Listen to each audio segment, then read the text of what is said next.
recording starts. There we go. Good morning, everyone. My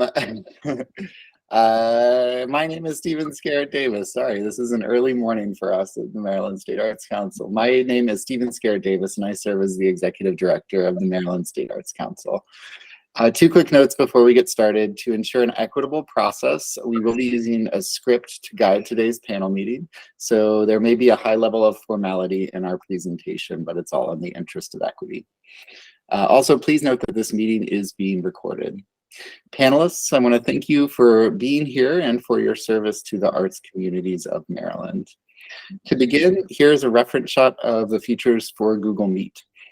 Please note the mute microphone icon and the video camera icon buttons on the bottom of the screen. Panelists, to avoid any background noise, we ask that you remain on mute during the meeting unless you are speaking. Additionally, we ask that all comments regarding applicants or applications are vocalized, and please refrain from using the chat feature today. Are there any questions about our platform today, the Google Meet platform?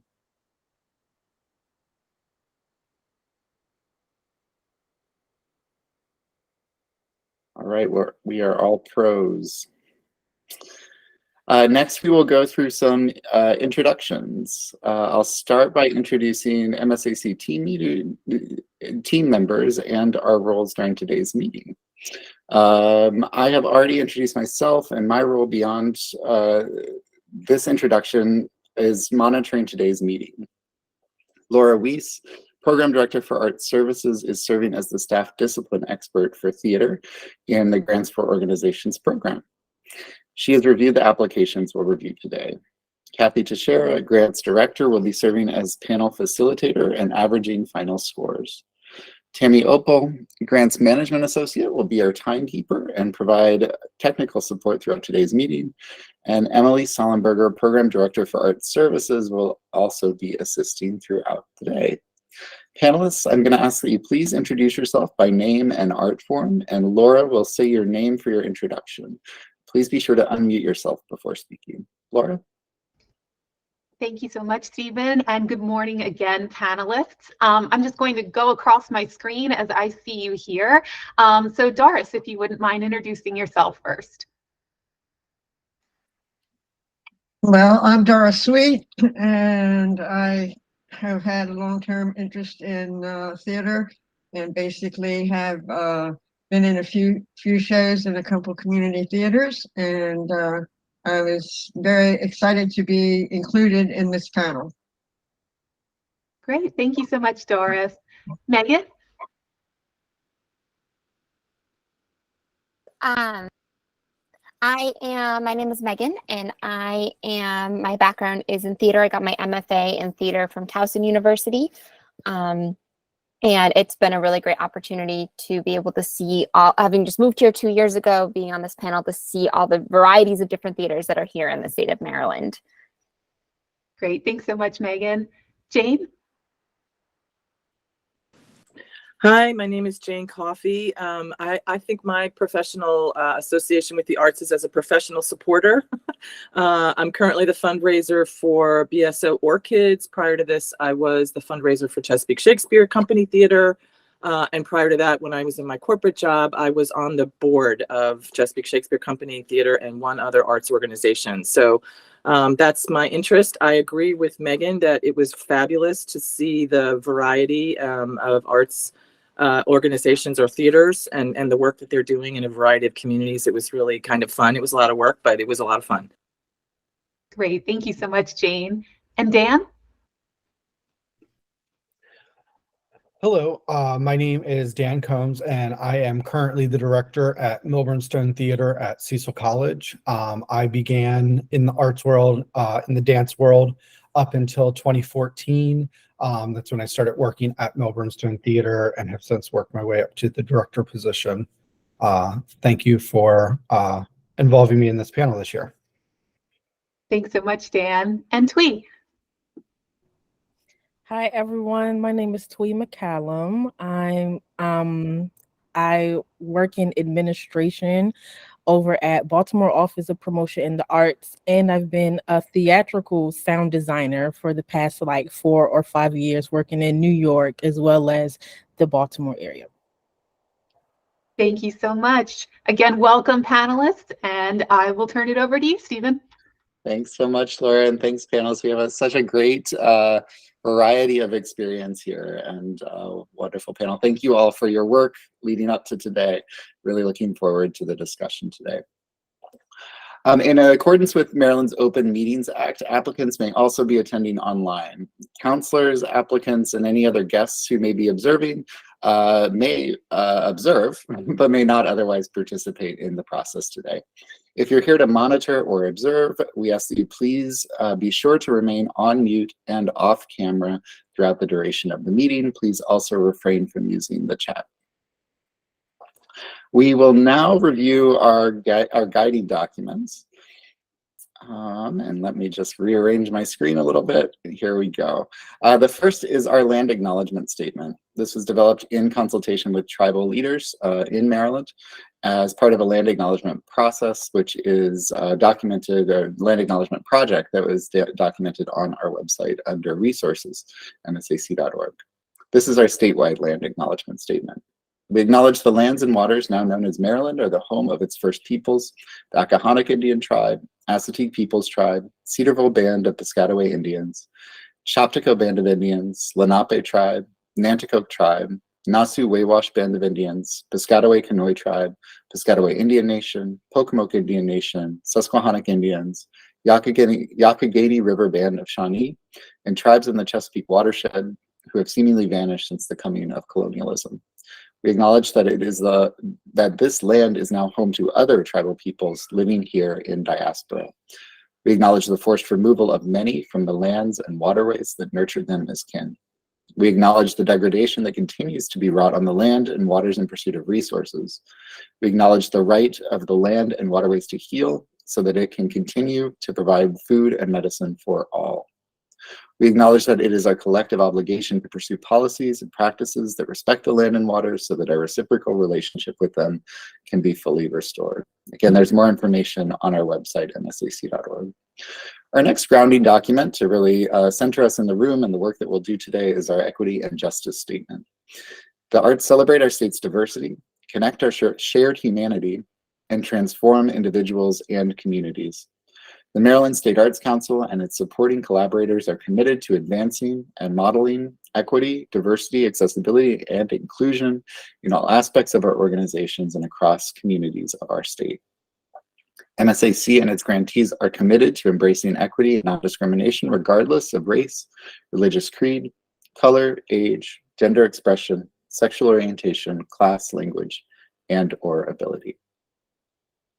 The vision of the Maryland State Arts Council is that we play an essential role ensuring that every person has access to the transformative power of the arts.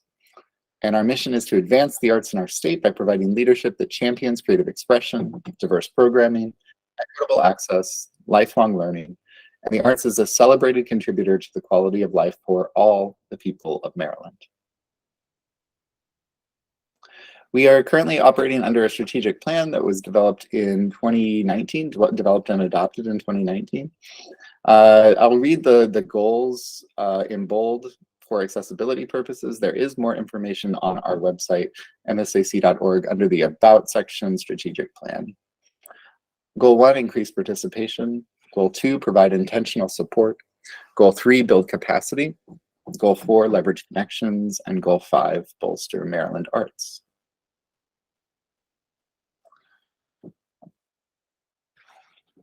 Next, we'll share our creative meeting actions. So these are sort of guidelines or guardrails that we share with everyone participating in public meetings at the Maryland State Arts Council. We ask that when you're in your discussion and your conversation within this panel meeting that you look to these creative meeting actions as guide rails or guardrails or guideposts.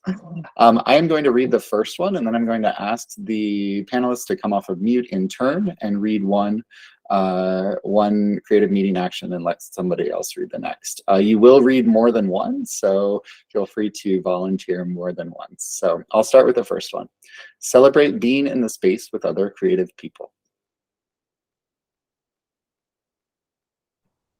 Engage with everyone's presence as a gift. Acknowledge that together we know a lot. Enter the conversation with curiosity and inquiry. Share your idea and trust that it will be heard.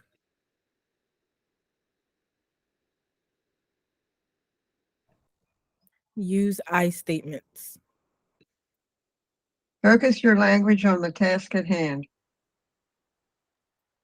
Hold one another accountable with care.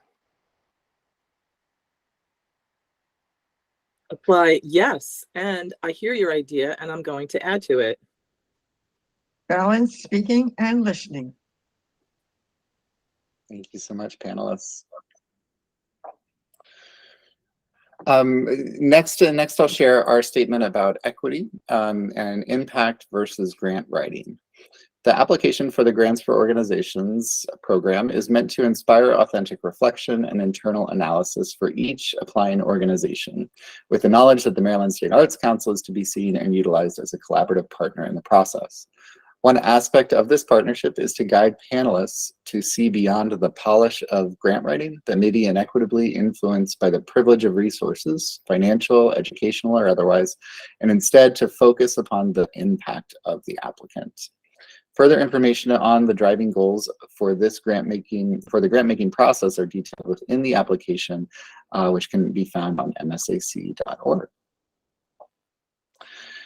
We also ask that panelists frame their responses today as recommendations. For example, on the slide, the strategic plan was unclear and did not speak to the organization's mission and goals. As a recommendation, that becomes, I would recommend that the organization clarifies the strategic plan by adding language that connects directly to the mission, vision, and goals. These recommendations are shared with applicants, and they provide valuable feedback for them. We are going to move forward shortly with additional goals and instructions. Are there any questions about the role of the panelists up to this point, or about anything that I've shared?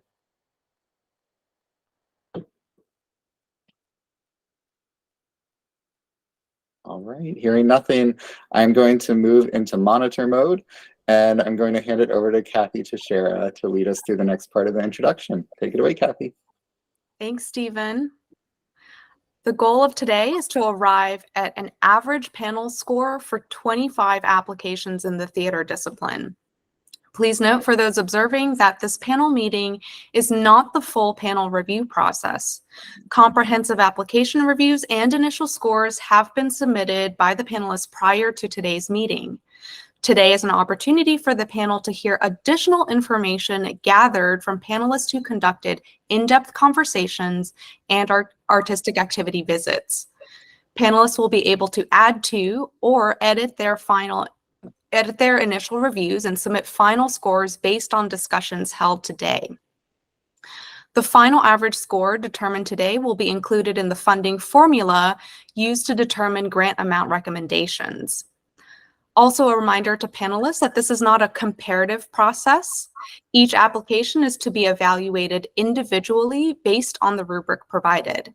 Any comparison content between applications should not influence your score.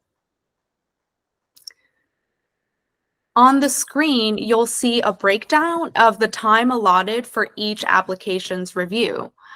This process mirrors the panel process of the National Endowment for the Arts. And with MSAC's commitment to equity in the panel process, it requires anonymity of specific panelist scores. The initial and final scores shared today are the averages from all panelist scores. We will start by sharing a slide of the grant application's initial average score. The panelist who conducted the artistic activity will speak first, followed by the panelist who held the in-depth conversation. Each person will have 2 minutes to speak. Our timekeeper, Tammy, will chime in at the end of each 2-minute mark. Then we will open it up for additional discussion with all panelists for 4 minutes. Again, Tammy will alert us at the 4-minute mark. Then I will ask staff discipline expert Laura to contribute any additional thoughts based on her analysis of the application. Her contributions are intended to ensure that recommendations are in alignment with MSAC's commitment to equity, justice, and procedural transparency. Then panelists will be provided 3 minutes to submit their final scores and comments in Smart Simple.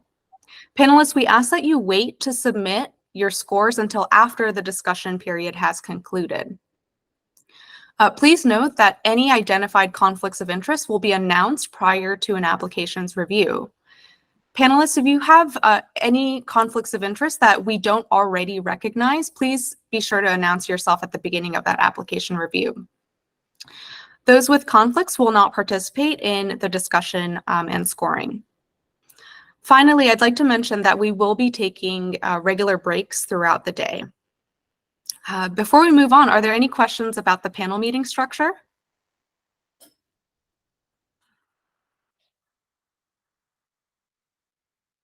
All right. A quick reminder again for any applicants, guests joining us today that you may not participate verbally or in the chat box.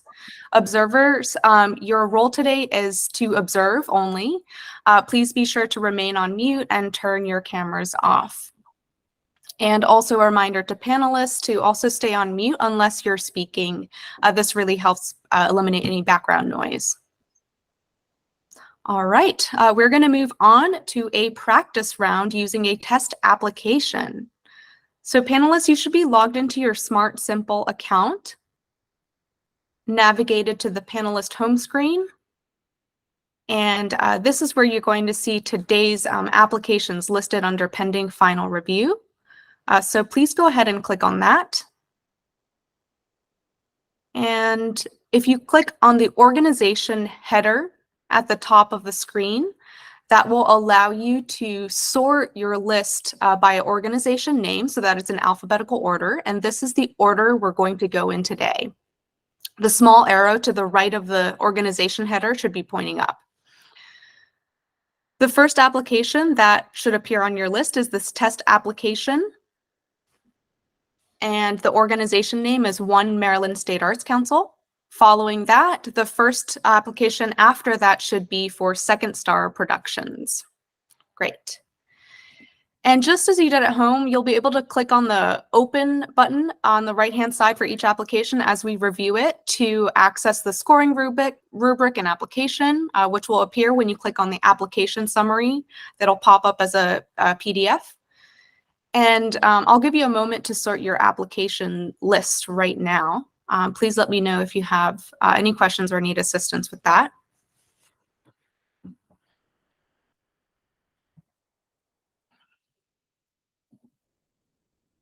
So for the practice round, please find application number -23656 for the One Maryland State Arts Council in your list. And please go ahead and click open for this application. And if this were a real application, you would see your initial scores and notes here. Since it's a test application, everything's going to appear blank. But we're going to go ahead and we're going to walk through what the review process is going to look like if this were a real review. And so you'll hear right now the script that we're going to be using for all the reviews today. So panelists, please open a test application -23656.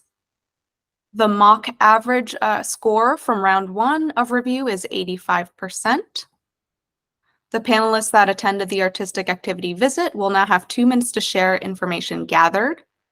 This is where that panelist would have 2 minutes to speak.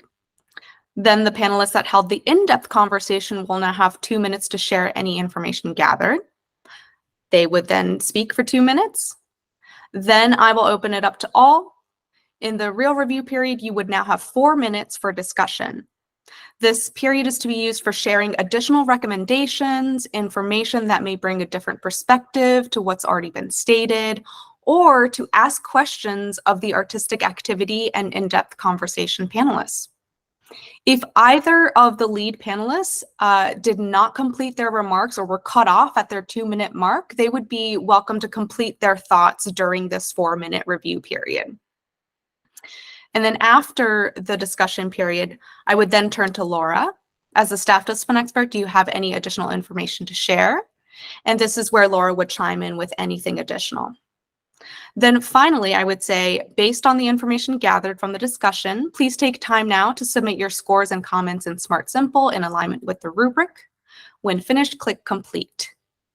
So panelists, we're going to take some time right now for you to actually submit a score for this test application, just to make sure everything's working properly. So please go ahead and select any score from the drop-down for each of those questions. There's no need to add any notes.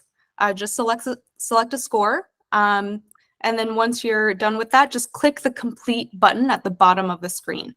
So we'll take some time now to let you do that.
All right, if you could start wrapping things up and hit the Complete button.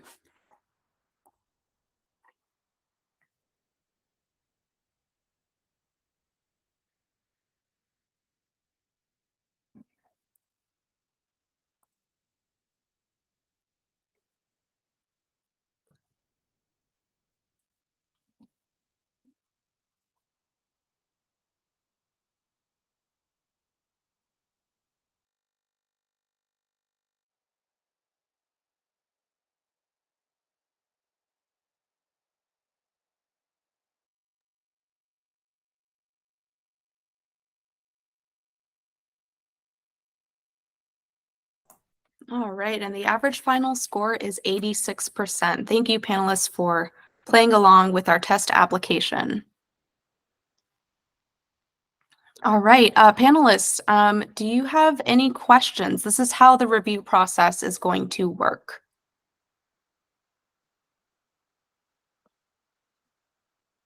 All right. If no questions, we are going to get started with our reviews. So panelists, please be sure to navigate back to your pending final review section of your panelist home screen and ensure that your list is sorted alphabetically by clicking on the organization header.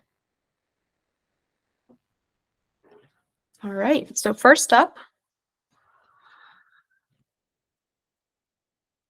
please open application from Second Star Productions, application ID 2024-17999. The average initial score is 81%. The panelist that conducted the artistic activity visit, Megan, will now have 2 minutes to share any information gathered. Second Star Productions is a volunteer-run theater in Bowie, Maryland, dedicated to bringing high-quality theater productions to their community with an emphasis on musical programming. Crowns was the third show of their season, and the cast performed to a full house on the evening I attended. The walls on stage were filled with church hats of various styles and colors, with each hat unlocking memories for their owners as they explored Black history and identity through the tradition of hats, from African rituals to slavery to the New Testament to modern day. All of this was viewed through the eyes of a young Black woman who came down south to stay with her aunt after her brother was killed in Brooklyn. Being in the audience felt like being in the churches that grounded so many of these memories, as audience members applauded, sang along to hymns, and affirmed the characters' stories. The audience was diverse both racially and age-wise. This is testimony to Second Star's commitment to present programming that the audience can identify with and, quote, inspire future generations of theatergoers and volunteers who historically might have not seen people who look like them playing the roles they see on the Second Star stage, end quote. Furthermore, as a white woman, I walked away having learned about the significance of church hats regarding Black history and identity. This supports Second Star's intended impact, which they describe in their application as, quote, through presenting diverse storylines of the characters that are presented in the shows, we hope to open the hearts and minds of our audiences to the lives of people beyond their own experiences, end quote. Overall, it was engaging, eye-opening, and an uplifting evening. Thank you. The panelists that held the in-depth conversation, Jane, will now have 2 minutes to share any information gathered. Sure. Second Star Productions is a community theater striving to be inclusive in all aspects of creating their art and running their theater. Their play selection involves extensive input from their community through a variety of sources, emails, community input, etc. They have a running list of play suggestions and add to that list every year. A selection committee selects the plays after applying capacity criteria, considering many factors to be able to do the play justice artistically, and present a slate of plays to the board of directors to vote on. Care is taken to balance riskier productions with crowd pleasers when selecting the shows. Second Star is intentional about its commitment to diversity and anti-racism. The board must go through anti-racism training, whether that be by participating in seminars, viewing free resources, reading books, etc. This work has been impactful, affecting play choices, casting practices, box office practices, and the diversity of the audiences attending. 2 shows have sold out their runs before the show opened: Sound of Music, which had a diverse cast in all roles, and Crowns, which Megan just spoke about, a moving and celebratory musical play in which hats become a springboard for an exploration of Black history and identity. A current challenge this growing community theater is grappling with is the all-volunteer model, while many people are strapped for both time and money. This is an issue they are focused on, and they may consider adding some paid administrative staff in the future. For now, it remains an all-volunteer organization, emphasizing community building events that create a welcoming atmosphere, hosting community-wide social events, and generally striving to recognize all whose efforts result in making entertaining and transformative art to keep their company thriving. Thank you. Panelists, you now have 4 minutes for additional discussion.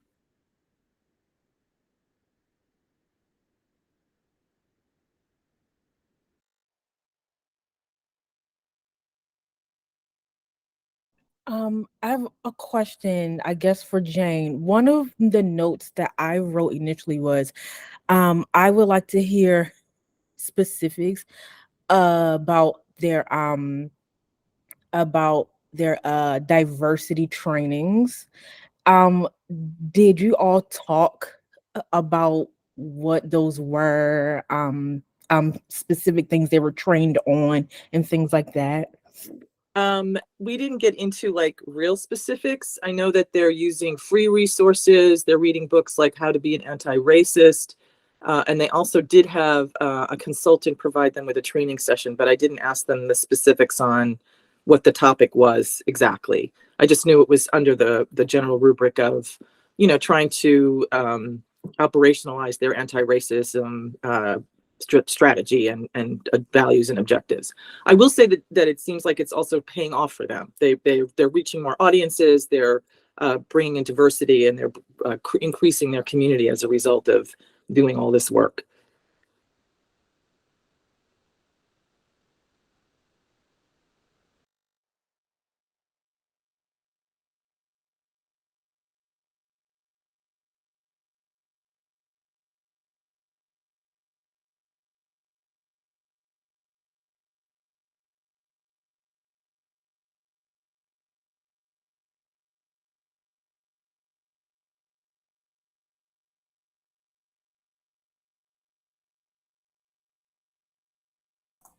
Panelists, are there any additional questions or comments to share?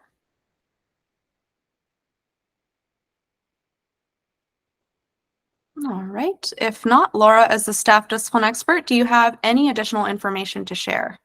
Yeah, thank you so much, panelists. Really, this is just kind of a +1 to both of our extension assignment panelists. I just found this application to be very open and honest about where they were as an organization. I did want to note that they underwent a revamp in 2021 to drive their internal and external operations, including new values, which was done through some audience surveying. Just as Jane just said, they are seeing results in their efforts to further diversify their board, their cast, their audiences, which both Megan and Jane just spoke to. They noted that the current season has a greater diversity in playwrights and casting than previous years. The application does mention that board members are often also involved in the shows themselves. So I would recommend that they consider methods to expand this so the board is fully reflective of the community, and the cast and the production teams in a separate way are also fully reflective of the community, just so that there's more voices, more perspectives involved overall.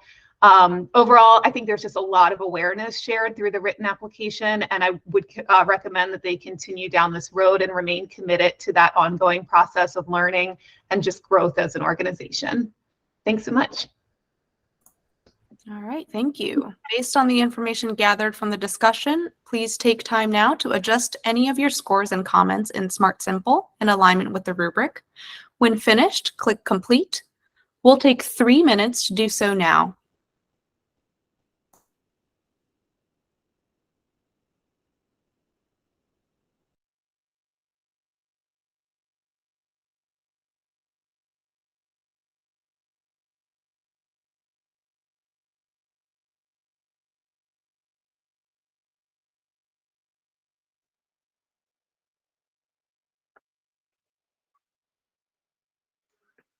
I don't have the ability to review that one, and there's no organization with this on my list. Okay, when I go to the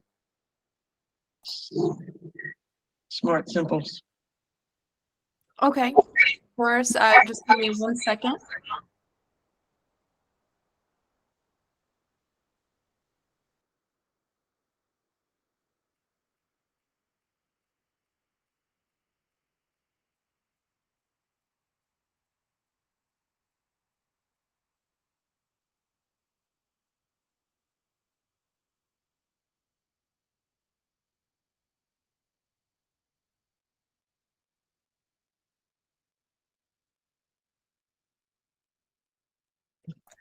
So, Doris, are you in your panelist home screen, and did you click on pending final reviews? No, I'm not in that. I'm not in that screen. Okay.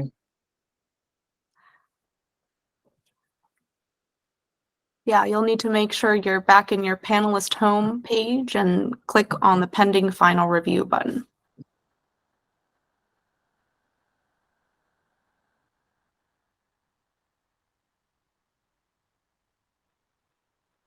Okay, it came up then. Thank you. Great, thank you.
And Doris, once you have selected your final scores, please be sure to click the complete button at the bottom.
And the average final score is 88%.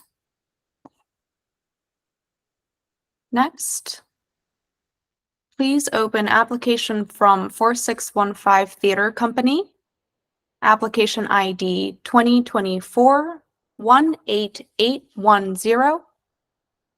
The average initial score is 87%. The panelists that conducted the artistic activity visit, Doris, will now have 2 minutes to share any information gathered.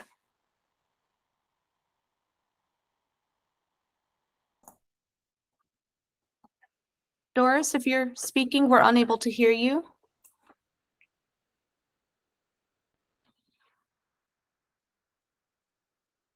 Doris, can you try unmuting yourself? Okay. The 4615 Theater Company, Inc., without a home theater, searches for venues that are supportive of the desired performances. They had previously used the Writers Center in Bethesda, Maryland, and staged 2 one-act plays, Paperbacks and Life Jacket.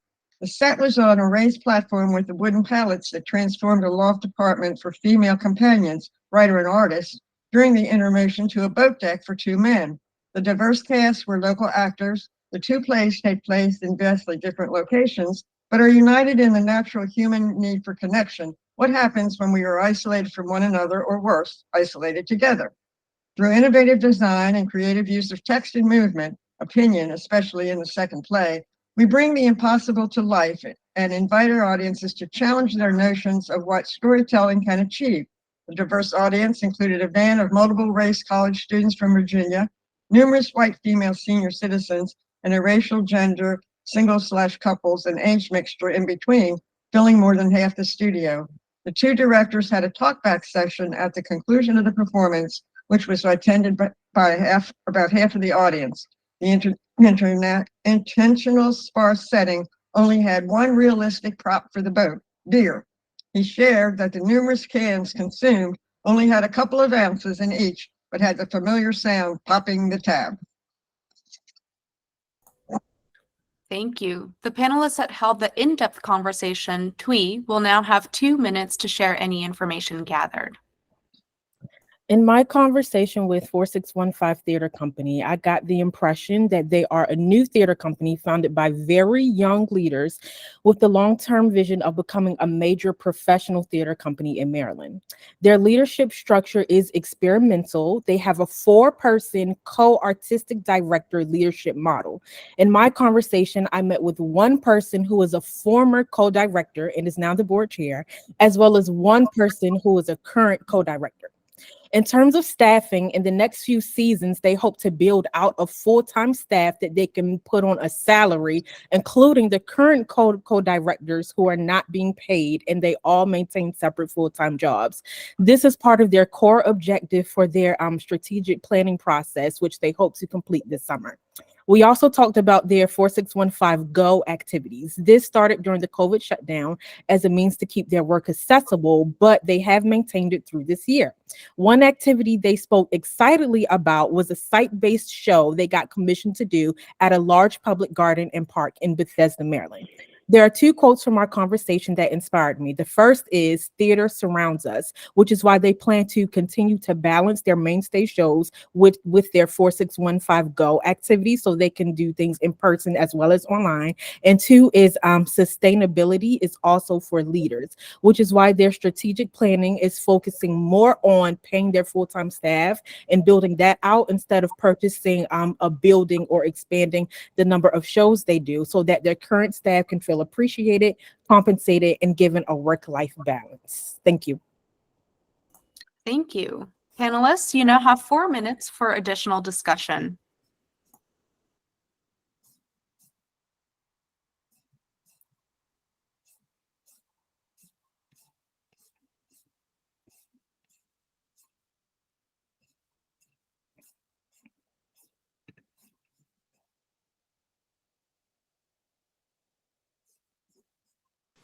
I just have a simple question. How long have they been in operation?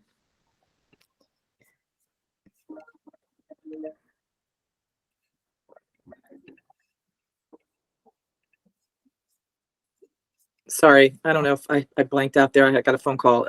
How long have they been in operation? Does anyone know? Okay. That's a good question. Just 5 years, 10 years.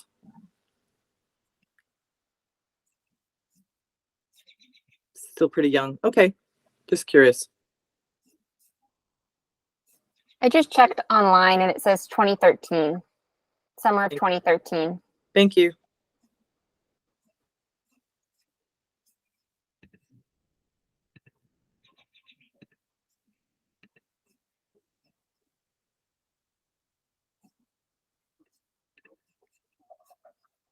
I'm curious whether, Twee, if they spoke at all about any of those challenges of that co-director leadership model, like if they spoke more about how that experimental model is working for them.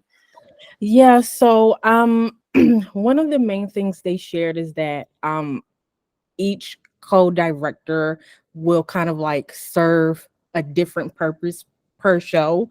So they may not even be cast in the show or like lead the lead part of the process. They might help the board like fund the show. They might just do things that are not typical of what the co-leadership model might want them to do. If that makes sense, let me refer to my notes. So for example, one of them had to serve as director of patron services for most of their shows, which is something they want to hire a full-time staff member to do so that they can focus solely on like running the actual show, running rehearsals, casting the shows, and things like that. Let me interject a second, if you don't mind. Basically, one of those co-leaders was one of the real founders. Okay, he actually now is residing technically in New York as his residence. Okay, which is, I think, one of the reasons why they have this co-thing, because they not necessarily all are in the Maryland area. Okay, so he was directing one of these shows that I saw, but he had come down from New York. Okay, so that's another reason why it may be that format, at least right now.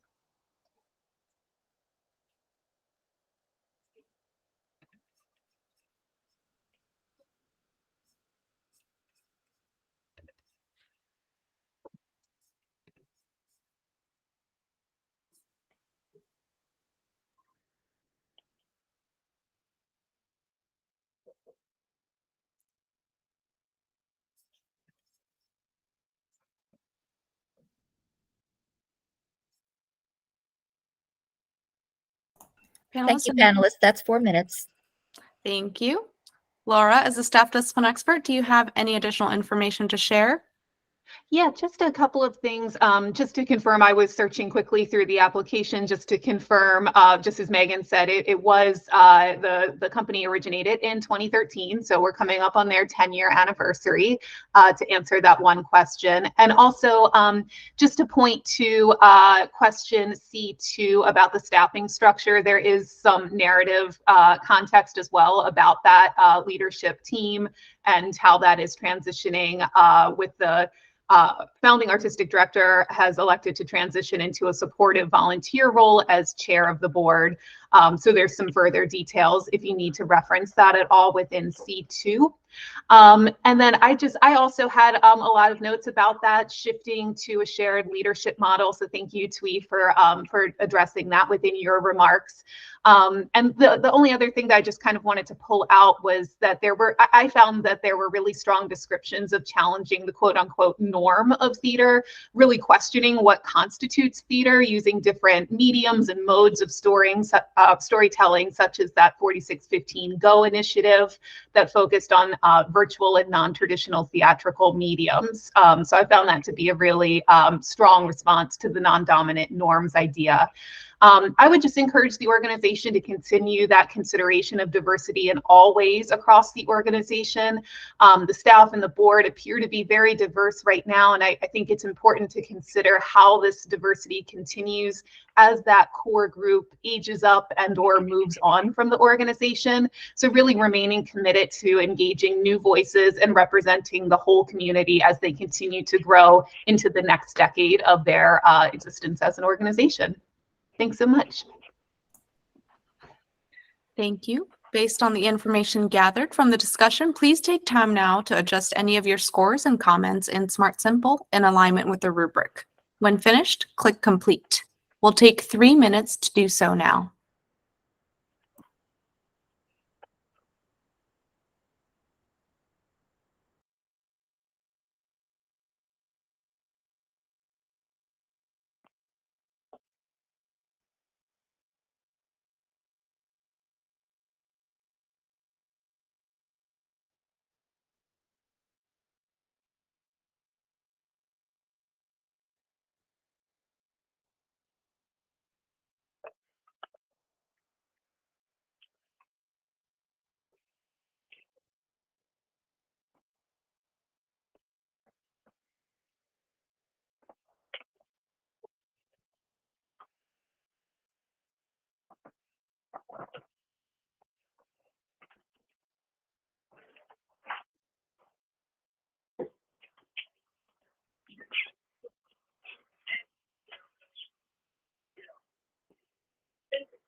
I passed. You have about 30 more seconds, so please wrap things up and submit your scores.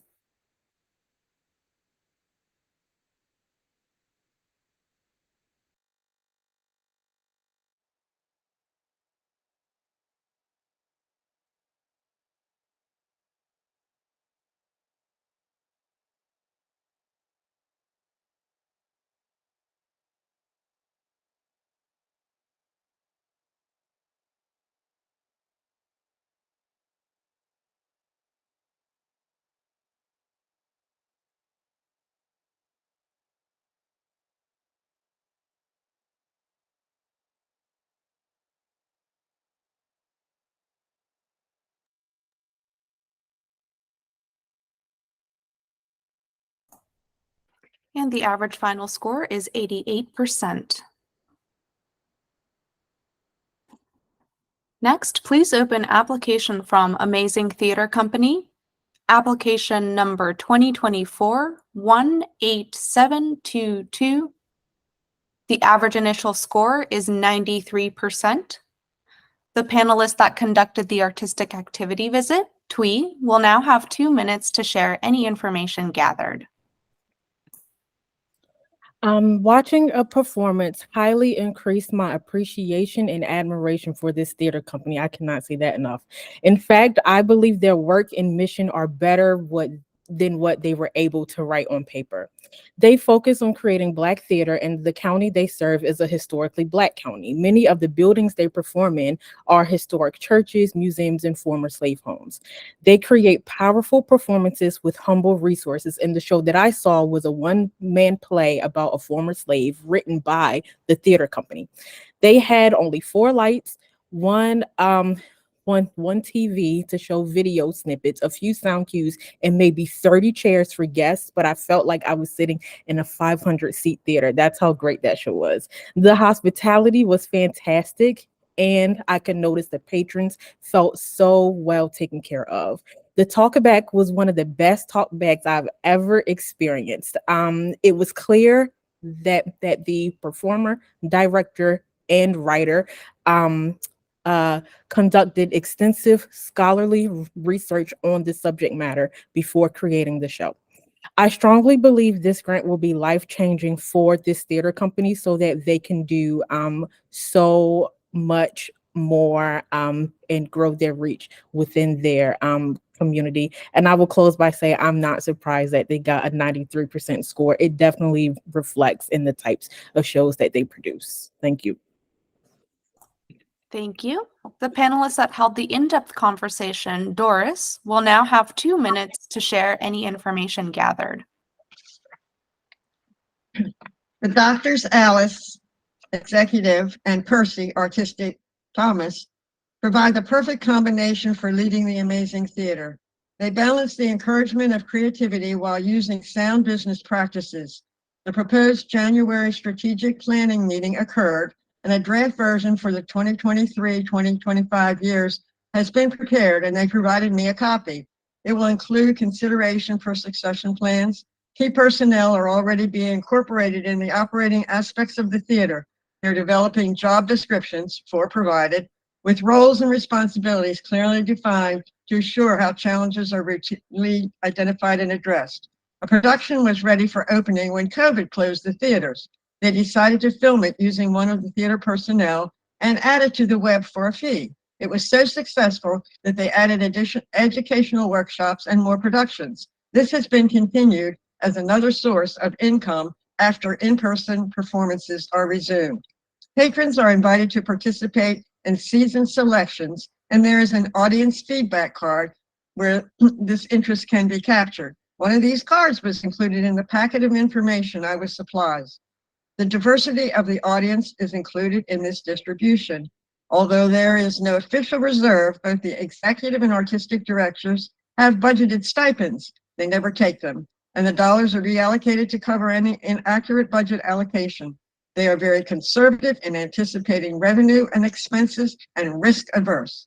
The goal is to create a rainy day fund. Thank you. Thank you. Panelists, you now have 4 minutes for additional discussion.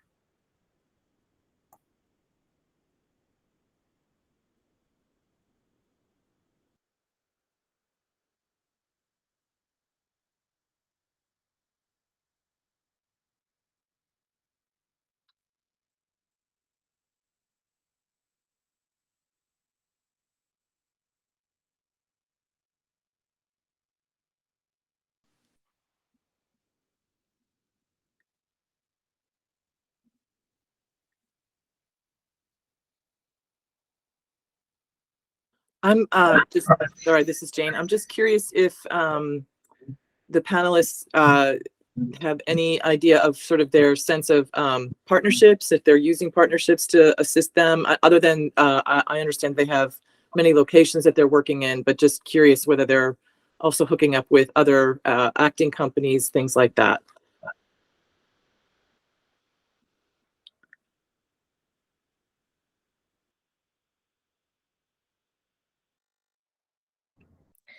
The only thing I know when I went to their show is they spoke briefly about every summer they train students from Morgan State, um uh train them as far as like writing, sound, lights, directing, and things like that. That Okay. is the only thing I gathered. Okay, just curious. When I spoke with them, okay, they said that there was a large, more well-financed, I guess, theater up the street from them that they would wish that they could have some sort of a collaboration with them, okay? So they Mhm. are very interested in collaborating with others. Gotcha. Okay, thank you.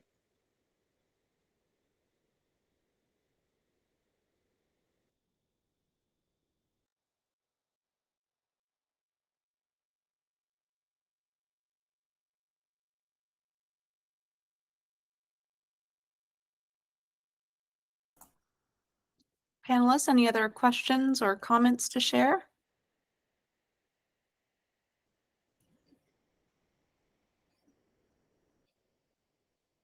If not, Laura, as a staff discipline expert, do you have any additional information to share? Yeah, thank you so much, panelists. Really, you covered the bulk of my notes, so I will be very brief here. I pulled out a quote that really stood out for me within this application, and that was that the theater focuses on giving African Americans and non-Black groups and cultures a deeper sensory and emotional understanding of the complexities of their histories and narratives. And Twee, I think that your report and your experience really connects directly with this idea of the deeper sensory and emotional understanding. By nature of their mission and their programming, the organization is regularly considering non-dominant norms within the theatrical canon. I did just want to point out that they have rebranded over the years. Previously, they were known as Heralds of Hope, and they are now the Amazing Theater Company. So just if that helps with any kind of clarification. And I'm also just really glad to hear about the succession planning that was mentioned within the strategic plan. I think that just helps to ensure that all of the great work that the organization is doing can continue on beyond the current staff. So thank you so much. Thank you. Based on the information gathered from the discussion, please take time now to adjust any of your scores and comments in Smart Simple in alignment with the rubric. When finished, click Complete. We'll take 3 minutes to do so now.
And the average final score is 95%. Just a quick reminder before we move on, to those who are joining us as observers for the panel today, we ask you to please be sure that you are on mute and also to turn your videos off if you could please. For observers, we just want to make sure that your video is off and that you are muted. Thank you so much. All right, next up, panelists, please open application from Annapolis Summer Garden Theater. The application ID number is 2024-18686. The average initial score is 76%. The panelists that conducted the artistic activity visit, TWE, will now have 2 minutes to share any information gathered. The president of the board wrote to me with a long list of video and photo links with the note, quote, "One of the things that is important to me is that the panel knows the many challenges we face because we are outdoors and seasonal. When the season is finished, we take down all of our lights and most of our sound equipment. Every spring we start over. It's hard. We are not complaining. We love it. We are unique," end quote. I watched 17 amazing videos on their website. My favorite was their show, Crazy for You, filled with so many colors, feathers, spotlights, and large dance numbers. Most importantly, I appreciated seeing diverse shapes, sizes, and skin tones in their videos. Finally, I am amazed at how detailed their website is for a summer theater. You can browse through many years of shows they've done, learn about their company and staff, and see just as many things as you would see from a full year-round theater company. One thing they wrote in their grant that I love was, "We are dedicated to high-quality, high-value theatrical productions representing a range of perspectives and stories as diverse as the fabric of our country." And I definitely felt that as I watched so much of their online content. Thank you. Thank you. The panelists that held the in-depth conversation, Dan, will now have 2 minutes to share any information gathered. Thank you. The Annapolis Summer Garden Theater utilizes a committee to help select shows each year. This committee includes new and previous participants that can be actors, directors, choreographers, and administrators. The technical director and the musician who puts together the pit stay on the committee each year. The vice president of the board acts as the chair of the committee. As for the board, it is a working board and not just an oversight. Therefore, recruitment for people is slow. There are vacancies that they are currently working on filling. As for the community, they have started looking more at the geographic community that they serve, as they had previously been looking at anyone who has been involved or seen a show, or people that may want to get involved. Looking at their 2023 summer season, they are doing head over heels, which they hope will attract a wide variety of people, as it is the best to be done with a diverse cast. And while Footloose isn't based on a topic that would appeal to specific diverse groups, it lends itself to open casting. A budget is prepared each year with input from several different areas and people. A form is completed for reimbursements, and the treasurer handles the processing of that along with any invoices. If building issues arise, the board can approve for an increase. They view their system as a strong system. They explain they could focus on long-term planning in the non-summer months. When they do move forward to develop a strategic plan, they will look into hiring outside help. They have spoken to a consult company about hiring this help. A donor/ticket holder did offer to connect them with a student from UMBC to help work on the strategic planning process. Thank you. Thank you. Panelists, you now have 4 minutes for additional discussion.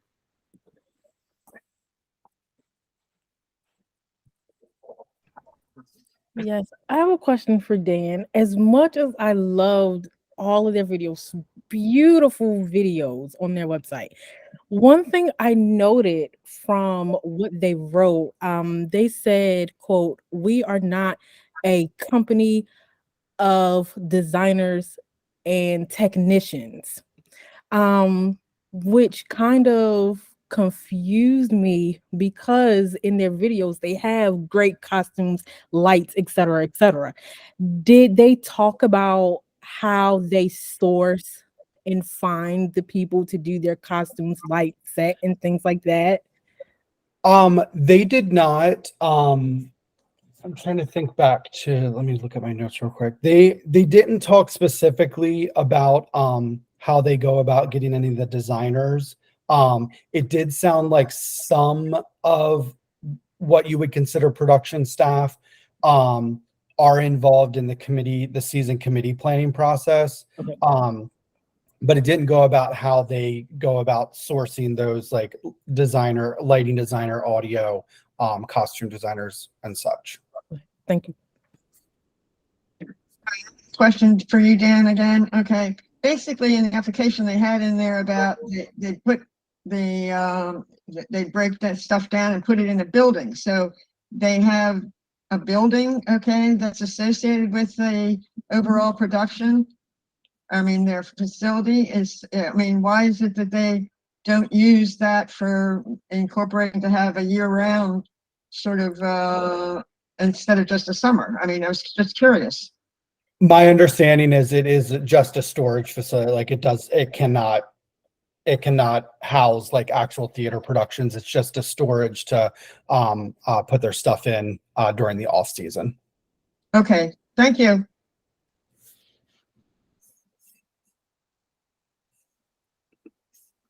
I'm curious if I think this question would probably again be for you, Dan, about being a volunteer-based organization for the past 25 years. I know they talked about hiring some people like outside help, but I'm wondering if there was any discussion about hiring any part-time or full-time like paid positions, or if they're trying to move forward with operating mostly on a volunteer-based schedule.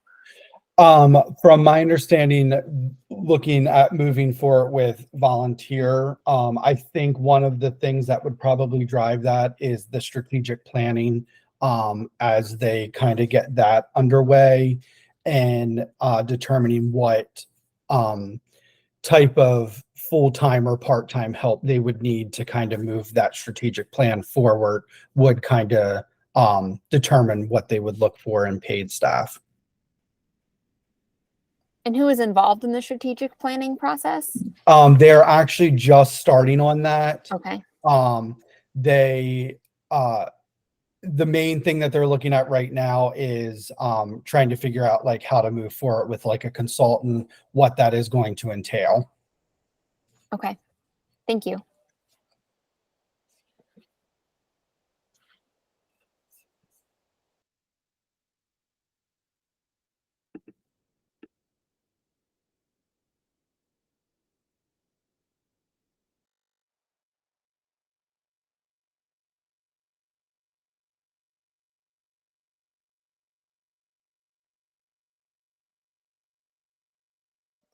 And did they speak at all about, you mentioned, Dan, that they're trying to expand the pool of people who are involved in their productions. Did they mention any strategies for expanding that pool? They did not I'm speak sorry, to any. panelists, that's 4 minutes. All right, thank you. Laura, as a staff discipline expert, do you have any additional information to share? Yes, thank you so much. I'm really, really glad to hear from Dan about the strategic planning portion for this organization. That was one of my notes and recommendations, was that they consider really getting a formalized plan in place. So I'm really glad to hear that. It sounds like they have many of the elements of a strategic plan kind of already in the works. They had a newly adopted and revised mission and vision that they worked on during the years during the pandemic when they weren't able to perform. And they've also, kind of to Megan's point or question there, they have actively identified that they're operating under a structure that is 25 plus years old, and it's time to adapt and change. So it sounds like a lot of these elements are going to come into consideration under the strategic planning process. So that's really great to hear. In their planning and their pursuit of new partnership opportunities, which they talk about a bit in the application, I would encourage the organization to consider how those engagement opportunities are really authentic and mutually beneficial and not just a transactional piece. So really thinking about those long-term growth and relationships with those identified partners, I think would be really beneficial for them. And finally, just encourage them to further consider how non-dominant norms are regularly represented in their programming choices as they plan for future seasons. Thanks so much. Thank you. Based on the information gathered from the discussion, please take time now to adjust any of your scores and comments in Smart Simple in alignment with the rubric. When finished, click Complete. We'll take 3 minutes to do so now.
Sorry, I'm having an issue sharing my screen. 1 second.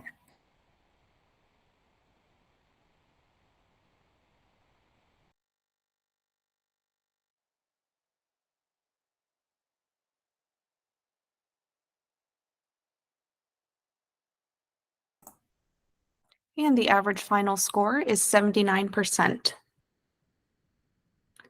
So Panelists, we had scheduled a break here at this moment. However, we are running ahead of schedule. So I wanted to check in and see if you feel up for doing one more review before taking a break, or would you prefer to go ahead and take a break now? If you could let me know your preference, that would be great. Megan says thumbs up. Jane, thumbs up. Dan? All right. Feels like a majority. So we will proceed on to the next application review. Please open application from Arena Players. Application ID 2024-18847. The average initial score is 77%. TWE has named a conflict of interest, so TWE will not be participating in the discussion or scoring. The panelist that conducted the artistic activity visit, Jane, will now have 2 minutes to share any information gathered.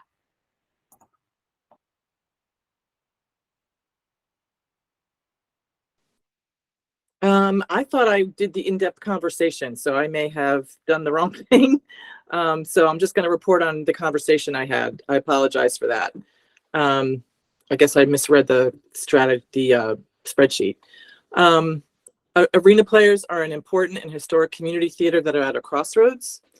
They recently received a substantial capital infusion of $4 million from the Shuttered Venues program that they're using to help renovate and revitalize their historic theater. They are approaching the groundbreaking stages of their project and have the design in hand and are in the process of selecting a construction partner. With this major project entering the actualization stage, Arena Players recognize that their all-volunteer model needs some adjustments to keep their theater going for the next 70 years. They're a 70-year-old community theater.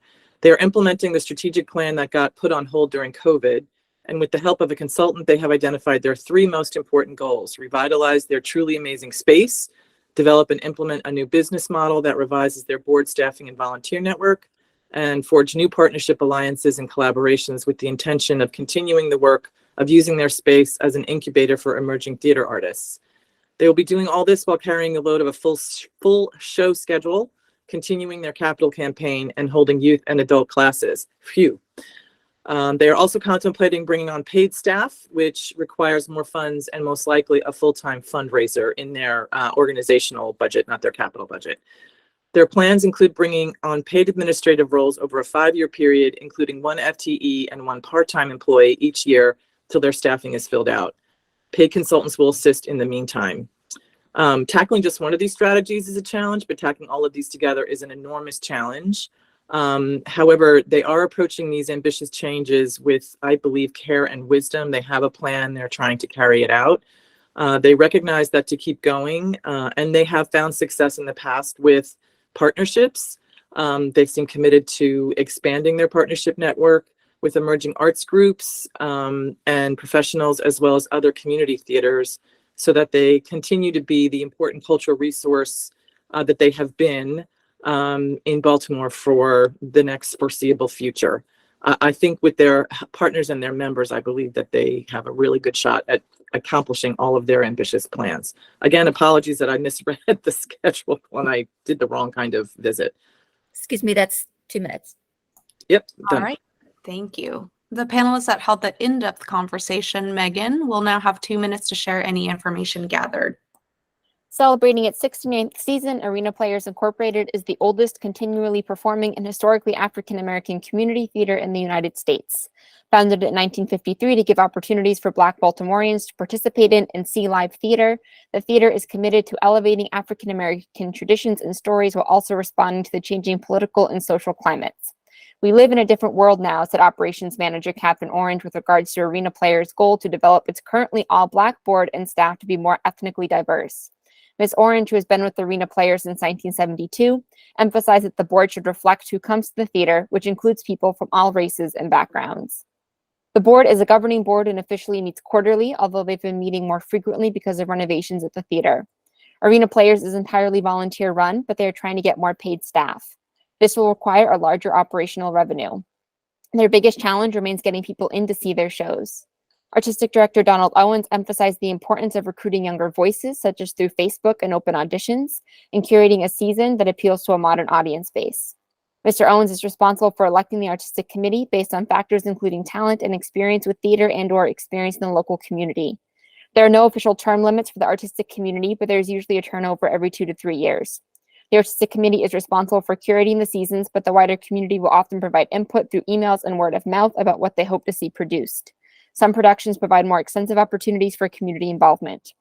Their 2022 original production, You Thought I Was Him, a theatrical mixtape, developed from a series of community talks. Any challenges that arise within arena players are first filtered through the staff, and any problems that they can't solve or require greater input, such as revenue shortfalls, are directed to the board. At the end of our conversation, Ms. Orange emphasized the importance of keeping the legacy of arena players alive.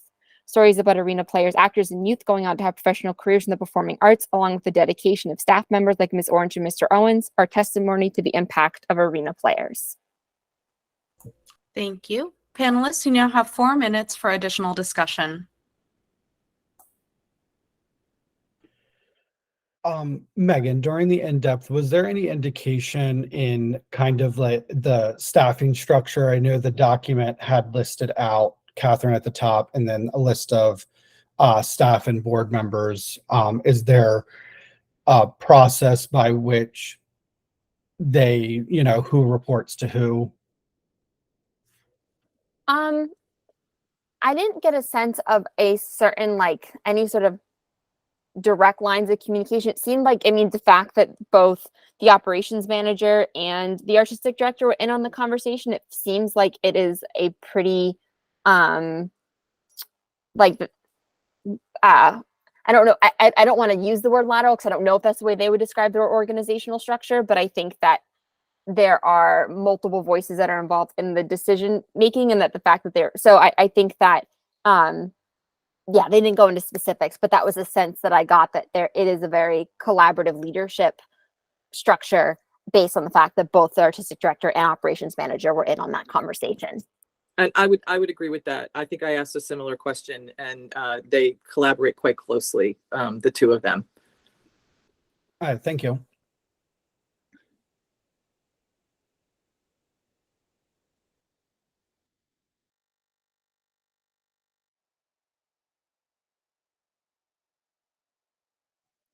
I think something that I know that we didn't get to see any of the shows that that arena players produced, but I think that the fact that they seems like it's an exciting time for the organization, and that they are really trying to expand their audience base. They are as such an historic theater that has been successful for so long and has a really strong following. I think the fact that they are continuing to revisit, who are they serving? How can they serve even broader base? I think I'm excited to see what they are producing and within the next couple of years as they're developing their seasons.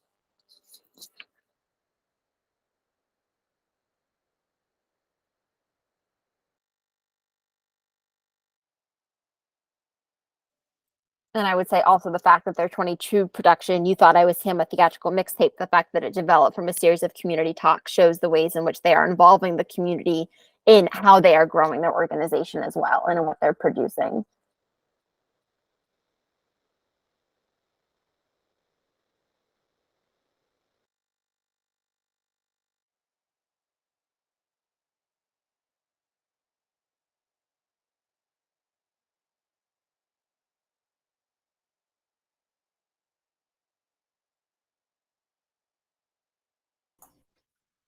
Panelists, are there any additional thoughts or comments to share?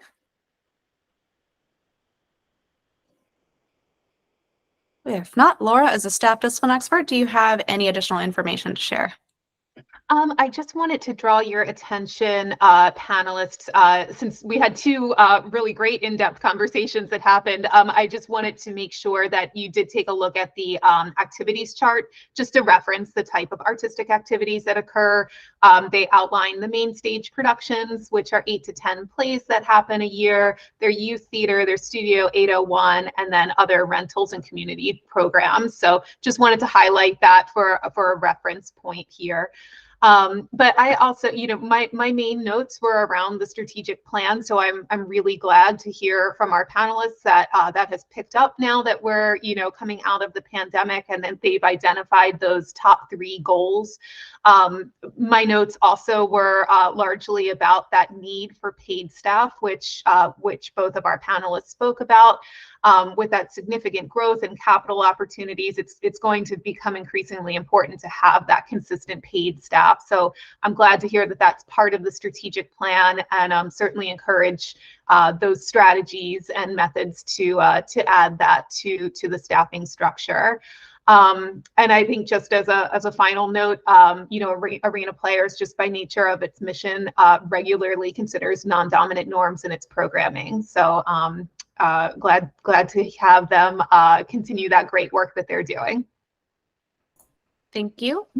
Based on the information gathered from the discussion, please take time now to adjust any of your scores and comments in Smart Simple in alignment with the rubric. When finished, click Complete. We'll take 3 minutes to do so now.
And the average final score is 79%.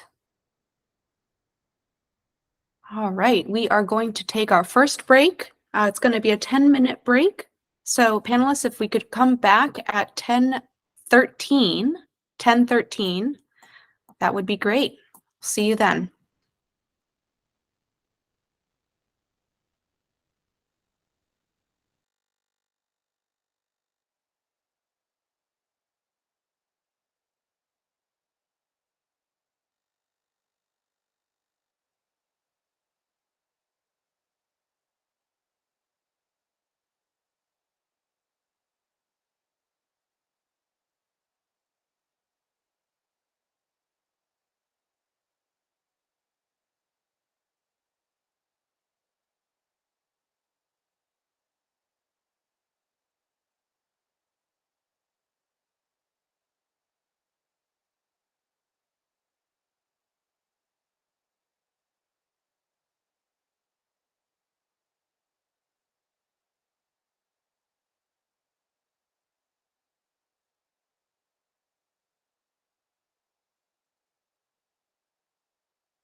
All right, panelists, it is now 10:13. If you can start to make your way back to your desk. And if you could also either turn your camera on or give me a verbal hello, just so I know you're back. Hi, Jane, Dan, Twee. And I see Doris, thank you. And just waiting on confirmation from Megan. All right, Megan, I see you there. Great, we are all back. And so we will proceed on to the next application. Panelists, please open application from ArtsCentric, application ID 2024-18906. The average initial score is 80%. Dan has stated a conflict of interest, so Dan will not be participating in the discussion and scoring. The panelist that conducted the artistic activity visit, Megan, will now have 2 minutes to share any information gathered.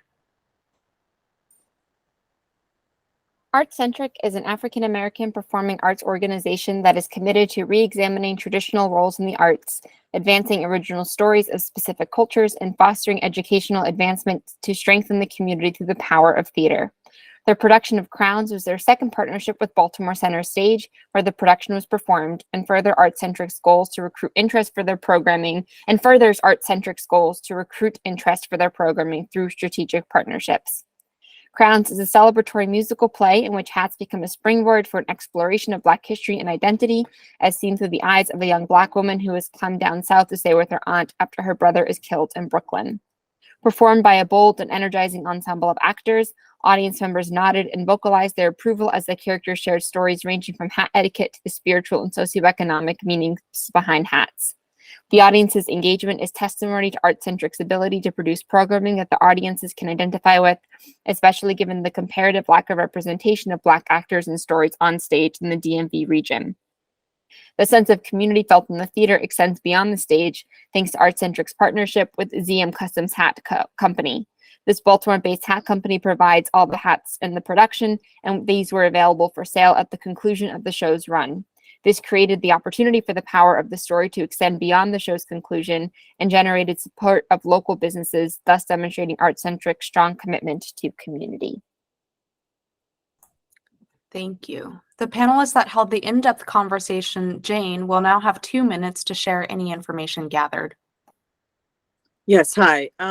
This is a period of transition for ArtsCentric. Their managing director left recently, and they are in the process of moving an existing staff member, Asia Leger-Arnold, into the role of managing director, executive director. They're concurrently addressing post-COVID financial and marketing challenges by producing musicals such as Crowns in partnership with Center Stage, and The World Goes Round in partnership with Everyman and Only Theater, respectively, this season. The goal is for ArtsCentric to build up financial resources by selling tickets in much larger venues to be able to move back into their theater, which has been dark since the pandemic, and pay their staff. All their artists are paid, some of whom are not taking a salary at the current time. They are currently pursuing a brand building and audience building strategy, taking a risk that audiences will continue to follow them after seeing their work presented at these larger establishments and being able to sell well and following them back to their theater in Remington, Baltimore neighborhood. The additional risk they are taking with this strategy is ensuring that the funds sharing for the productions are equitable and marketing of their work while they are at other theaters clearly indicates this is an ArtsCentric production, so they reap the benefits of this wider visibility and help for the future. ArtsCentric is further challenged by a lease, which isn't financially favorable, and with the experience of being able to have their shows sell well at larger venues may also indicate a reason to look elsewhere for a larger venue. They're kind of feeling the squeeze of being in the too small budget right now. They're beginning to have growing pains. They don't qualify for large state grants based on their current size of their operating budget and our formulas. So they must continually fundraise and use their current partnership strategy to achieve their goals. In the short term, they're going to pursue this so that they can put enough money in the bank to help pay about 6 months of their rent.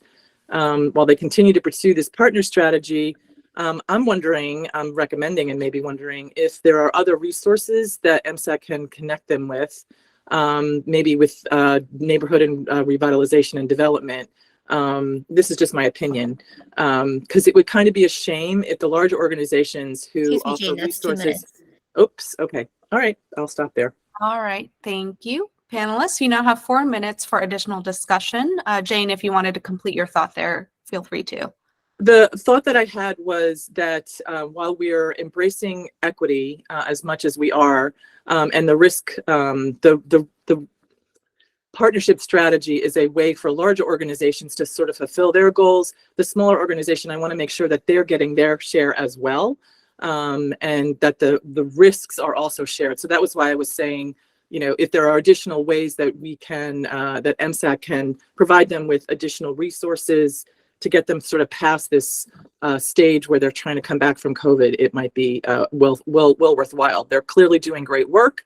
And otherwise, I don't think everybody would be partnering with them. And, you know, I kind of want to leave it there.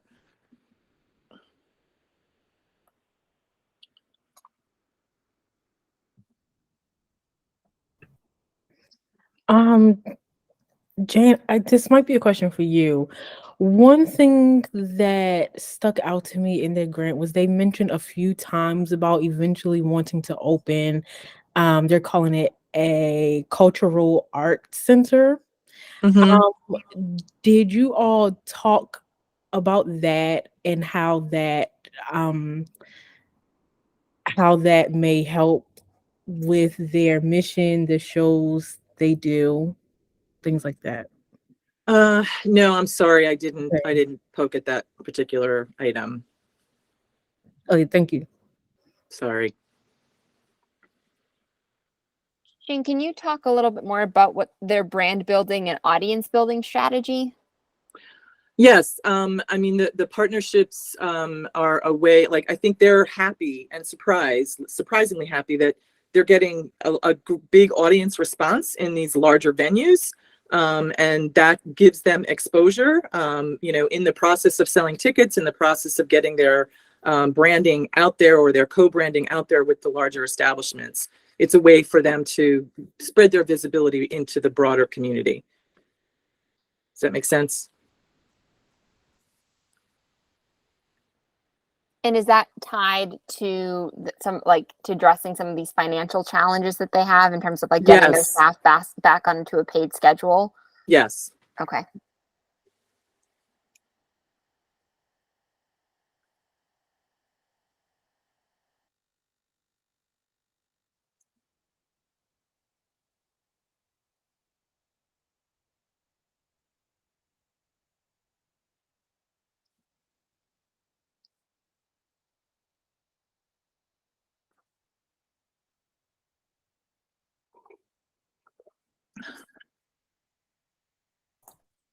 Panelists, are there additional thoughts or comments to share?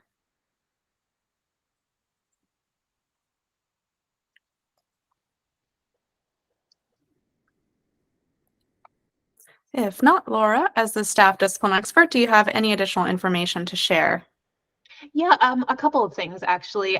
Jane, I just wanted to address your comment about additional MSAC funding opportunities for organizations such as ArtCentric. So ArtCentric, as a part of the GFO program in FY23, the current year, they were able to apply for 2 rounds of arts relief funding. So that was something that, specifically looking at the COVID relief efforts, that was available to them in this current year. And then thinking just about the future and more equitable funding, we actually, as part of this current system that you're a part of right now, we're rolling out the new equitable funding formula for FY24. So that's going to change the way that the formula is addressed for these organizations. So the smaller organizations, such as ArtCentric, that have the smaller budget sizes, are going to start to see an increase in the percentage of the cap allocation that they have access to. So just to address those points that you brought up, I just wanted to make sure that you were aware of those particular funding opportunities and changes within this particular program. And then just to also note a couple of things on my reading of the application as well. Thank you both so much for all of that information. You really hit on several of my notes and questions that I had as well. The application talked about, the need for paying staff and that their resources are stretched thin. And these are very real challenges, and I appreciate that the organization is recognizing them.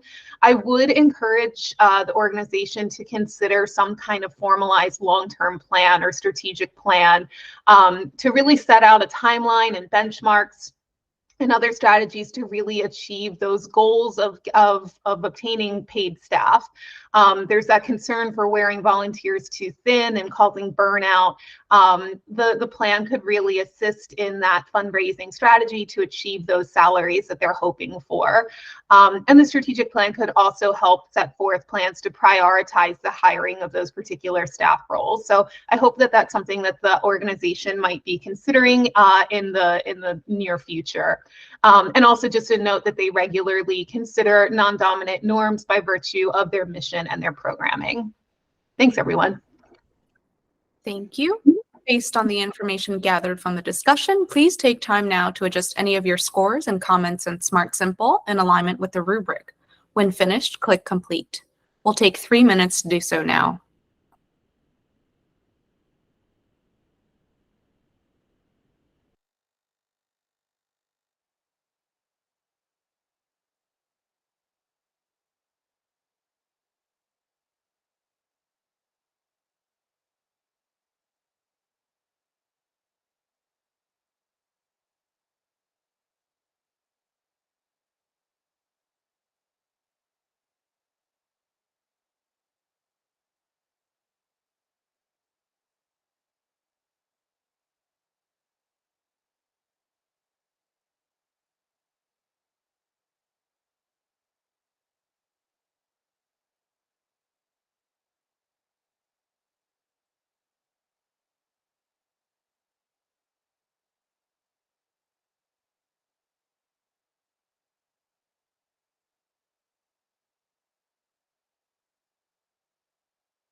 Thank you, panelists. That is 3 minutes. Please finalize your scores and submit them.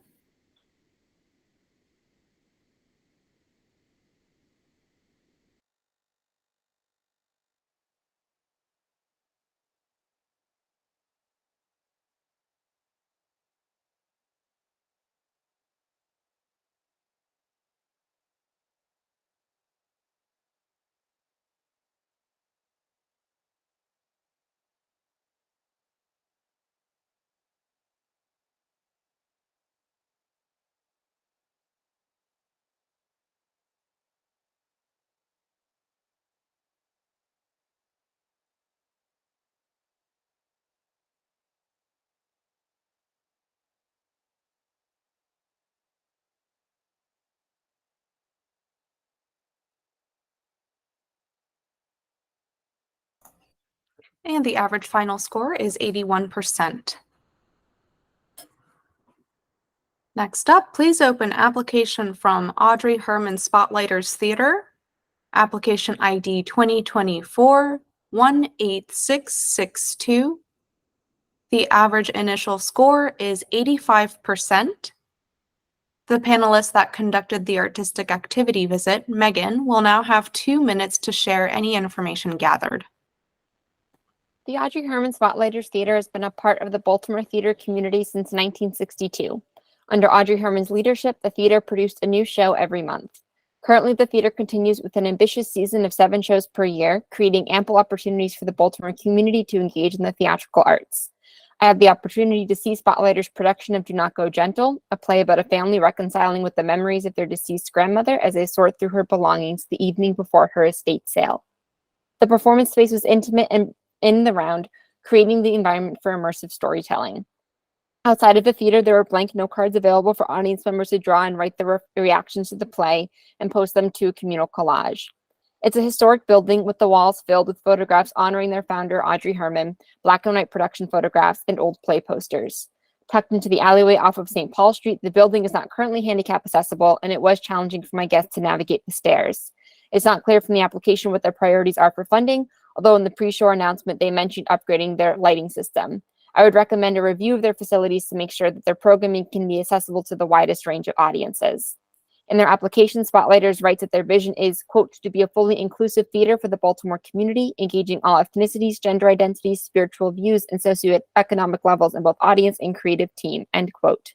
One of the new board members who I talked with said that Spotlighters has given her the opportunity to perform roles that she as a Black woman may not be able to perform elsewhere, such as classical works. Another branch of the Spotlighters vision is, quote, to be a teaching theater providing actors, designers, directors, and technicians with opportunities to explore new skills and refine and hone present talents, end quote. Another board member who I talked with said that Spotlighters has been a training ground for Baltimore artists, particularly in the realm of stage management. These were just 2 of 5 board members who were present at the performance, demonstrating an active and passionate leadership team. Thank you. The panelists that held the in-depth conversation, Twee, will now have 2 minutes to share any information gathered. Fuzz, their artistic director, was an absolute joy to talk to for Spotlighters Theater, and I can tell that he is very hands-on with the day-to-day of his theater. Fuzz is the only staff employee. Everyone else is his volunteer or gets paid a contractor stipend. There is a 7 to 9 member board, which has an artistic committee. This committee assists him with selecting shows for the season, and there are 2 major factors that drive their season selection, which are not bad things, but it speaks to how they've learned to be flexible and still do tons of great work. The first factor is they are theater within the round, which means they don't have a formal wing space or backstage space. And 2, licensing, which is very expensive, and popular shows are not always available for smaller community theaters to license. Furthermore, Fuzz was happy to share with me that they've seen a steady rise in BIPOC members, so they are producing more BIPOC playwrights with BIPOC casts. They hired a team member the past few years who helps to track and survey member data, and they reported that since 2021 through the end of 2022, 40% of their first time new members have been BIPOC, and they credit their partnership with the theater arena players for that growth, as well as their participation in cultural events around the city, such as going to the Latin Festival in Phelps Point. With this funding, I believe Spotlighters can grow how they do their main stage shows, as well as offer more professional development roles for young performers in Baltimore. Thank you. Thank you. Panelists, you now have 4 minutes for additional discussion.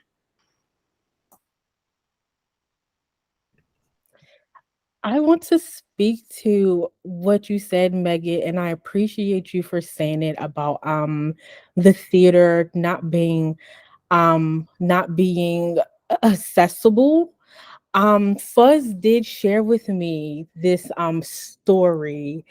I forget when he said this happened, but their system that provides like heat and like things like that had like broke down for a long time, which was hard for them.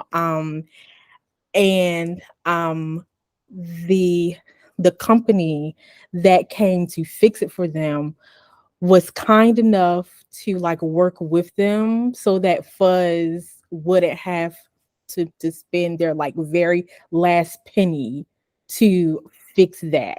So I'm sure if they had the funds to like build ramps and things like that, they would. So I'm glad you said that because it reminded me to speak to that. So thank you.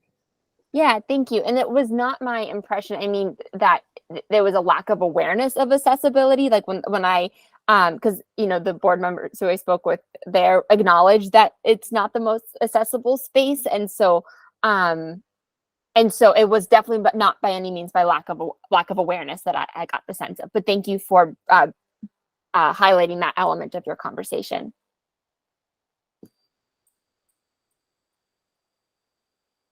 And I also appreciated, Twee, you commenting on the number of partnerships. I was and bringing that to light in the conversation and the ways in which they've been involved in the community and how that has and the impact of that outreach and those partnerships on diversifying their audience base.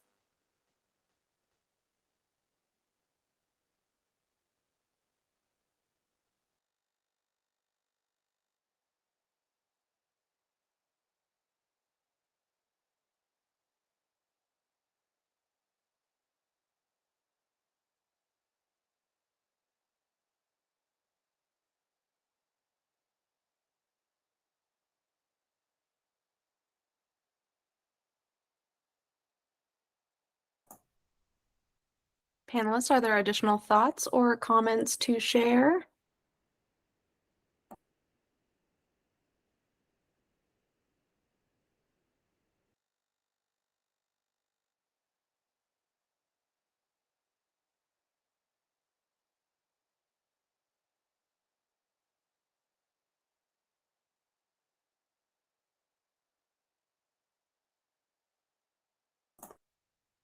All right. If not, Laura, as a staff discipline expert, do you have any additional information to share?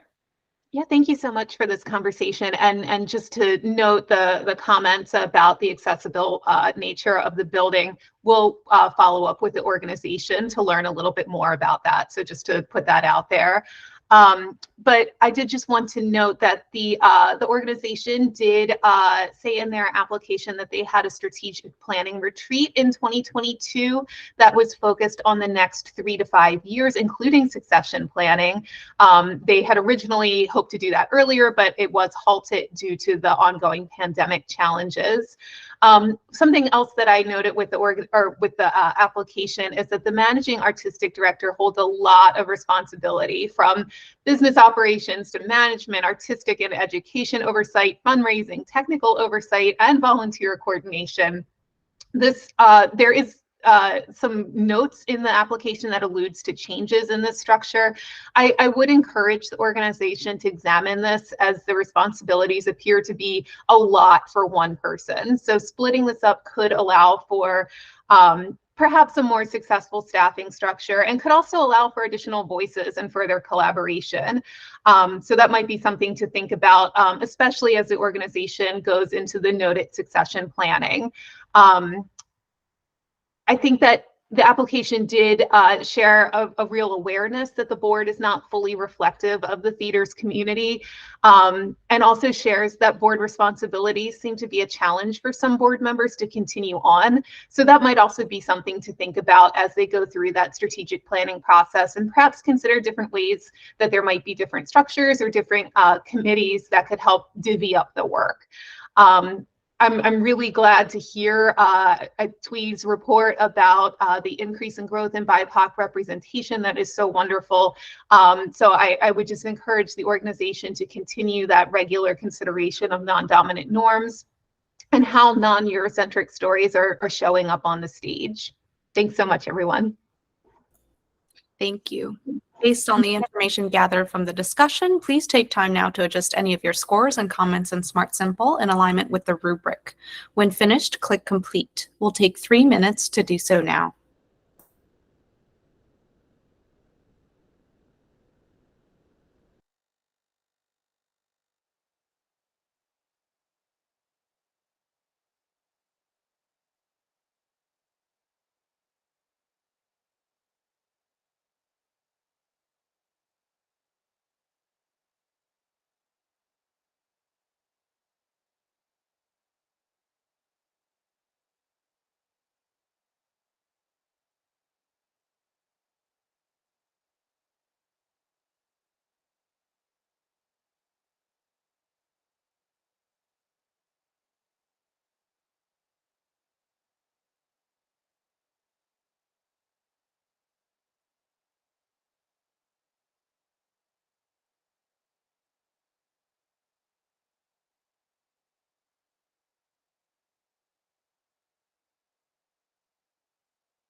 Hi there, thank you. So 3 minutes is up. Looks like we have all the scores except for Megan. Megan, are you having any trouble with anything? I just submitted it. Great, thanks so much.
And the average final score is 86%. Next.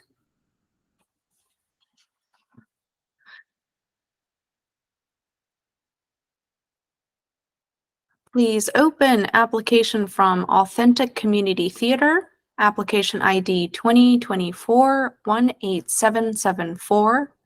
The average initial score is 81%. The panelists that conducted the artistic activity visit, Dan, will now have 2 minutes to share any information gathered. Authentic Community Theater, known as ACT, has an amazing space in the Arts and Entertainment District in Hagerstown. Upon arrival, the staff was super friendly and greeted us right away. The space is very vibrant and interesting to walk into with their lobby area and bar. The space gives the feeling of a 1920s speakeasy, but with modern touches that make it super welcoming and inviting. Getting to see a drag show in the space was unique, as it does lend itself to audience participation. Getting to interact with the performers is a key hallmark of drag performances, and this space did not disappoint. I think they have a great setup to allow for those interactions to take place, and I think they have done a great job at creating a layout that will work for a multitude of different types of events. While this event did not have traditional theater pieces like a set, they did some set-like boxes and features that the cast used quite well throughout the production. Use of a projection screen was a great way to tie things together and add another element of visual appeal to the production. Lighting for an event like this is unique, but I think it was handled very well throughout the show. Something like this doesn't have traditional blackouts and such, but the transitions from each section of the show was handled well and included narration that helped the audience transition into the sections of the show. Interactions with the staff were very positive and was definitely made to feel like a regular patron, which I think speaks well of the staff of the theater. Thank you. The panelists that held the in-depth conversation, Doris, will now have 2 minutes to share any information gathered. The Authentic Community Theater rents multiple facilities in Hagerstown, only part-time for the Maryland Theater main stage productions, the recently renovated adjacent Black Box, and a space in an industrial facility from which they are moving to double the area for the same rent. This will assist in accommodating the anticipated expansion in the proposed 5-year plan. Some areas include additional technical classes, communications training, add a podcast, radio show, non-traditional offerings, and expand the educational programs during the school year. The intention is to add a casino night to the existing fundraising activities. The artistic director and most of the key managers are already board members who have identified a community theater production they would like to manage. These managers propose what the anticipated budget is required a year or more in advance for the production, which is ultimately authorized by the other board members. The responsibility for the management of the expenses with any deviations needs the approval of the board. The current teaching artists are paid by the course, and the student tuitions need to cover the cost. Depending on the course, typically 4 or 5 students are required to meet the compensation requirement. Sometimes classes may be postponed, but no class has been canceled since the COVID pandemic. If teachers were retained on a salary position, there would never need to be a delay or cancel a class unless a health or other issue not related to the number of students registered and a suitable substitute could not be located to meet the commitment. A partnership with the Washington County Public Schools provided after-school programs during the normal school year and a 6-week summer program for selected elementary students in grades 1 to 5. These visual and performing arts-based classes covered topics not regularly offered in the school curriculum. Thank you. Thank you. Panelists, you now have 4 minutes for additional discussion.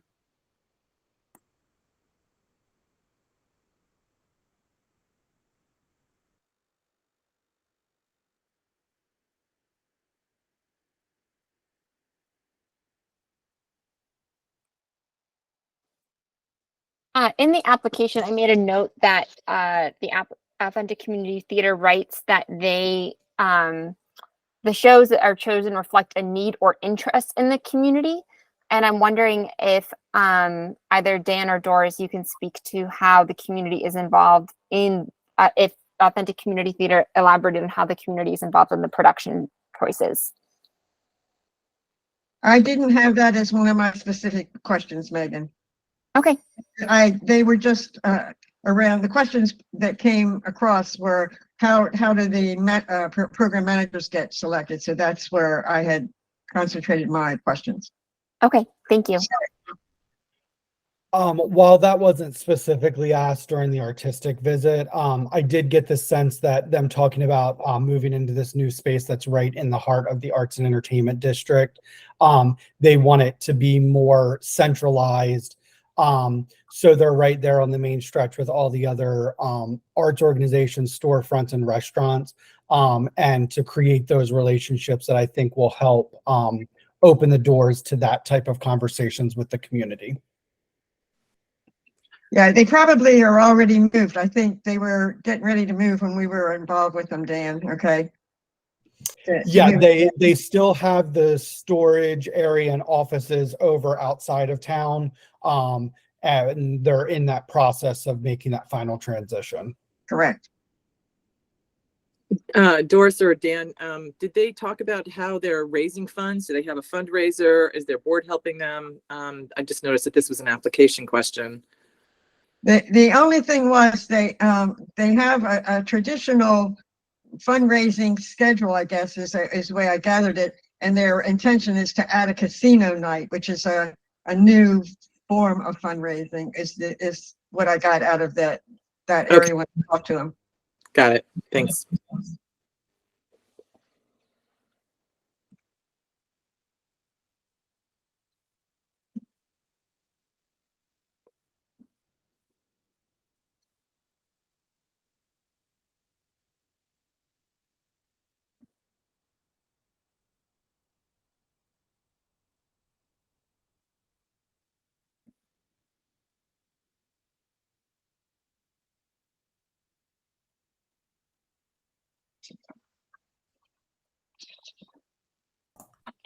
Panelists, are there additional thoughts or comments to share?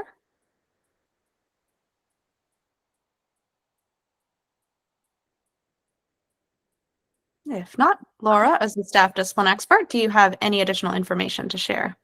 Yeah, just a few brief comments here. I just wanted to pull out a part of the application that really stood out to me, and that was their description of a really strong collaborative process. They talked about their process of onboarding for new board members, which includes a 3-month trial period, which I thought was a pretty unique collaborative way to kind of bring people on board. And the division of leadership also makes for a really strong model that incorporates multiple voices and perspectives. I did note that they have a lot of ingredients of a strategic plan in place. So it might be time that the organization might benefit from a more formalized process to set out plans for the next 3 to 5 years, especially considering that they've had some significant growth. So I would encourage them to consider specific steps, measures, and goals for the organization in that both short-term and long-term. And through that process, really consider how the community at large can share input and feedback on the organization's plans. And the strategic plan itself or long-term plan could also consider some actionable steps and goals to continue the organization's exploration of non-dominant norms in programming. Thanks so much. Thank you. Based on the information gathered from the discussion, please take time now to adjust any of your scores and comments in Smart Simple in alignment with the rubric. When finished, click Complete. We'll take 3 minutes to do so now.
And the average score is 82%. Next, please open application from the Baltimore Improv Group, application ID 2024-18844. The average initial score is 86%. The panelists that conducted the artistic activity visit, TWE, will now have 2 minutes to share any information gathered. Although I tremendously enjoyed the live comedy performance, I'm a bit torn because I do not think they have the clear administrative capacity or vision for the theater company right now. One of the inconsistencies that I saw is that their grant says they offer shows every night of the week. But when I checked their website in February and March to schedule to go see a show, they only had shows on Thursdays and Fridays. When I got to the theater, unfortunately, the hospitality was not the best. I was told to arrive at 7 p.m. for the start of the show, but when I got there, there was a show already happening in the same room, which kind of confused me. And the bartender told me to wait. But around 7:15, I was able to slide into the theater when some people were leaving. Because of that, a new person might not feel welcomed if they are confused about how to be seated and what time to show up. What I learned from the format of their game style comedy shows is that they perform in several cycles throughout the night with rotating cast members. So I stayed for 2 cycles, which was about 60 minutes long. It did make me very happy to laugh in a room full of people laughing. The performances were fantastic, and it was great to see all shapes, sizes, races, and gender expressions on stage. In conclusion, I think the theater does have a clear vision and voice of who they are to their cast and the people that train with them, but they still need refinement on their vision of how they run the theater day to day. Thank you. Thank you. The panelists that held the in-depth conversation, Dan, will now have 2 minutes to share any information gathered. Baltimore Improv Group has spent the past year working on updating its processes and structure. There were some difficulties with changes in board members and within the organization during the pandemic. Now, as the program is back up and running as of August of 2022, they are working to deepen their connection with the community, as well as look at avenues to include more educational-based programming for local schools. The Artistic Council, which was implemented this past year, is working on performance standards for their shows, as well as building up teams, making sure the programming happens consistently. They include community meetings, which serve 2 populations, the broad community and the people engaged with Baltimore Improv Group through programming and classes. These meetings help the organization understand what the surrounding community wants to see more of. They mentioned that there is an entirely new board coming out of the pandemic, and due to lack of organization from previous members, more processes have been set to track finances. They are taking this time to really understand the expenses and revenues of the companies and making sure it is better tracked. All communication about finances include 3 members, and they are in the process of looking into a new bookkeeper as well. Board members are also looking at other grant funding opportunities, especially funding for mental health and wellness. They're also looking into educational programming and funding through MSAC. They did mention that their partnership with Arts and Learning has been dissolved. They are also looking for avenues to connect with the senior population in the area. Audiences at improv nights are engaged and supportive of the performers. There is a host to run the event.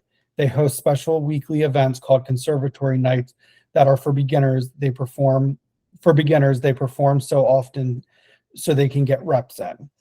The same holds about the theater holds about 60 chairs in a normal setup. It can comfortably seat 100 people when needed. There's a concessions area, a hangout area, and a warm-up area to make sure performances and audience members feel comfortable. Thank you. Panelists, you now have 4 minutes for additional discussion.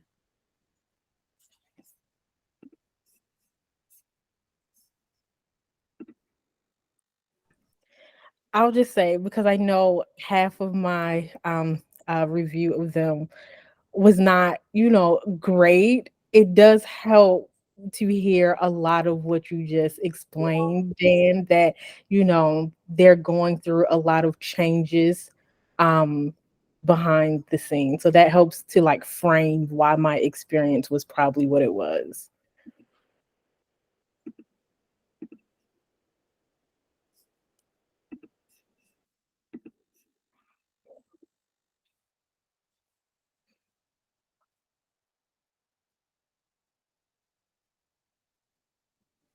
It seems like a lot of what you emphasize a lot, Dan, was their efforts to collaborate with the local community and be involved with the community.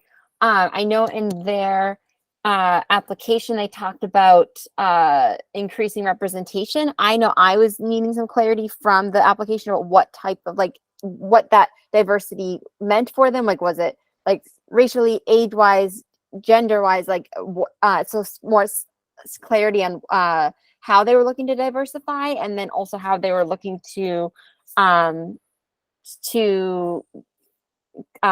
they also referenced the need to do more research on who their community is so they can better serve them. So I'm wondering if any of that was addressed in your conversation.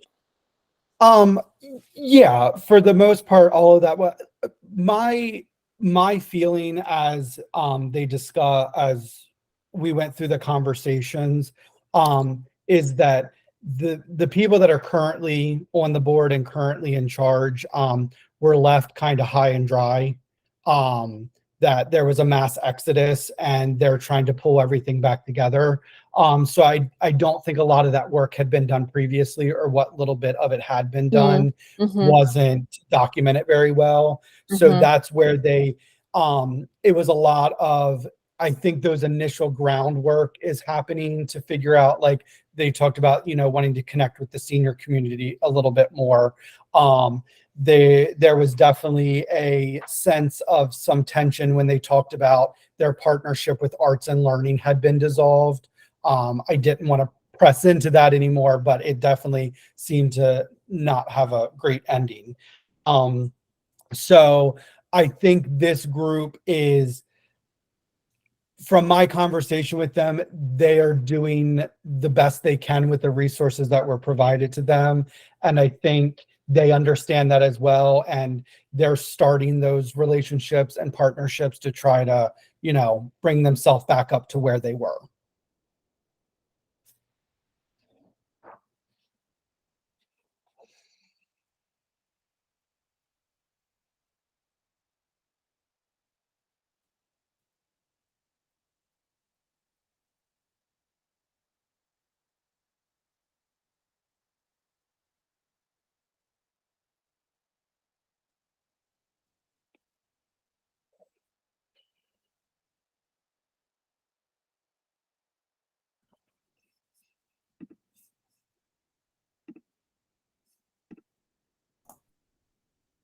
Panelists, are there additional thoughts or comments?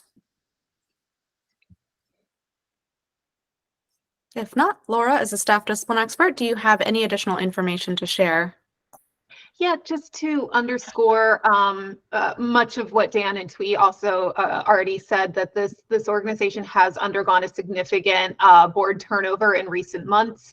My understanding is that there are new board members, I believe 6 of them now in place, which both of you alluded to as well, and that there was also this transition to an artistic council leadership model in 2021, away from the singular artistic director model, which Dan, you mentioned as well.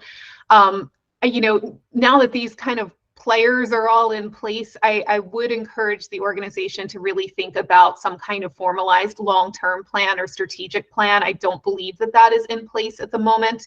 I would really consider that, now that we have these board members in place and these staff members in place, the strategic plan can help guide your decision-making, along with not only the long-term, but the short-term goals too, with clearly identified steps and benchmarks along the way. And there might also be some consideration of, a short-term plan or some kind of other training measures that might be useful to develop to help in this examination of the day-to-day roles and responsibilities, especially during this period of transition, just to ensure a clean transition and also the future sustainability of the organization. I will note that I think it was clear from the application that there is a clear commitment to working towards a more equitable playing field in the comedy and improv world that they're really committed to. Thank you. Thank you. Based on the information gathered from the discussion, please take time now to adjust any of your scores and comments in Smart Simple in alignment with the rubric. When finished, click Complete. We'll take 3 minutes to do so now.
Thank you, panelists. That's time. Megan, just checking in on your score. Submitting now. Great, thank you.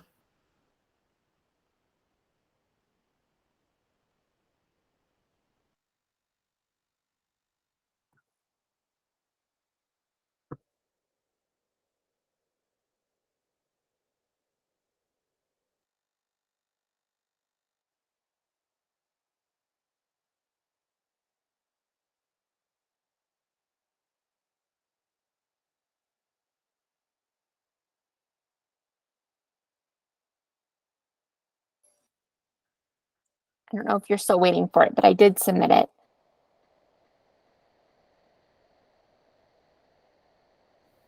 We have it. Thank you.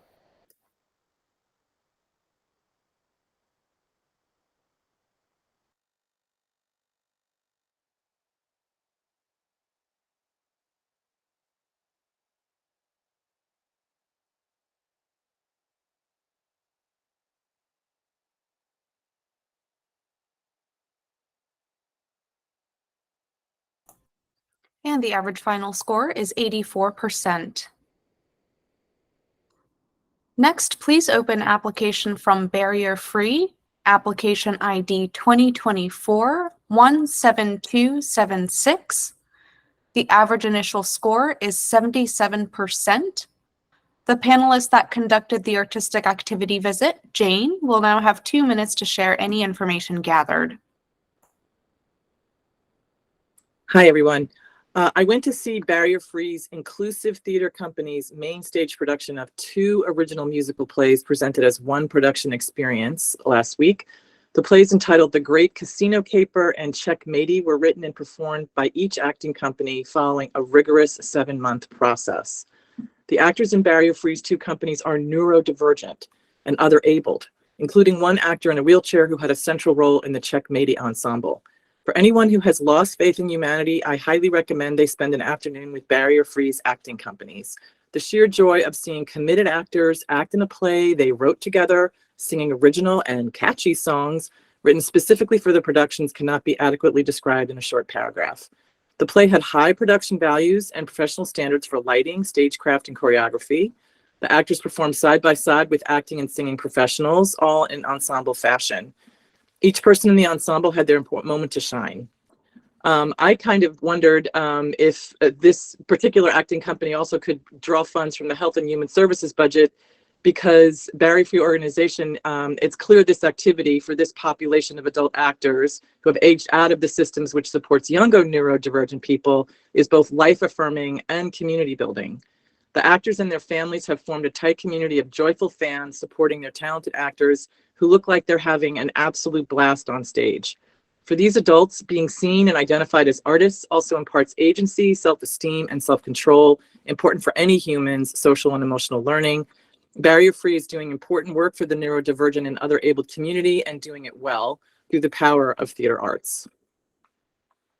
Thank you. The panelists that held the in-depth conversation, Doris, will now have 2 minutes to share any information gathered. The Barrier Free organization serves a neurodivergent population. The term neurodivergent refers to the idea that differences in the human brain are natural and normal. People are described as neurodiverse when their thought patterns, behaviors, or learning styles fall outside of what is considered normal. The neurodiverse individuals include people with specific diagnoses that are considered developmental disorders as opposed to intellectual disabilities or mental illness, and typically exist from birth onward.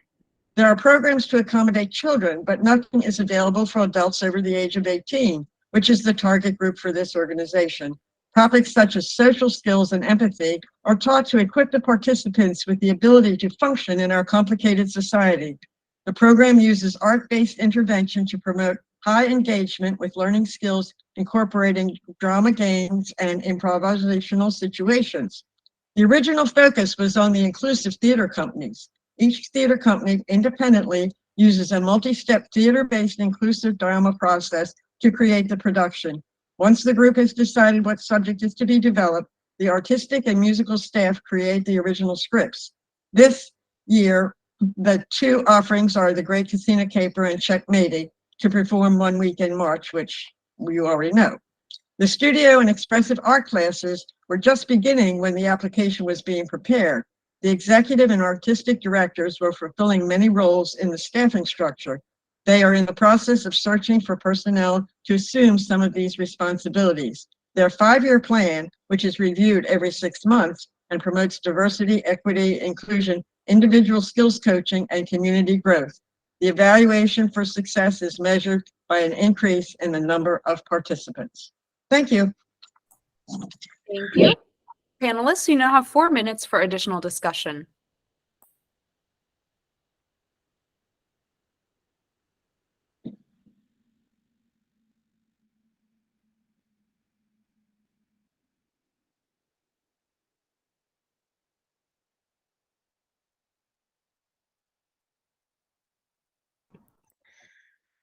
One thing I noted from what they wrote in their grant was they stated they want to raise their revenue 15% each year without raising like how much it costs to do what they do.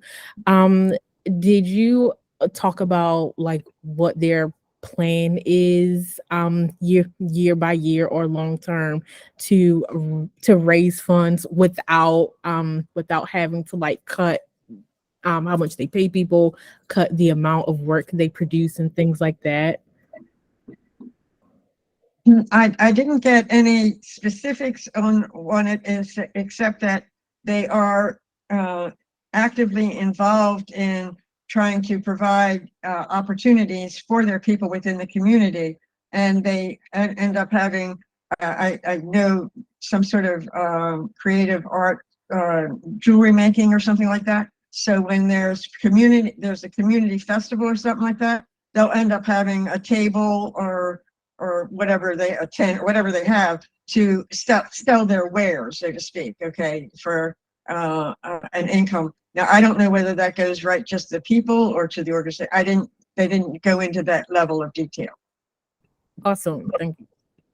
But their shows were selling concessions. It seemed to me that because their community is so engaged in supporting this, that they have everything, like Doris said, they have many activities that they are a part of in Sykesville, so that they're more observed. And I think that they're trying to fundraise any way that they can, raffle, anything that you could think of, I think they're doing.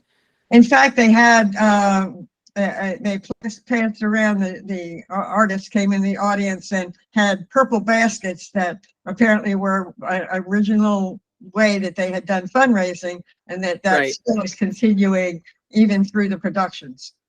Yes, and many times they came around with those purple baskets. Okay, so, okay.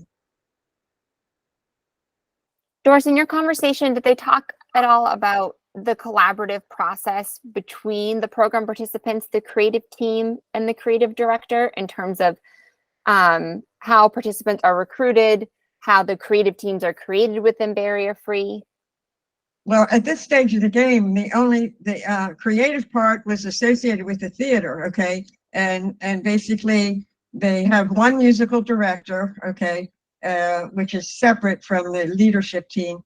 And they kind of do a brainstorming kind of thing and determine what topic they want to have, because every year they do 2 different plays, okay? And actually that program is so popular that there's a waiting list for people to try to get into the theater companies, okay? Right now they have I think 16 or 18 people in is what they have for the group, okay? So they actually have 2 groups. Okay, one's called Company A, others called Company B. And so it's obviously, and as Jane said, they are so proud of their work on the stage, and they just absolutely glow, okay?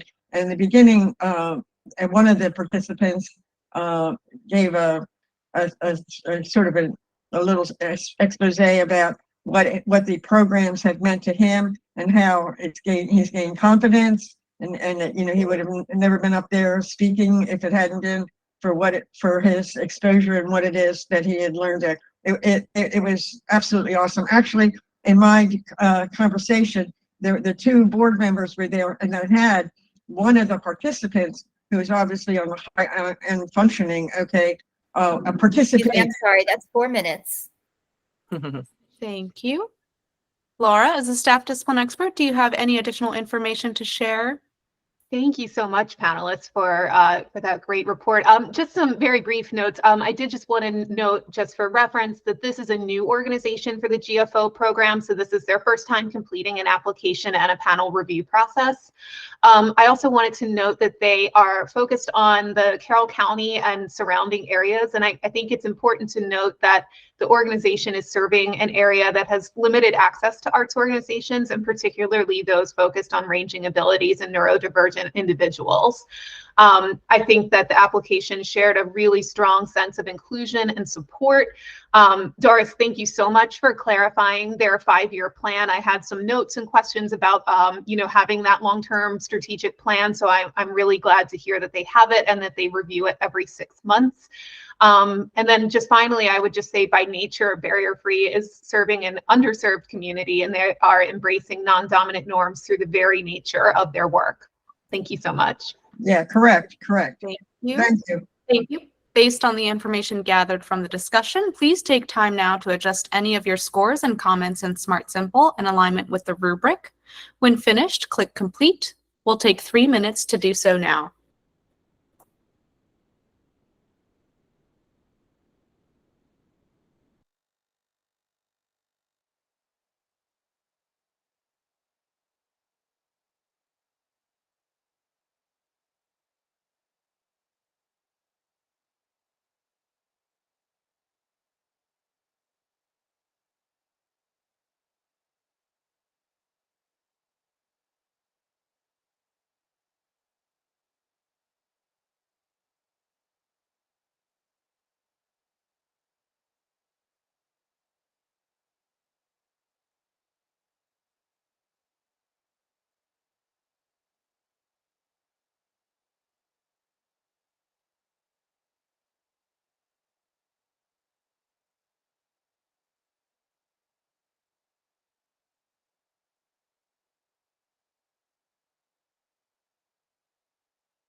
And the average final score is 85%. Next, please open application from Best Medicine Rep, application ID 2024-17729. The average initial score is 90%. The panelist that conducted the artistic activity visit, Doris, will now have 2 minutes to share any information gathered.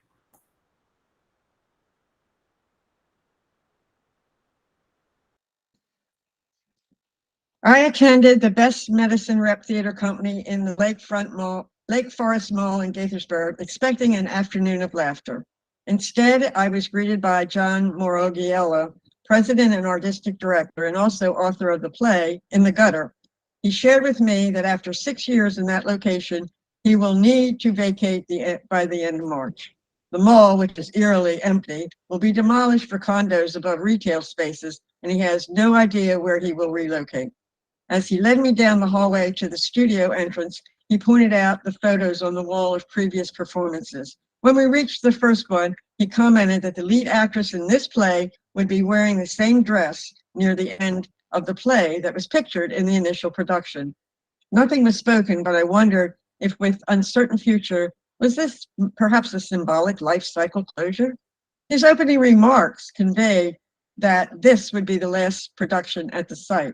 Maybe this news, as well as the gloomy day, dampened the enjoyment of the humor for the noir comedy, and there was little laughter from the audience of white singles and couples, which filled slightly less than half of the studio setting. There were no signs of diversity in the cast or audience, when Gaithersburg is the fourth most diverse city in the United States, with the source not stated, okay?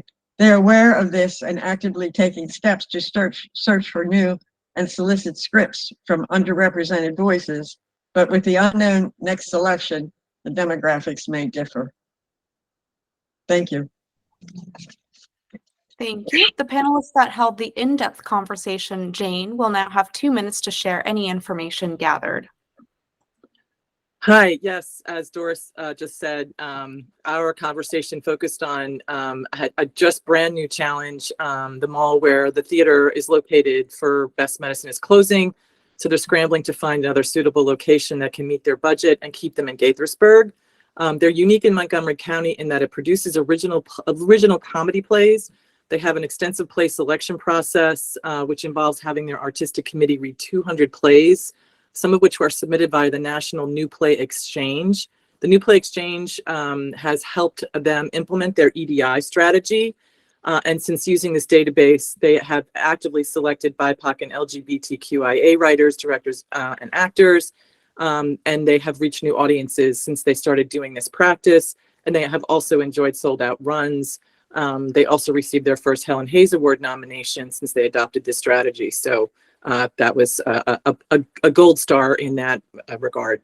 They have good controls in place for their finances, but the loss of the venue means that they'll be canceling the final production of their season and the last 3 play readings, which are an active part of their annual programming. They may join a theater consortium forming in Frederick, Maryland, or they may move to more expensive venues in Bethesda or Silver Spring.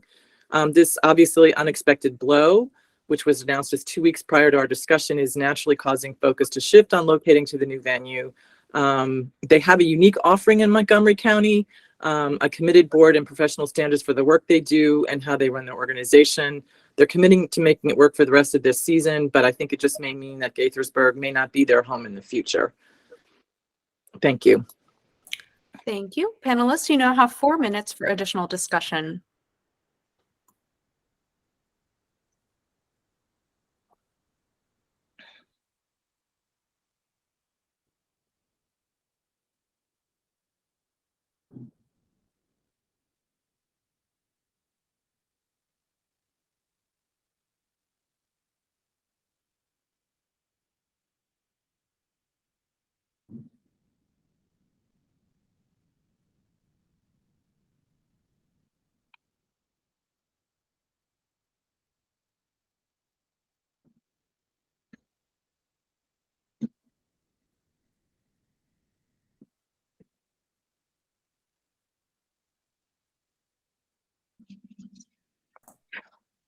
Panelists, do you have any additional questions, thoughts, comments to share?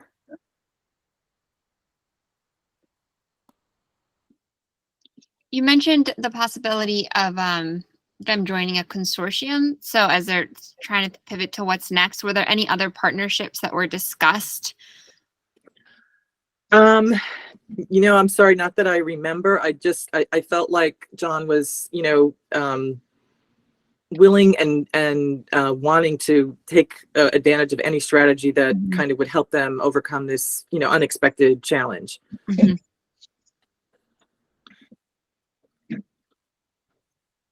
You could definitely tell it was a shock to the system. It was very emotional, I think, when he was explaining all this. Absolutely. Absolutely. He and I did discuss kind of I guess a town manager role, wondering whether the town could also help them find a new space. And, it didn't seem like he was getting the best support from that person.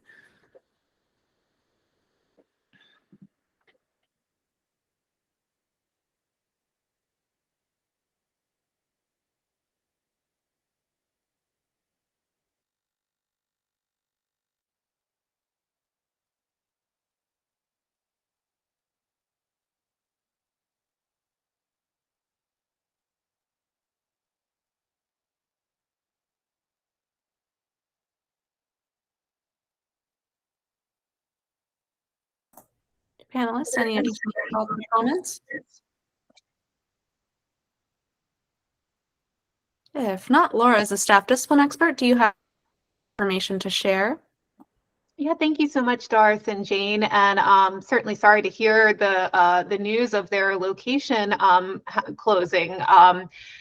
So I guess in light of that information, the application did talk about a strategic plan that was adopted in 2021. So, I would encourage them certainly with, this news and all of the things that they're grappling with to perhaps consider revisiting that strategic plan, maybe having to refresh it to consider what this news of the location closing and the possibility of perhaps moving out of Gaithersburg or perhaps joining a consortium, all of the different options that were discussed here today, how that might play into those long-term plans. The application did discuss that they are working to expand the board and that they are planning to rehire some of the part-time positions that they had to let go in the midst of the 2020 shutdowns and everything. So, I'm sure all of that is going to be in consideration with this news of the closing of the location. Representation of community seems to be a really strong focus of the organization, and I think that the application shares that they're not quite there yet, but it seems like steps are in place. So I encourage them to continue exploring ways to prioritize that and to engage with their full community of service. And I did just want to note that there seems to be, they use a lot of different non-traditional norms in theater, including styles such as shadow puppetry. So I think that that's a really unique way that non-dominant norms show up in their programming. Thank you. Based on the information gathered from the discussion, please take time now to adjust any of your scores and comments in Smart Simple in alignment with the rubric. When finished, click Complete. We'll take 3 minutes to do so now.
and the average final score is 90%. Next, please open application from Black Cherry Puppet Theater. Application ID 2024-18604. The average initial score is 77%. The panelist that conducted the artistic activity visit, Doris, will now have 2 minutes to share any information gathered. I attended the first of 2 sold-out performances at Black Cherry Inc. of a shadow puppeteer who creates scrolls, also known as crankies. A single 100-foot intricately cut piece of paper flows freely from the image to image, and in performances scrolled continually across the surface of an overhead projector. This immersive shadow show is accompanied by musicians, providing a live soundtrack with a harp, pedal steel guitar, and double bass. Some members of the all-white audience were familiar with the paper cut artist. Definitely different. Also, I was provided a YouTube address for a previous, more traditional puppet show, a collaborative project among the University of Maryland, Baltimore Police Athletic Committee and the Community Engagement, and students from the University of Maryland School of Nursing, initiated by the PAL Puppet Program to help children in West Baltimore work through their personal traumas by doing something creative and constructive, while also strengthening their reading skills and their relationship with local law enforcement. The children worked alongside their police officer mentors during a 10-week puppeteering workshop led by Michael Emerson, the executive director of the Black Cherry Puppet Theater. The children read scripts, created storyboards, painted a set, and created their very own puppets for a performance of Cinderella in Our City. With guidance from adult mentors, the children ages 8 to 13 wrote an original script telling the story of Cinderella growing up in West Baltimore over the course of 7 scenes. At the end of the workshop, the children and the police officers performed a full house at the theater, standing room only. Thank you. Thank you. The panelists that held the in-depth conversation, Dan, will now have 2 minutes to share any information gathered. Black Cherry Puppet Theater was started as a mobile theater, therefore the roots of the organization was to focus on the accessibility of the art form. Not only do they perform puppetry, but they also engage the community in teaching how to build and make their own puppets as well. The motto, "Anything can be a puppet," is what the group focuses on, as they can showcase how puppetry can be created with unique items as well as run-of-the-mill items you can find around you. The puppets can be as simple or as complex as the creator wants them to be. They participate in festivals throughout Baltimore, which acts as a first connection point for a lot of people. Interacting with people starts the process, whether that be at something like a festival or a community event. They have 2 puppet slams a year, which is a low-cost event, and they have residency programs in schools as well. These school residencies focus on arts integration and engagement with school subjects. While they did have a consultant come in a few years to help set up mission and goals, they do understand that a strategic plan is an area they need to work on.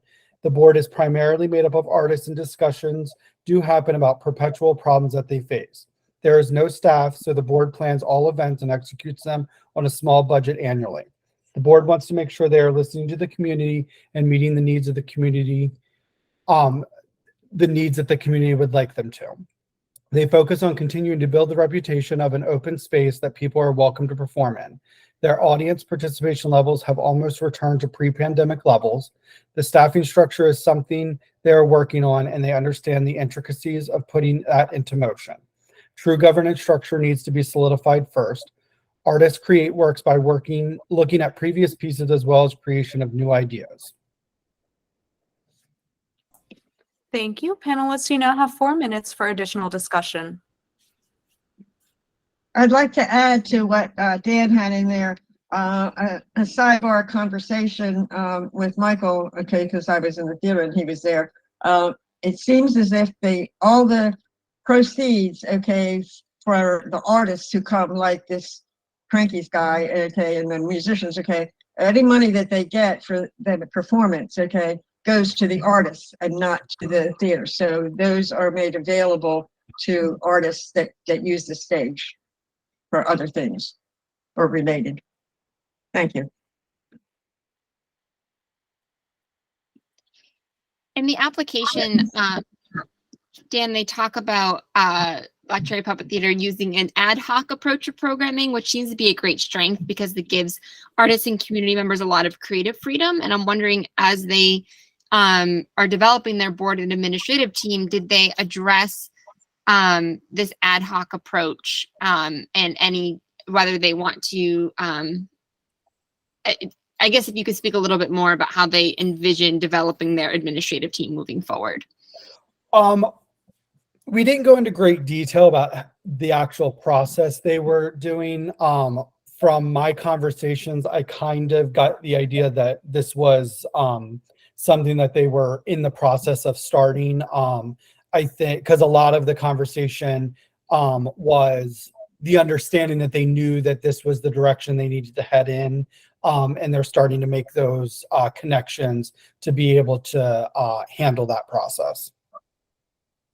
I'd like to add to that, in one of the events, okay, that happened before I could get in touch with him to arrange the meeting for an artistic event, was a potluck dinner or potluck thing where people would come, okay, and actually present ideas of what it is they wanted to perhaps pursue, okay, for whatever they had in mind, okay.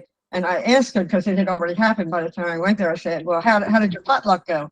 And he said it went very well, that they had, I think he said like 10 or 12 new people, okay, that came to assess about perhaps becoming involved.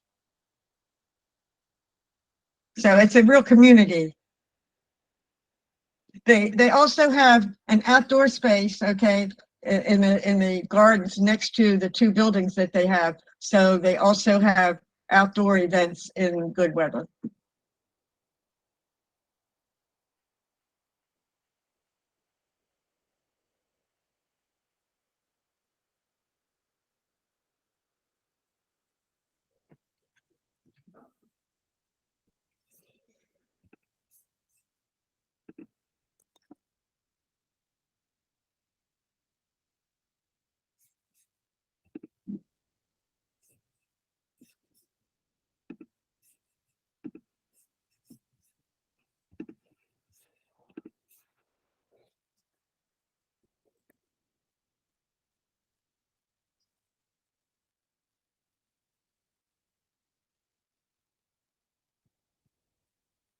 Panelists, are there additional thoughts or comments to share?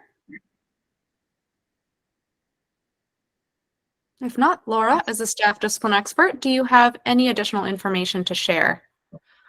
Just a few brief notes. Most of my my comments were about strategic planning. So Dan, thank you so much for adding in the information that they've worked with a consultant in the past and that are also recognizing the need for strategic planning in the future. I would encourage them to go down that road and consider some kind of long-term planning method, if not a formalized strategic plan. I think for the health of the organization, the goals and the plans, the various benchmarks of the organization should be routinely evaluated to ensure that all aspects of the organization are in alignment with the organization's mission, vision, and values. There are needs for staff and board and governance, which was discussed here a bit today. And I think that with the help of a strategic plan or some kind of long-term plan, a lot of those items could be prioritized and planned for. But overall, something seems to be working really right for this organization since it's been around for several decades. And I would recommend that they think about those formalized plans and structures to really ensure the long-term sustainability of the organization.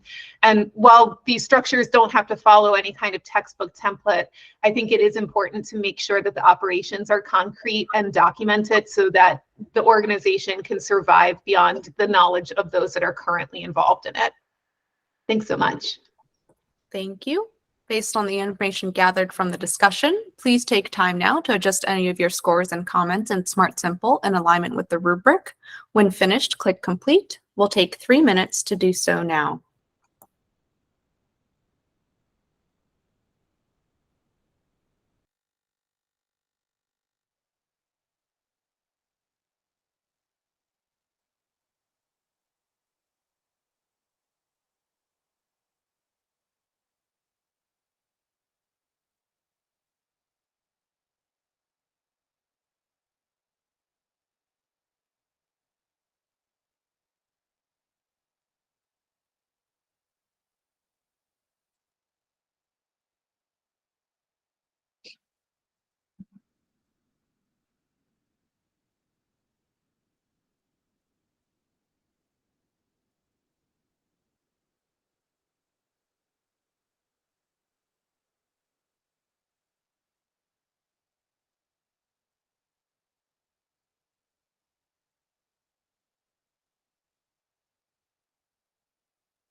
And the average final score is 82%. All right, finalists, we did have a break scheduled in here. However, again, we are running ahead of schedule, so I just want to check in and see if you wanted to do one more review before taking the break, or if you would like to take the break now. Could you let me know your preference? I would prefer to take the break now. As well. Okay, absolutely. That's totally fine. So we'll take a 15-minute break. So let's all return here at 12:05. At 12:05, we will see you then. Thank you.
All right, panelists, it is 12:05. If we could start to gather in preparation. Dan, happy to see you back. We're gonna kind of just take our time getting back in the groove of things here. Are you feeling ready to get going? Or we could take another minute if you would like. I'm all good. Okay, great. All right, I just want to, before we jump in, I just want to say, panelists, that we're at, about the halfway mark here. You're doing great. Great work. And yeah, we will just keep plowing ahead with these reviews. All right, so next up, please open application from the Bristol Players, also known as Fells Point Corner Theater. Application ID 2024-17672. The average initial score is 89%. Doris has stated a conflict of interest, so Doris will not be participating in the discussion and the scoring. The panelist that conducted the artistic activity visit, Dan, will now have 2 minutes to share any information gathered. Thank you. The Fells Point Corner Theater is situated in a quaint area of Baltimore. I was very surprised to see their use of the space as I walked into the theater proper. They have a very unique shaped stage, with the upstage portion ending in a point of a triangle and the downstage end being the base of the triangle. I think they did a fantastic job in using that space for a unique production of this show, Dead Man's Cell Phone. They used fabric as a great way to make entrances and exits given their unique stage layout. This kept from entrances and exits being too distracting during scenes. It was clear that thought really went into the look of the costumes in comparison to the set. The focus of this production was what was happening between characters, and that was really the focus of the show. Minimal set pieces helped with really allowing the audiences to focus on the important relationships between the characters on the stage. The theater utilizes its space well. While it doesn't have a large lobby area, they utilize the space so patrons don't feel claustrophobic while waiting for house to open or during intermission. The space is very well kept. While they are located in an older building, it is clear they take pride in the building and make sure to upkeep it and take care of it. On a side note, the seating was very comfortable. The cast did a great job of making sure the audience could not only hear their dialogue, but really was able to understand the connection to the characters. I think it's clear a lot of time and effort went into the staging of this production and really making the relationships be the focal point. Thank you. The panelist that held the in-depth conversation, Megan, will now have 2 minutes to share any information gathered. Fells Point Corner Theater is the merger of the experimental corner theater company and the traditional Fells Point Theater. They marry a spirit of exploration of innovative, contemporary, and original plays with a deep commitment to serving their local arts community. This commitment to serving their local arts community was amplified during my conversation with the board president and managing director. Fells Point Corner Theater structure has always relied on the input and volunteerism of their members, and in 2018, which the board president referred to as the renaissance of the Fells Point Corner Theater, they decided to uplift this structure by expanding board leadership to have a more collective approach to decision-making. Within their 7-member board, 3 are fiscally responsible. They are currently seeking a treasurer who has financial expertise, but are having difficulty finding someone who is willing to volunteer their time. They are considering creating room in their budget for hiring a financial professional to oversee the finances of their organization. Regarding their membership goals, the managing director emphasized that it's not just a numbers game, but rather is an engagement game. They're more focused on recruiting members who will be actively involved in meetings because that will allow members to authentically shape the direction of the theater. Even though they are actively trying to diversify their volunteer and board base, which is mostly white in a predominantly Black city, they do not just want token members. Fells Point Corner Theater strategically selects plays that help them develop community partnerships with new constituents. For example, their selection of the Thanksgiving play by Indigenous playwright Larissa Fasthorse allowed them to partner with the Native American Lifelines and the Baltimore American Indian Center. They continue to have relationships with these organizations and have offered their space to the Native American Lifelines for their youth programming. Fells Point Corner Theater shift in programming has allowed them to offer more rental space, allowing them to develop new partnerships and expand their community. They offer their space to anyone for affordable rates and take pride in being able to be a resource to their community. Thank you. Panelists, you now have 4 minutes for additional discussion.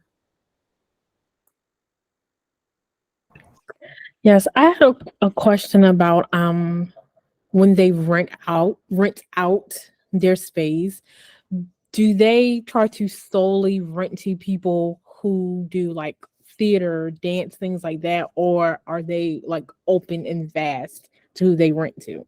So their rentals are open to anybody. I think some of those partnerships, like I thought I had noted it. Oh, so some of these partnerships they've created, like when they partnered with Native American Lifelines for work on Thanksgiving play, the Native American Lifelines has used the Fells Point Corner Theater for their youth programming, and that is not a theater or arts-based organization. And so I think those partnerships allow them to expand even what their space is even used for. Awesome. I just like to add, I think that's one of the things like I noticed when being there, the unique size and shape of their space lends itself to not only being used for artistic reasons, but other type of community events and stuff.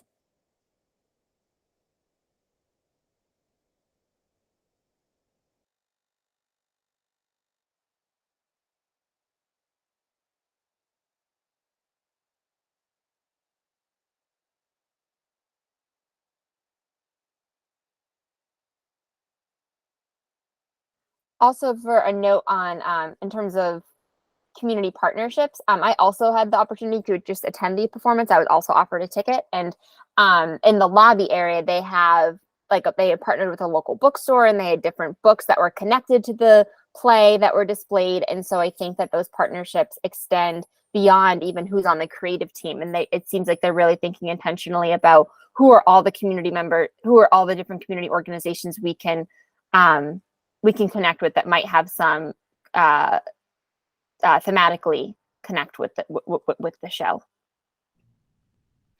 I'm really glad you brought that up, Megan, because I noticed that in the lobby, I think a lot of organizations can be centrally focused on themselves, and it was very clear in their lobby they also did a lot of promoting of storefronts and other businesses in the area as well, whether they could be thematically drawn into what they were doing, but also giving those artists, like the book section, those authors a chance to present their pieces.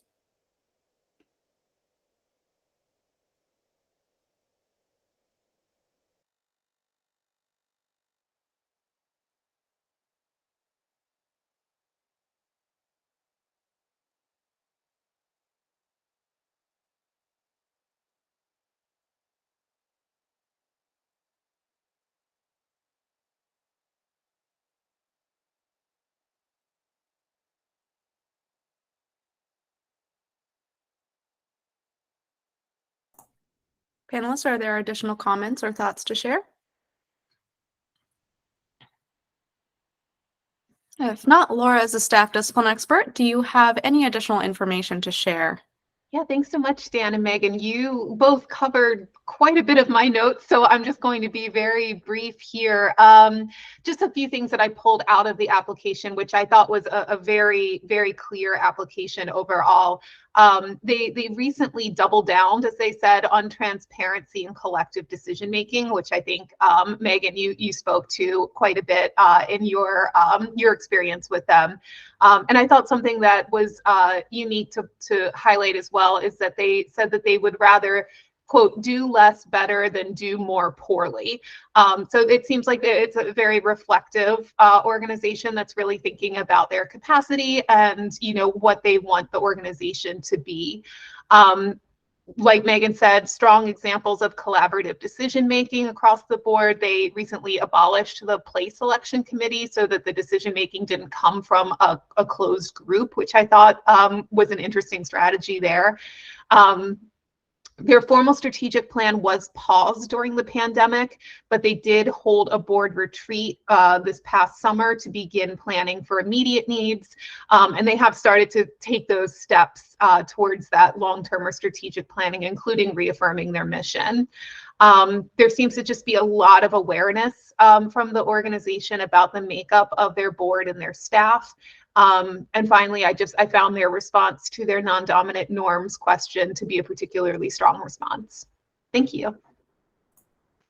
Thank you. Based on the information gathered from the discussion, please take time now to adjust any of your scores and comments in Smart Simple in alignment with the rubric. When finished, click Complete. We'll take 3 minutes to do so now.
And the average final score is 90%.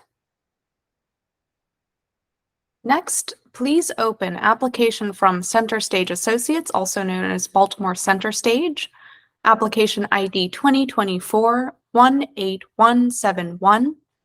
The average initial score is 80%. TWE has stated a conflict of interest, so TWE will not be participating in the discussion and scoring.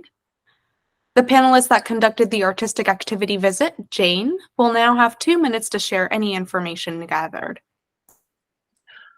I saw the play Tiny Beautiful Things by Naya Vardalos, based on a book by Cheryl Strayed, directed by the interim artistic director, Ken Matt Martin.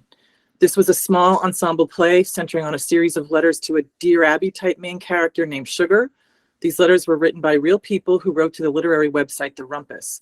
Each vignette started with Dear Sugar, and other than Sugar, the actors played various characters who wrote to her, and they also comprised a kind of Greek chorus that showed up a couple of times during the play, acting out Sugar's nagging thoughts of self-doubt. Why do you think you're qualified to give advice, for example? The set was beautiful and carried the metaphor of emails and technology quite well, and the acting was terrific. This play was performed in the Hood Theater. The cast of BIPOC and non-BIPOC actors were both from the regional talent pool as well as the greater Baltimore area. Everything I experienced as an audience member, from the way I was greeted to the program to the play, illustrates the careful and often transparent thoughts going into the process of Baltimore Center Stage's reinvention. Their desire to open up to their neighbors through their civic initiatives and BCS Presents shows a recognition that post-COVID, the same old ways of running a regional theater have to change in order to adapt and reinvent. As this change unfolds, I personally wonder if BCS will embrace, even in small ways, striking a balance between introducing new ideas and preserving worthwhile practices of the before times, because it's hard to be a trailblazer all the time. It will be interesting to observe BCS's future moves as it brings its strategy to life, especially with Stephanie Ibarra's departure at the end of the month, in 3 days. Thanks. Thank you. the panelists that held the in-depth conversation, Dan will now have 2 minutes to share any information gathered. Thank you. Center Stage Associates, also known as Baltimore Center Stage, talked about their creative process and the steps it takes for something to become a reality on their stage. They do have discussions with other theater groups to possibly look into co-producing pieces throughout the season, as well as making connections with groups that would like to work with them. Then they look at how this will impact the Baltimore region and if this brings something that the Baltimore region needs or wants. They also look at ways to help organizations who have lost spaces. They look at ways they can help provide space for those type of companies so they can continue to do the work that they are already doing. These type of contacts either come from staff or from the community itself, who knows that Center Stage is there to help the community. As this information comes in, it's important for Center Stage to see how it all fits together and make sure that everyone's needs can be met before moving forward on a project that will take place. The Tiger Team group worked a lot on a strategic plan during COVID. Right before COVID, a group had been working on the mission and vision and completing those items. The Tiger Team is board and staff members who have done research into comparative companies and how their structures work. The group has taken a decentralized approach to creation. The artistic teams of productions handle the creation of the production. They focus on self-led work, and meetings are crucial to make sure people within productions are on the same page. Planning meetings still occur frequently to make sure everything can work together and be accomplished. Staff and board communication is critical and happens often, including training of new staff, regular staff meetings, biannual retreats, and making sure the lines of communication are open between the staff and board. Review of how their financial process operates is done regularly.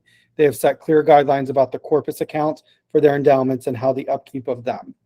They do have the ability to borrow against endowments, but they do not do this. They also have some lines of credit to fall back on if many unexpected challenges pop up in a short time frame. Thank you. Panelists, you now have 4 minutes for additional discussion.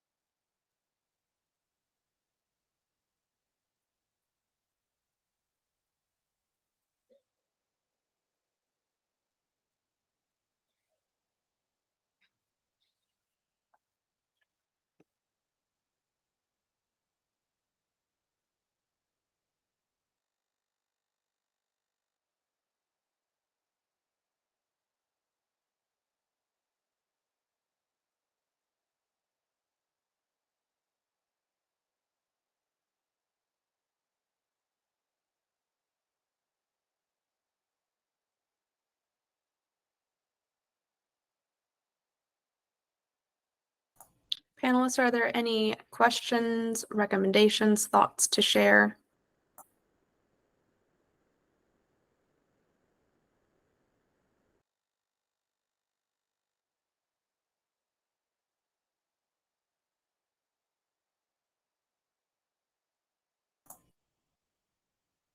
All right. If not, Laura, as a staff discipline expert, do you have any additional information to share? Just a few brief notes. Thanks so much, Jane and Dan, for your reports. This was an application that overall I found was a bit light on details and examples. So I'm really glad to learn a lot from what you reported today. So thanks so much for helping to fill in those gaps a bit. I did just want to highlight, as Jane said, that since the submission of the application, we have learned about the artistic director leaving the organization. So certainly that is going to be something that's going to be taking a high priority in their planning processes. I'm also glad to know a little bit more, Danny shared about the Tiger Team and how that is falling into the strategic planning process. So, you know, that may or may not be paused or perhaps taken into consideration with the new artistic director coming on board in the future. The board and the leadership demographics closely resemble the demographics of the community as shared in the application. I think there's a really strong sense of consideration in non-dominant norms, not just in the play selection, but just generally speaking, really challenging the role and the definition of what theater is as a whole. There's a strong, clear sense of the organization's commitment to equity that I think is seen throughout the application. But I would recommend that they elaborate a little bit further into the how throughout the application, so somebody from the outside who's reading it can more clearly understand how they're working to achieve these really substantial goals. Thanks so much. Thank you. Based on the information gathered from the discussion, please take time now to adjust any of your scores and comments in Smart Simple in alignment with the rubric. When finished, click Complete. We'll take 3 minutes to do so now.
And the average final score is 81%.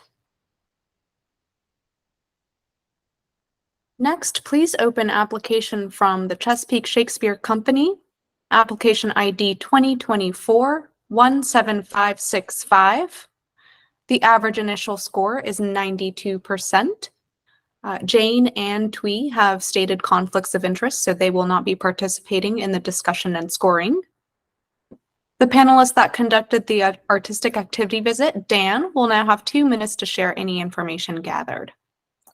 Thank you. My time at Chesapeake Shakespeare Company was very informative. They have done a great job with the space they are in over the past decade. I saw a school show version of Romeo and Juliet, which was condensed to 110 minutes. The theater was full of students from the Baltimore region who got to experience Shakespeare live on stage and also got to participate in a talkback with the cast afterwards. It is clear the company puts a lot of effort forward with these school shows, and that was seen on the stage as well as the talkback after the performance. They are taking the importance of teaching Shakespeare and making it engaging to students. They understand that this may be the first time students are engaged with Shakespeare or even theater itself. The staff was very accommodating, giving a tour after the performance of the space. I had the chance to talk with them about their ticketing structure and seeing that they have a variation on ticket pricing to try to include as many people as possible. And they felt that that was going very well. Inviting people to final dress rehearsals for a much lower cost rather than their public performances make the theater very accessible to an area that cost can build barriers. Seeing all the different ways they engage with the community that they talked about in their application was reflected in this visit. Seeing their rehearsal space as well as the other areas of the theater show how much dedication that their theater company has. They are looking for ways to expand their educational offerings throughout the state, as they know that some areas don't have the ability to travel all the way into the Baltimore City proper. Thank you. The panelists that held the in-depth conversation, Megan, will now have 2 minutes to share any information gathered. Chesapeake Shakespeare Company is committed to bringing classic theater to their home city of Baltimore and all of Maryland. What counts as classic theater is a discussion amongst their creative and executive staff as they challenge audience members to reconsider their assumptions about who and what classic theater can be about. As the producing executive director shared, one student who attended their matinee performance of Romeo and Juliet was inspired to see a Black woman like herself play Juliet. Sometimes this non-traditional casting challenges audience members, but CSC is firm in their belief that classic theater is inherently inclusive. They've adapted and expanded their programming over the years to accomplish this goal. For example, as a response to the industry-wide reckoning with the need to challenge white-dominant theater spaces, CSC produced A Raisin in the Sun in their first season post-COVID. They also developed the Black Classical Acting Ensemble to train actors of color in working with heightened language, which translates to more artists of color performing on their stages. The Black Classical Acting Ensemble remains active, and CSC continues to be in conversation with them about what programming they want produced. This demonstrates an ongoing commitment to BIPOC-focused cohorts and programming. Shakespeare Beyond the Walls is CSC's most recent community-engaged programming initiative and will take their productions into different neighborhoods throughout Baltimore for a pilot season in the summer of 2023. Site locations include Patterson Park and Carroll Park, and CSC is actively working with these community organizations to develop this programming to ensure that it meets the needs of their communities. With Beyond the Wall, CSC hopes to reach communities who may not travel to their main stage. CSC intends to build Beyond the Walls over the course of 5 years, and they have hired a program manager specifically for this purpose. Ideally, a third of their programming will be Beyond the Walls, a third will be educational programming such as student matinees, and a third will be main stage shows. However, this ratio is dependent on funding. CSC's expenses and revenues are reviewed monthly by Michael Lanegro, the Director of Operations and Finances, and compared to their annual budget. This budget is then adjusted accordingly. The producing executive director and the business manager are also involved in reviewing and improving finances. All finances are recorded in QuickBooks. Thank you. Panelists, you now have 4 minutes for additional discussion.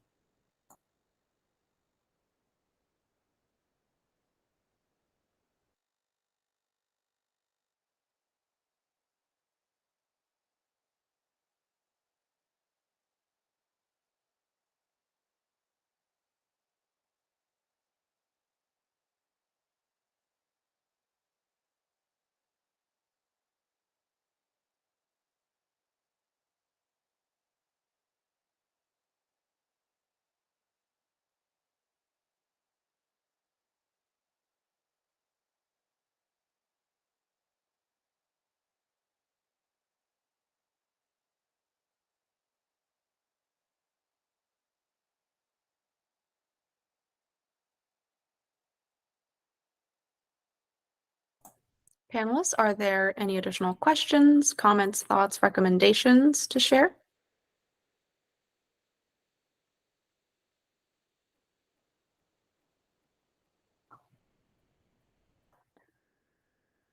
If not, Laura, as a staff discipline expert, do you have any additional information to share? Just a few things. Thanks so much, Dan and Megan. You hit on many of the notes that I had made as well. So just to briefly pull out, I think that there was a really inclusive decision-making process that was described within the application. I would love to know more from the organization or have them consider in the future how the community at large and not just the known audience members are a part of that process. But it seems like there is a really inclusive process that is either in place or taking shape.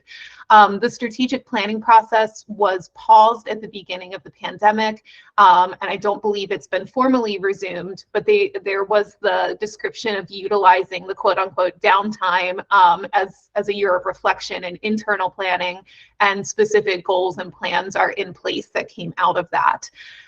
There is the description of utilizing a self-described horizontal model of staffing as opposed to a top-down model, and that appears to be a very successful model for the organization. And just as Megan reported on, there seems to be a really strong understanding of the connotation of the word classic and what that can mean. I think this shows up in their response to the question about non-dominant norms. So I would just encourage the organization to keep going with that and really think about that definition of classics and thinking about things that fall outside of the Eurocentric canon. Thanks so much. Thank you. Based on the information gathered from the discussion, please take time now to adjust any of your scores and comments in Smart Simple in alignment with the rubric. When finished, click Complete. We'll take 3 minutes to do so now.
And the average final score is 93%.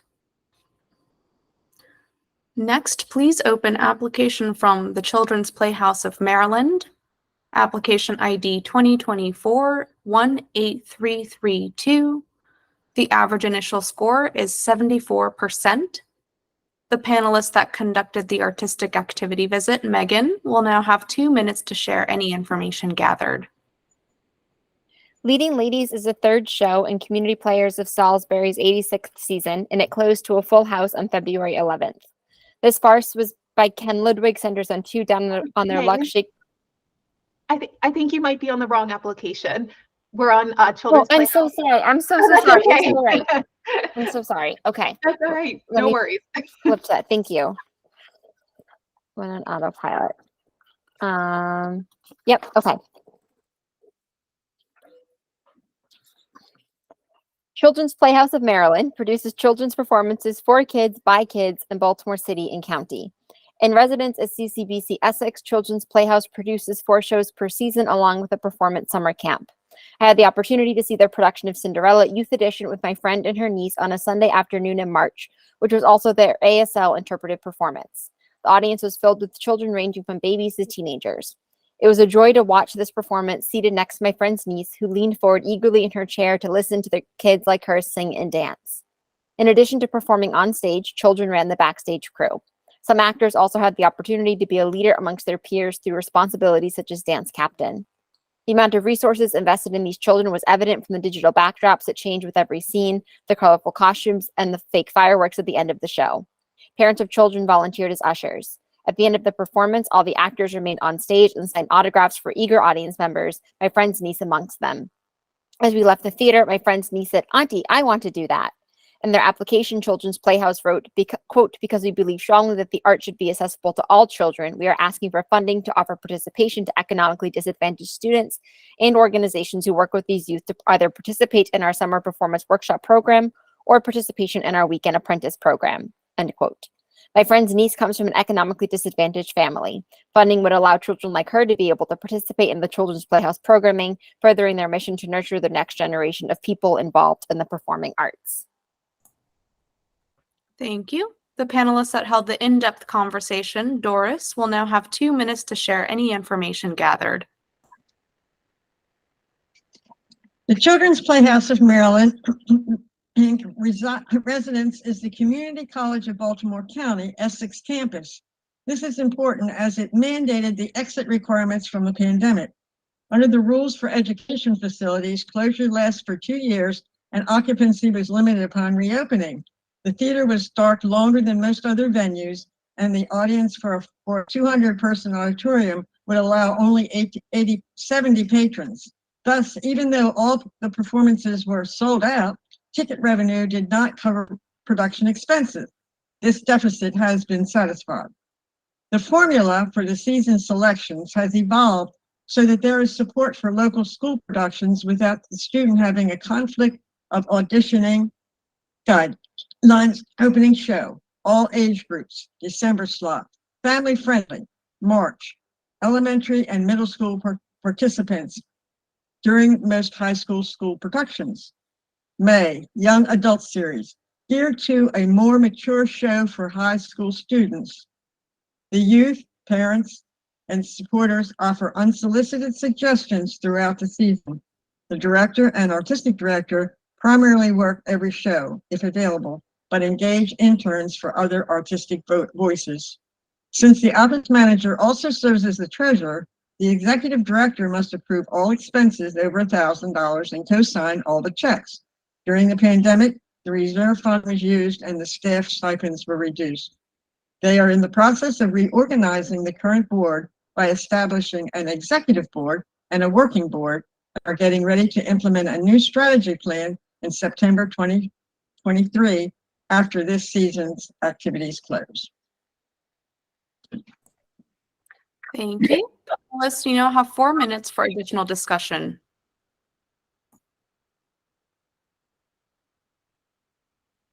I just wanted to emphasize how impressed I was with the quality of the production. I'd never seen an all children's production before, and the talent of these kids and the costumes they had, and I was really blown away by the performance that I saw, and it was such a joy to be able to share it with my friend's niece.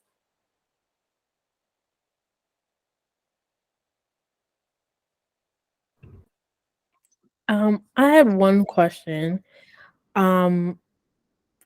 Did anyone gauge the core differences between their summer camp versus like their fall and spring camps or like job trainings that they offer?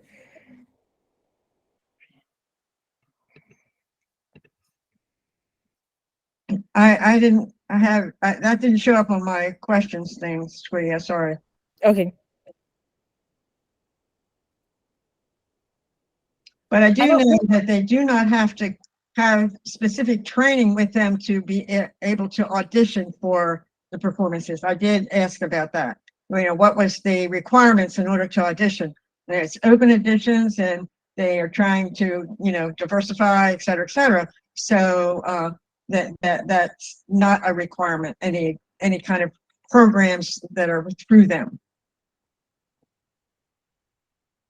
Yeah, and I don't know if the age ranges are different for their summer programs versus the fall programs. I know that for the upcoming production, I think that you had to be in the age range was older. You had to be in high school. Like my friend's niece is 11, so she was too young to participate in this. When the show that we saw, they had children ages from probably 5 to seniors in high school, so it was much wider. So I'm not sure if, depending on the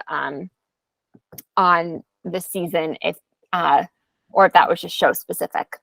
No, basically that's what their formula is. Okay, that last performance is just devoted to the high school group. Okay, because they were eliminated from the preceding one, which you just saw. Okay, that's because that one is geared to having middle school and elementary school. Okay, because schools are having their productions during this time frame. Okay, March time frame.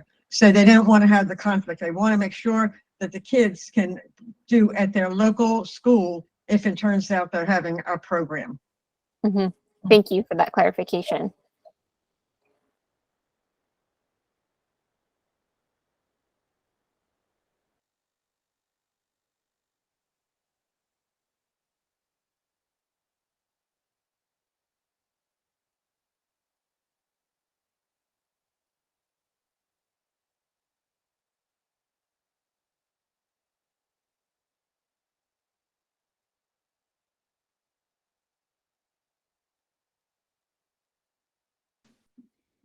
I'm curious about play selection. I'm sorry if that was covered.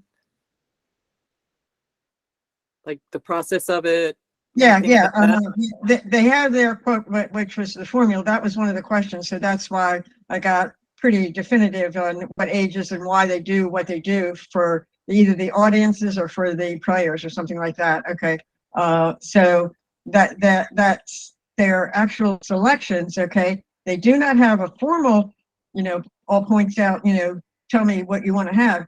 But the director told me that all throughout the year, okay, that either the parents or even the kids, she said a lot of them actually come from the kids, that they'll say, you know, blah, blah, blah, you know, whatever her name is, okay, or however they address her, you know, we'd like to do, and then they'll name something, okay? And so she says she doesn't have to solicit, because unsolicited, she gets more getting than she can handle this, I guess. Thank you, panelists. That's 4 minutes. Thank you. Thank you. Laura, as a staff discipline expert, do you have any additional information to share? Just a few things to add in here. So just to confirm, the summer camp is meant for ages 6 to 15, if that helps answer any of the questions from before. So that's ages 6 through 15.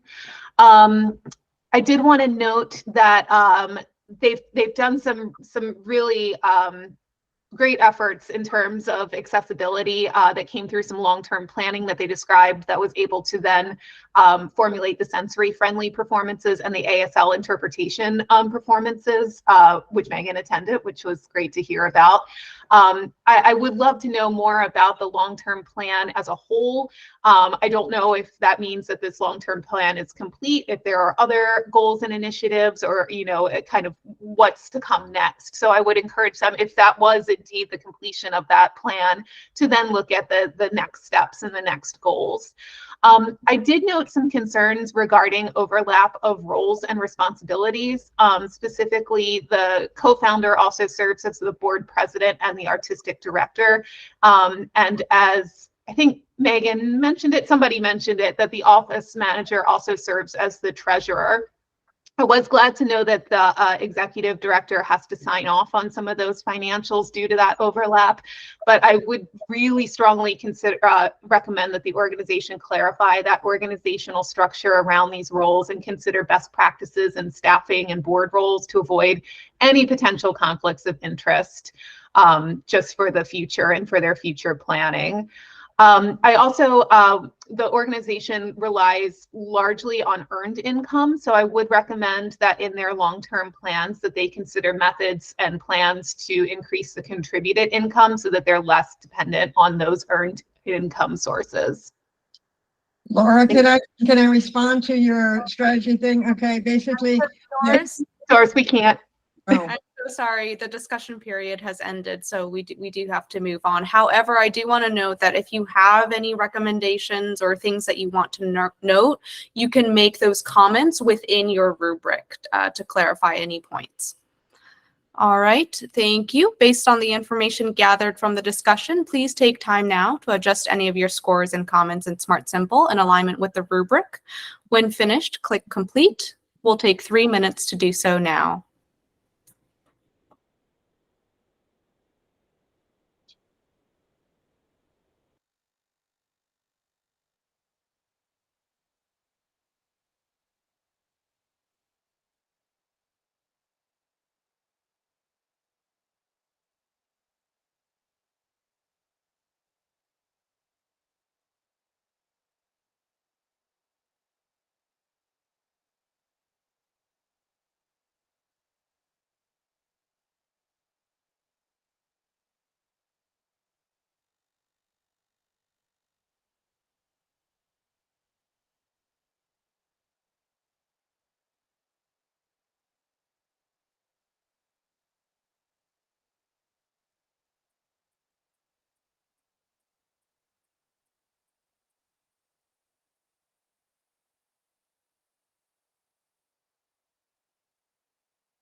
Thank you, panelists. That's 3 minutes. Doris, just checking in.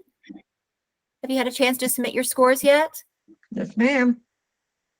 Great, thank you.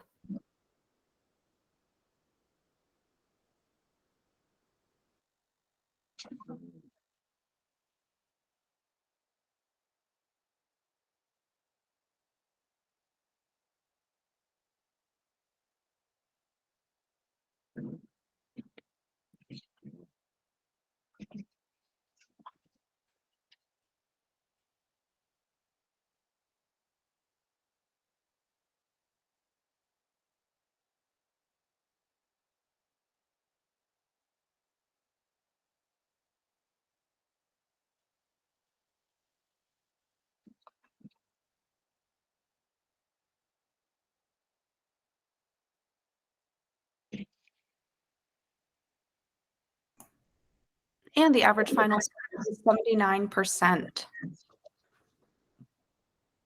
Next, please open application from the Children's Theater of Annapolis, application ID 2024-18620. The average initial score is 83%. The panelists that conducted the artistic activity visit, Doris, will now have 2 minutes to share any information gathered. I attended the next to last performance of the Children's Theater of Annapolis of the musical Peter and the Starcatcher, a continuation of Peter Pan's adventures. It was performed in a spacious theater where I was seated in the middle of the 6th row for perfect viewing of the expansive stage. According to the director, the flexible set was constructed from a bunch of stuff we dug out of the props loft. The cast consisted of 17 children and teens ranging from ages 11 to 17, according to the bios.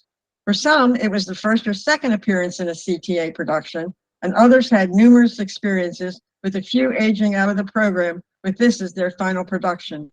The theater was over 50% occupied and consisted of a significant number of families, some appearing to be multi-generational, most seemed white. The application stated that minority participation had increased over 60% in the past 3 years. I didn't observe this, okay? For the third production next season, CTA will do everything possible to have a diverse cast. However, the blind casting for this show resulted in several students being cast in opposite gender roles. Several interesting items. The day before the reservation, an email was received with reminders about the performance and helpful hints for directions, arrival time, ease of entry, prompt start, et cetera, and the end of the program had 12 cast members receive congratulatory ads with photographs from their families. Nice touch. All right. The panelists that held the in-depth conversation, Jane, will now have 2 minutes to share any information gathered. Sure, thank you. I met with the artistic director and a board member, and I got the sense, and actually a couple of other board members, that the group of people that I spoke to have a very common goal, and they're all rowing in the same direction. They're fully embracing their EDIA values, which they went into in depth during the pandemic. They apply that lens and approach to everything they do, from how they run their operations to play selection to their casting. And we'll be expanding upon this further when they complete their strategic planning process, which has just gotten started. Through their strategic planning, they hope to shape their ambitious aspirations to become an arts center, as well as an education center for their community, in addition to their teaching mission that they have now, because they want to fully utilize the potential of their annex building, which also has a black box theater, by adding a visual arts gallery, classrooms, et cetera, to make their spaces available for partners to use as well.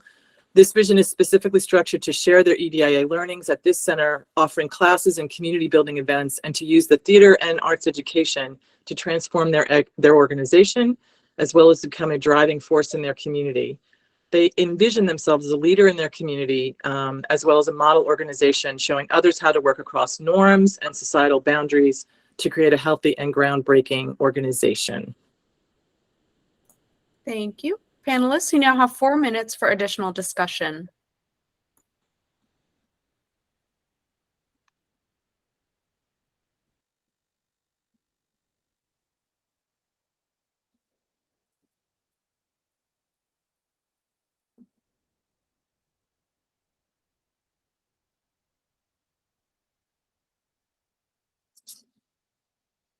I will make one comment based on something Doris had mentioned, that their drive to be and have more inclusion in their audiences is an ongoing effort. I think to some extent the theater is located in an odd spot to get to. And I'm curious if that had an impact, that sort of has an impact on their work.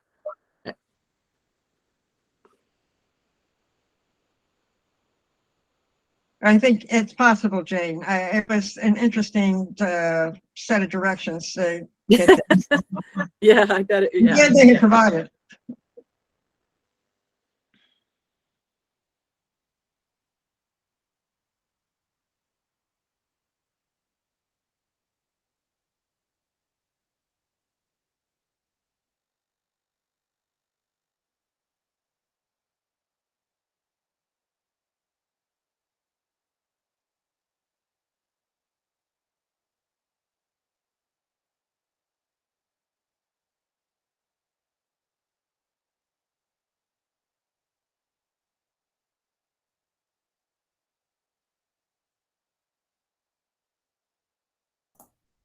Panelists, are there additional questions, thoughts, recommendations to share?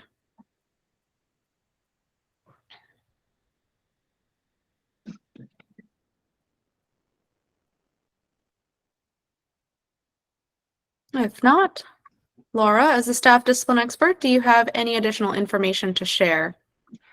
Just a few additional brief notes here. I did note that they have a very collaborative season selection process, including input from the EDI committee and input from the community and the kids themselves, which I thought was important to note.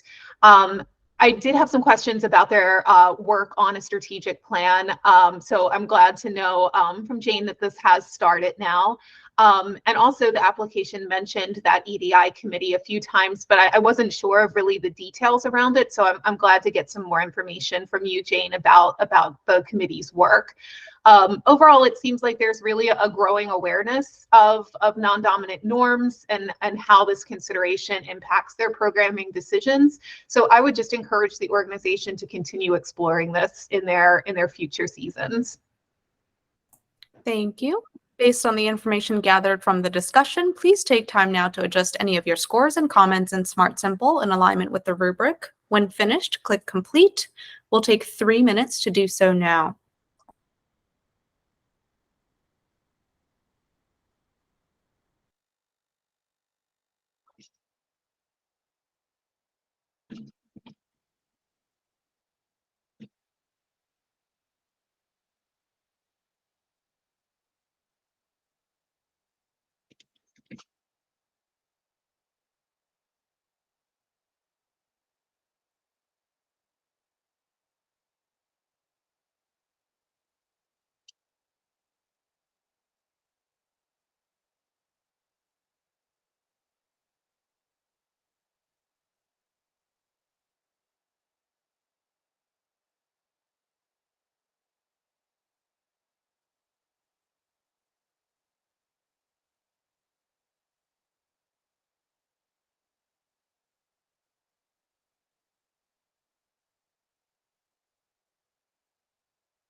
And the average final score is 84%. Before we move on to the next review, for any observers who are joining us, welcome. Just a reminder to please remain on mute and please turn your videos off as well. Thank you. Panelists, please open application from the Classic Theater of Maryland, application ID 2024-18525. The average initial score is 81%. The panelist that conducted the artistic activity visit, Dan, will now have 2 minutes to share any information gathered. Thank you. My time at Classic Theater of Maryland was spent seeing Moliere's The Learned Ladies. The production used humor very well to tell a silly romantic story that came across as endearing and very funny on stage. The comedy of the show really was done well, and the cast worked really well together with timing, which was very important in a show like this. The costumes were perfect for this type of period show and really added a special touch to the show. The theater itself is a very well laid out and beautifully kept space. The concession black box area adds a second performance location in the building for them for their cabarets, and I think it's a great way to utilize the space and diversify what they can offer within the space. The unique theater layout is utilized well with how the stage is laid out and the set for this specific piece. The theater staff was very welcoming and spent time chatting with and greeting many of the patrons who attended the show. Seeing that one-on-one interaction again showcased the patron focus the theater has in making sure that people are enjoying their time in the space. Thank you. The panelists that held the in-depth conversation, Twee, will now have 2 minutes to share any information gathered. From my passionate conversation with Sally, their producing artistic director, I gathered that she is a solo leader doing her best to make strides and to make Shakespeare warm, welcoming, and enjoyable. They do not yet have the money to hire a managing director, but they hired a part-time director of community engagement. And because of this, they have a scholarship for students to learn theater. They do shows at local schools, rec centers, and libraries, and they do Shakespeare in the Park. In total, they do 170 shows a year. And during COVID, they shared their recorded shows with schools that do not teach Shakespeare, which allowed them to reach many BIPOC students. Furthermore, she is very proud of the board, which is made up of many successful performers and theater leaders across Maryland. They are currently in the middle of strategic planning, and they get feedback from their volunteers, cast, student supporters, as well as the board. And so far, they've written a 10-year budget. They revamped their name, logo, and website during COVID when they won a contest from a marketing company, which seemed very fun, and they were excited about that. They were also very close to purchasing a building, but unfortunately, it got turned into expensive condos, because of course they would. But the famed Shakespeare-themed Old Globe Theater in London even wrote them a letter of support to try to help with that process. Some of their goals include hiring more full-time staff, especially someone who can fundraise and help them find a permanent building. They do still classify themselves as a tiny baby theater, but they aspire to become a regional theater, and I think they're on the right track for that. Thank you. Thank you. Panelists, you now have 4 minutes for additional discussion.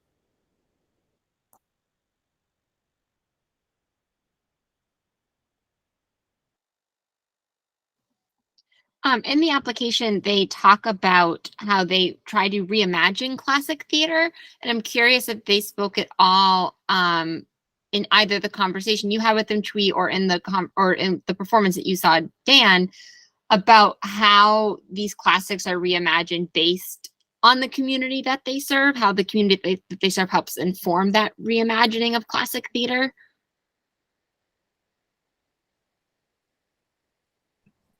Yes, a few things. One thing is that classics for them doesn't always have to mean doing Shakespeare. Another thing is they partner with quite a few places, such as their local symphony, which has helped them reach new people, hire new cast members and things like that. Uh, they also, like I talked about, do a lot of work with enforced schools, which has also helped them to reshape for them what does it mean to do classics, as especially doing it in ways that makes young people, especially BIPOC young people, want to be open to doing it. So in summary, it's not necessarily like changing the way they cast or something like that. It's really like not only doing Shakespeare and also finding ways to bring new people into the theater.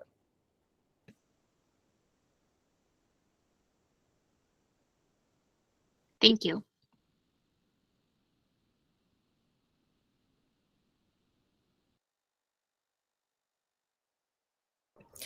And kind of to add, they do they have a main stage season, and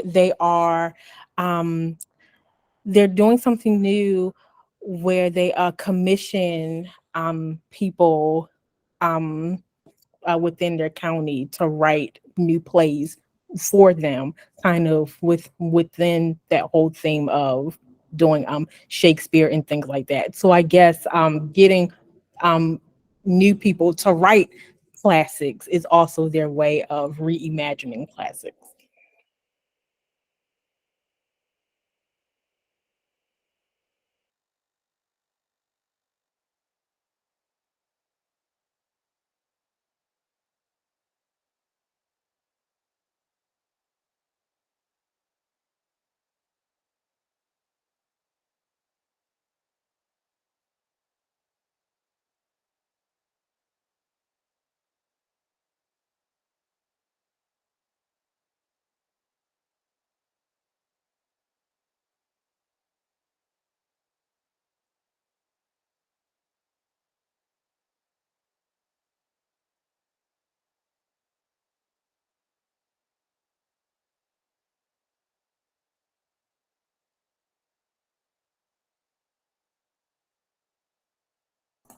Panelists, are there additional questions, thoughts, recommendations to share?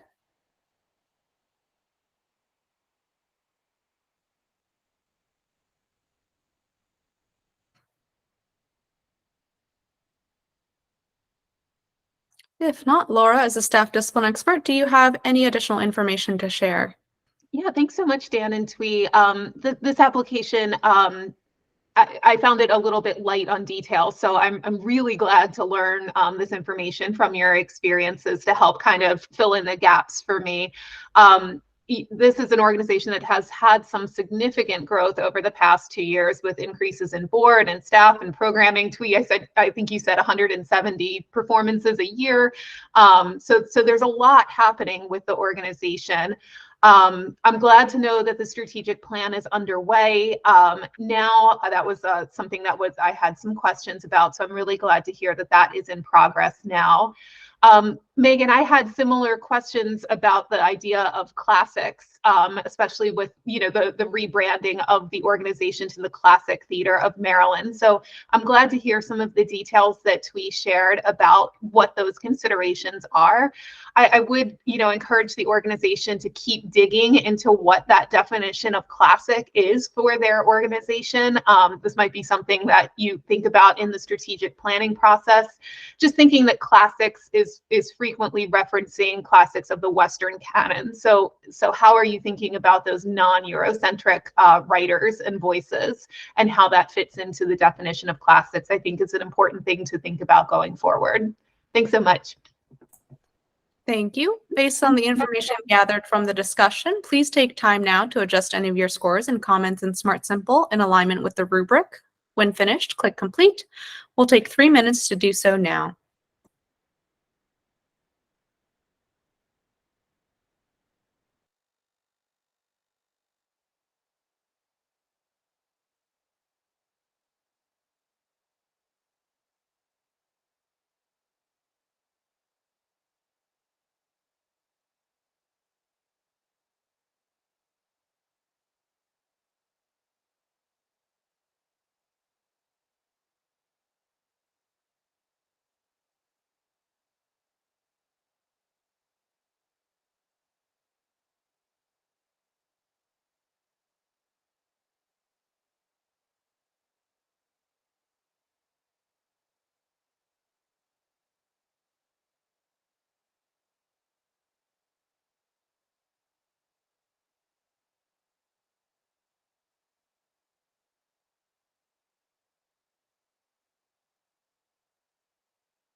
And the average final score is 85%.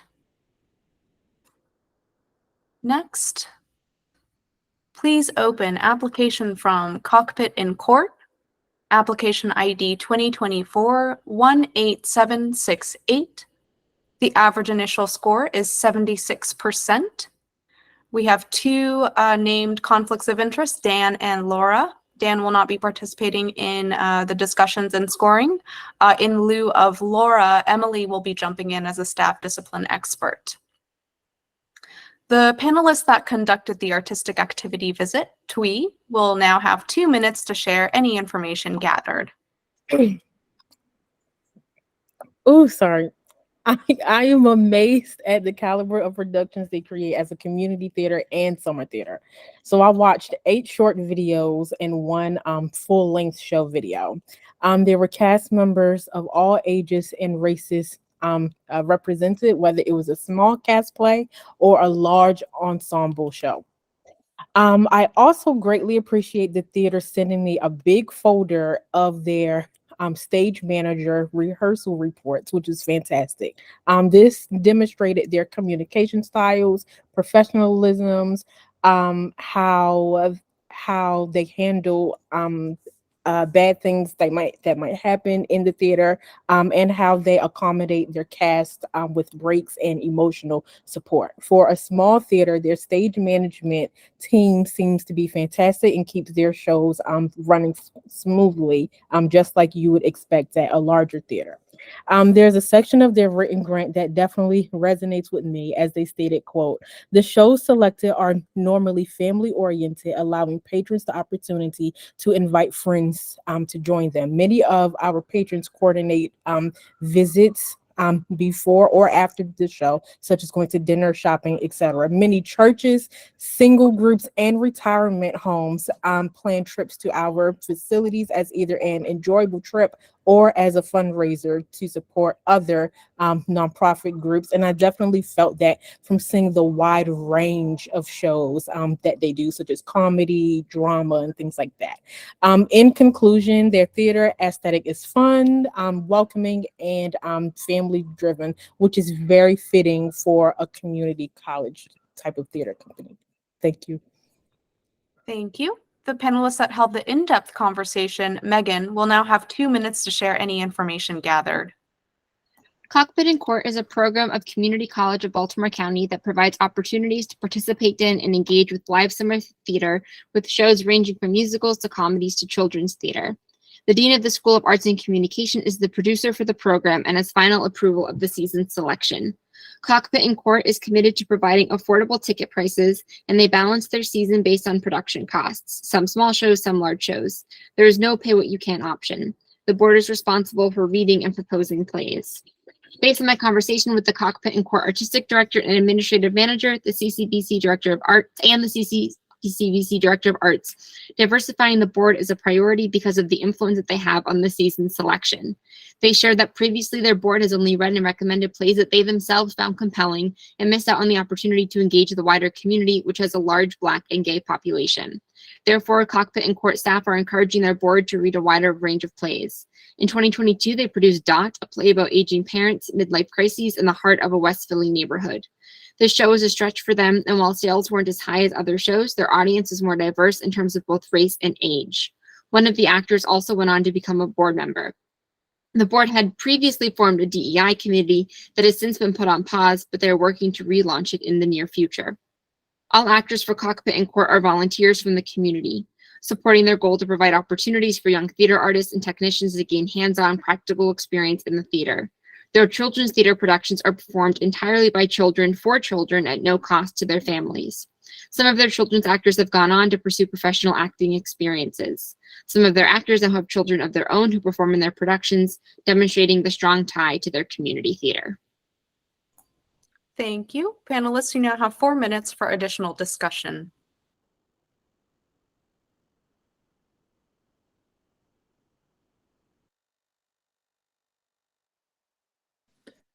Is Cockpit in Court a community theater in Dundalk, at Dundalk Community College?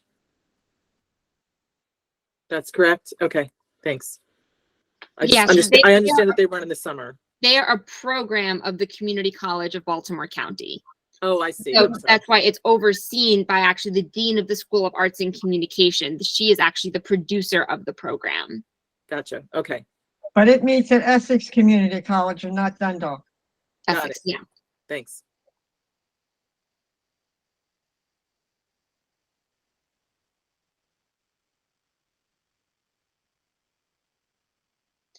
I wanted to just uplift that I thought the fact that they're children's theater production, so it's basically a summer children's camp, for like theater camp that is at no charge to families. I thought that that was really unique and a real asset to the community that they provide.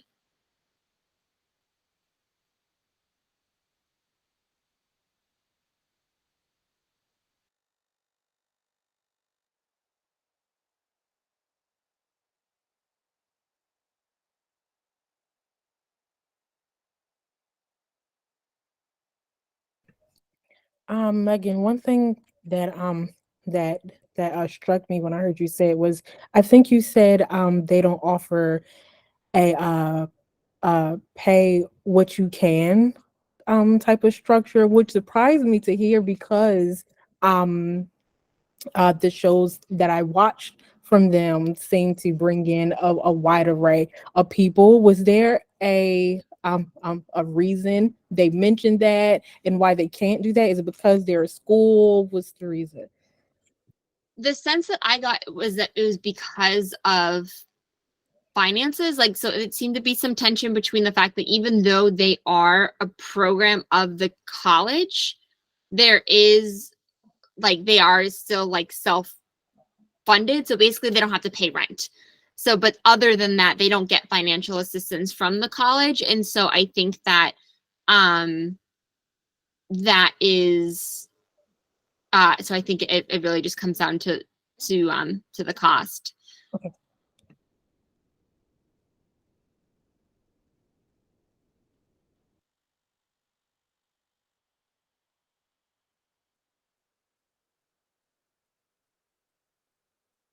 You know, and I think something else that was shared in that conversation was how even, you know, like oftentimes then like I think that the producing director shared that, or the dean of the school of Arts and Communications shared that because they are a program of the college, they have more freedom to be able to be experimental in what they produce. And yet then when I was talking with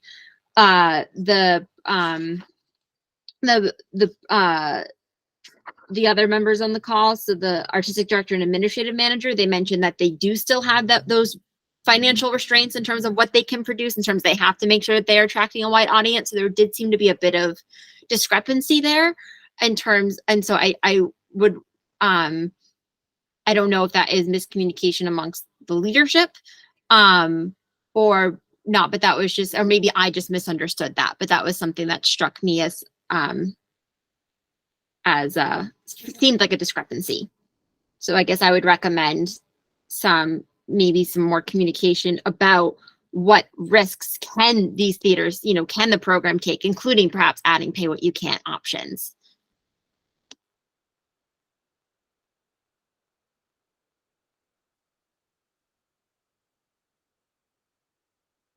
Thank you, panelists. That's 4 minutes. Thank you. Emily, as a staff discipline expert, do you have any additional information to share? I do, just a few points here. Thanks, panelists. I really appreciate the comments. I did want to note at the top here, just a clarification that this organization is based out of Essex and not Dundalk. And it's not necessarily a camp, but a production that is open to the community and open to youth and children to participate. So just wanted to clarify that. From my notes, I made some notes about equity in their work, which is great, especially post-COVID. There seems to be a focus on equity within their work and considering their audiences when making upcoming program and scheduling changes. And I think they did a really great job of focusing on engagement and evaluating audiences for feedback, which you all brought up in conversation already.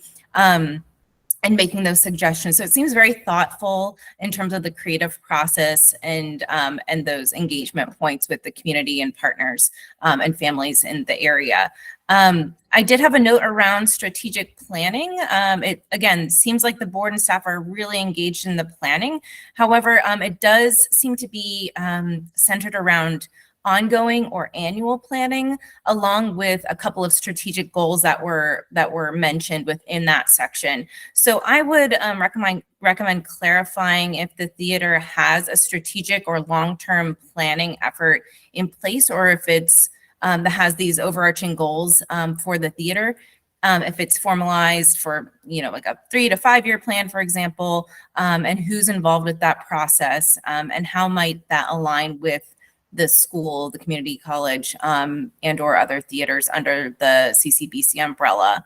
I also have a note around the structure of the staff and board.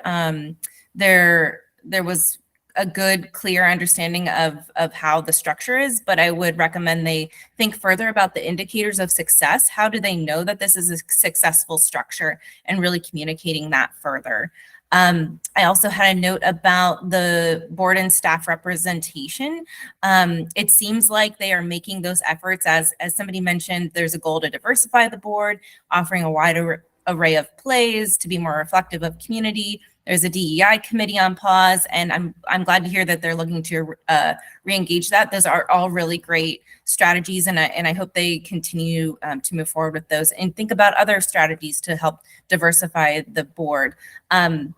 Also, to ensure that they are represented of the community, ensuring that they share what those the data points are, and that they share those data points back to how they are reflective of community. That would help to clarify further. Additionally, just a point on Section D that was around sensory and emotional experience along with creative risk. They did note that they have, they're considering that, but to strengthen the application, I would recommend that they include more specific examples to know that they are working towards those goals and objectives and bring them to light. Thanks. Thank you. Based on the information gathered from the discussion, please take time now to adjust any of your scores and comments in Smart Simple in alignment with the rubric. When finished, click Complete. We'll take 3 minutes to do so now.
And the average final score is 78%.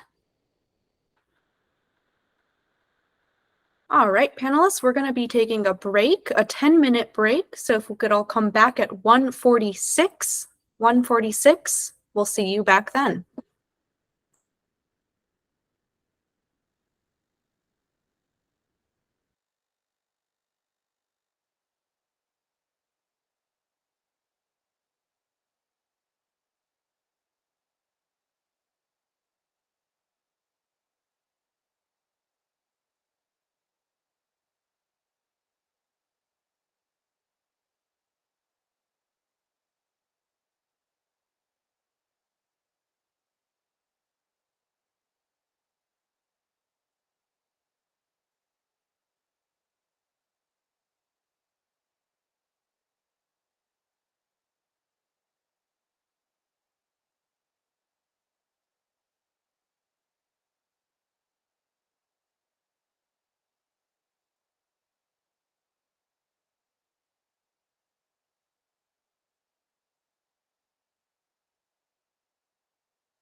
All right, panelists, the time is now 1:46.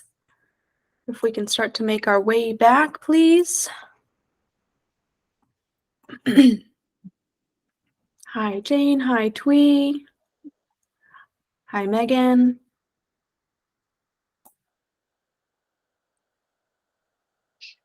Hi, Dan and Doris. Are you back with us? Yes, ma'am. Wonderful. All right, we've got everyone here, and we're going to be moving on to the final quarter. We have 5 more to go. All right, panelists, please open application from the Columbia Center for Theatrical Arts. Application ID 2024-18803. The average initial score is 89%. The panelists that conducted the artistic activity visit, Jane, will now have 2 minutes to share any information gathered. Sure. Thank you. Oh my goodness, the theater company that I observed was a choreography visit. The company isn't going to be presenting their play until May.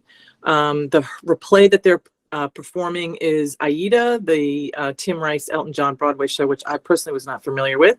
The children in the cast ranged from 7th to 12th grade. There were approximately 20 to 25 kids in the rehearsal, which was happening between 5:30 and 8:30. After a long school day, these were devoted children. I would say that most of the cast were girls, but there was a significant, they were boys cast in what looked like were going to be important roles. And there was more children. There were less children of color than I would have expected in Columbia, Maryland, where they were located. The students seem very committed. Their Broadway dreams are evident. The excellent director and choreographer, artists of color, were very professional and were very adept at putting the kids through their paces. They were already starting to go through their entire first act. And, really, I think, getting the kids prepared in probably the most, a very significant, what's the word I'm looking for, professional way that, if they go on to become actors, this is what they're going to experience. The students were all enthusiastic. They were supportive. They seemed to be there for each other. And it was really fun to see the kids' sincerity, patience, and talent. They really want to be Broadway stars. So break legs to the cast, and I hope they continue doing their good work in the future. Thank you. Thank you.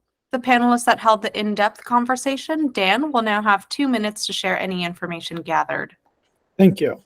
Columbia Center has scholarship programs that run for all of their programming. They do not turn people away who cannot afford to be involved. Their focus is to make sure people who want to be involved can be involved. Applications are processed for help, and they investigate ways for more help if needed. As long-term goals were set up by the board and administrative staff, had discussions and research has been done, including discussions with parents and students. The goals were driven by what the community needed. The staff then discussed how to bring programs together while making sure they were giving the community what they wanted. They always look at how the current seasons can influence or affect the next few seasons. In their explanation of their board diversity, they said that it is an incredibly diverse staff that hits a lot of different demographics. This is also reflected in the student body as well. They are looking for ways to increase the board, and with it, increasing the diversity as well. Their discussions of expansion of the board has been approved by the board, and discussions with the county focuses on making sure the demographics of the area are reflected in it. There are vacant positions that they're actively working on filling. Since time of the filing of the application, they have hired a technical director, an administrative assistant, as well as several instructors. They're looking at additional roles like grant writer and development director. Their biggest challenge is space. Creating partnerships with places to have performances and or rehearsal locations is key. As they continue to grow, additional spaces will be needed, and the research is being done to find those locations. Thank you. Panelists, you now have 4 minutes for additional discussion.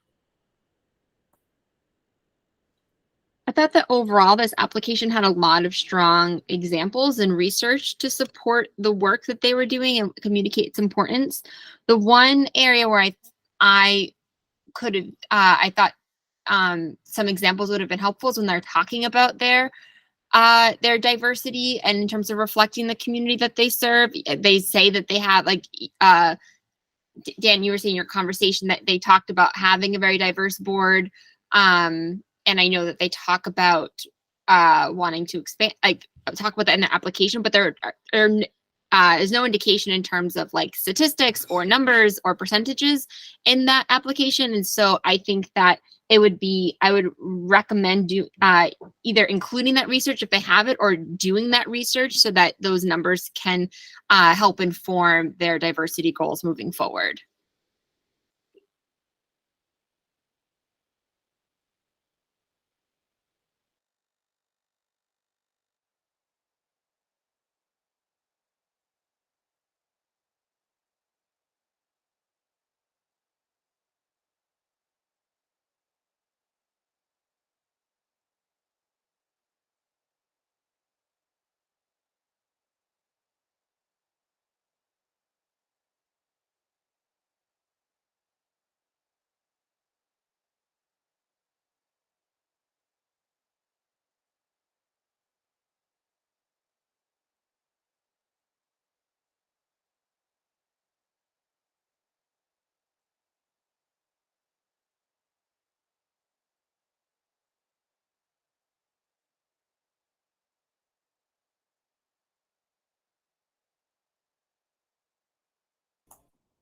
Panelists, are there additional questions, recommendations, thoughts to share?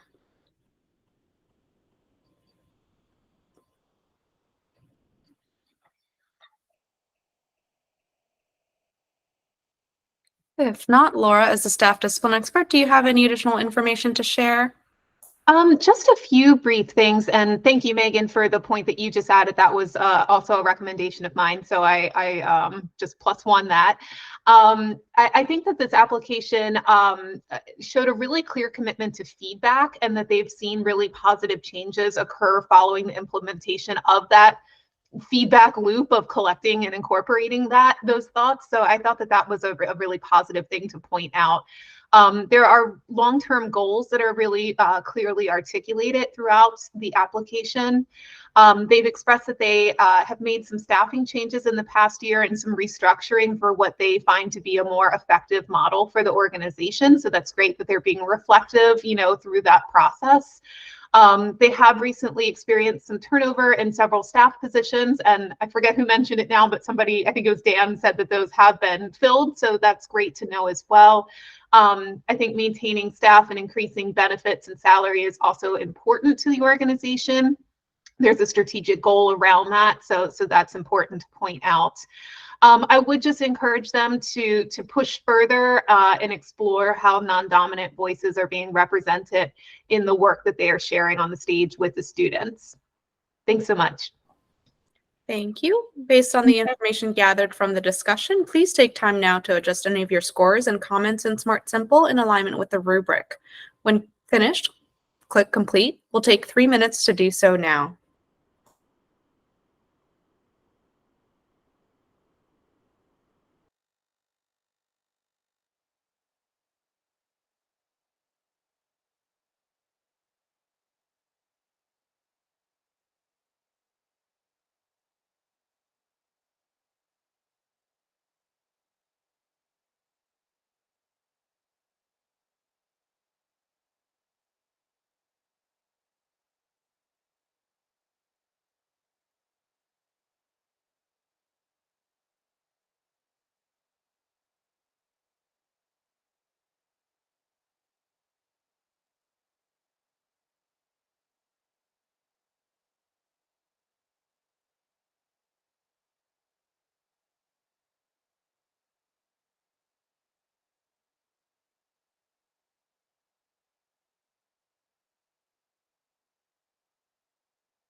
Thank you, panelists. That's 3 minutes.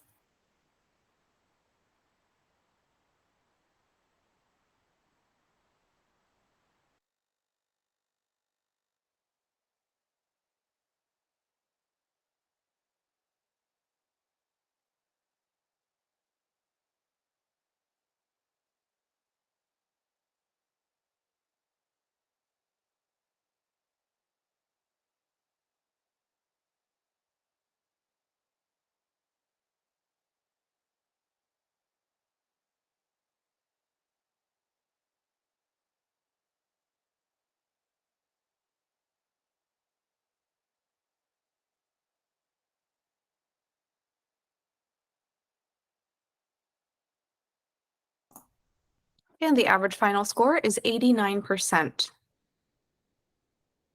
Next, please open application from the Community Players of Salisbury, application ID 2024-18828. The average initial score is 76%. The panelists that conducted the artistic activity visit, Megan, will now have 2 minutes to share any information gathered. Leading Ladies is the third show in Community Players of Salisbury's 86th season, and it closed to a full house on February 11th. This farce by Ken Ludwig centers on two down-on-their-luck Shakespearean male actors as they impersonate the nieces of a wealthy ailing woman in the hopes of receiving her multi-million-dollar inheritance. The auditorium at Warwick Community College was filled with laughter, and everyone seemed engaged. While I enjoyed the performance, I did wonder whether the script was outdated, particularly because some of the comedy revolved around the fact that one of the nieces is supposed to be deaf. While I did not bring up this concern with the grant committee chair, Gary Finley, who I sat with during the performance, Mr. Finley did mention that he hopes that when they are able to have their own performance space, they will be able to produce more diverse shows. Because their rental venues are all large, they need to appeal to a wide range of people. With their own space, they may be able to produce smaller shows that target more specific audiences. Each show program did have an audience survey with room for leaving show suggestions and other feedback, suggesting the community's involvement in the season's selection. We listened to it, Mr. Finley said, sharing some of the conversations that have come up at their monthly board meetings based on audience feedback. In addition to diversifying their program, Mr. Finley was honest about the challenge that they have with attracting a diverse audience. Most of the audience present at the production of Leading Ladies appeared to be older white community members, although there were some younger audience members as well as ushers. With Leading Ladies, Mr. Finley donated some tickets to the University of Maryland Eastern Shore, a historically Black college, and some local churches with predominantly Black congregations. Unfortunately, none of these tickets were used. Overall, the community feel that the performance was palpable. Some board members have been with Community Players of Salisbury for more than 40 years. Several of them were present at the show, facilitating a 50-50 raffle and managing tickets. Actors came out to greet the audience in the lobby after the performance. While I was driving away, I saw some of these actors helping load the strike set into the cars. As an entirely volunteer-run organization, everyone involved in the production was clearly passionate about their work. Thank you. The panelists that held the in-depth conversation, Jane, will now have 2 minutes to share any information gathered. Yes, hi, Megan. It sounds like your experience was a lot like my conversation. It's a community theater, Community Players of Salisbury, that had been in existence, and I want to make sure I have the right. I had 70 years, but it sounds like it was longer. They don't have a permanent playhouse. They do their shows at local high schools and civic centers on the Eastern Shore. They're currently exploring a permanent home, which they hope will enable them to be more visible in the community and will provide a base for them to offer consistent educational programs in addition to the workshops they currently offer, as well as introduce children's theater into their repertoire. To increase diversity on the stage, in their audiences, and in their membership, they have formed relationships with the English departments at UMES, University of Maryland Eastern Shore, and University of Salisbury, which have been creative ways to increase diversity of casting and audiences. UMES is a particularly strong partner, although it sounds like no one wanted to take advantage of those tickets, with the chairperson of the English department encouraging students to attend productions and to be in plays. They are currently weighing numerous options with respect to launching a permanent theater project, either renovating the space they have. They have a building that has their offices and prop storage, but I think they have to get community permission to do that, a zoning clearance, etc., or finding a different location. They're forming a fundraising committee and starting to formulate a long-term plan. Creating a permanent space can be a hero project for theater companies, requiring a lot of resources and focus. Given the long tenure of community players, this step, while risky, may prove to be the strategy that ensures they seal their future on the Eastern Shore, which is seeing an increase in population and kind of needs more cultural centers. So I think having prominent and visible real estate will help them seal their future. There's one other point that I wanted to mention that wasn't in my, no, where was it? They don't have a formal strategic plan at the moment, but their short-term goals are to increase diversity on stage, establish a fundraising committee, and get the zoning clearance to renovate the building they now own as a theater. Thank you. Thank you. Panelists, you now have 4 minutes for additional discussion.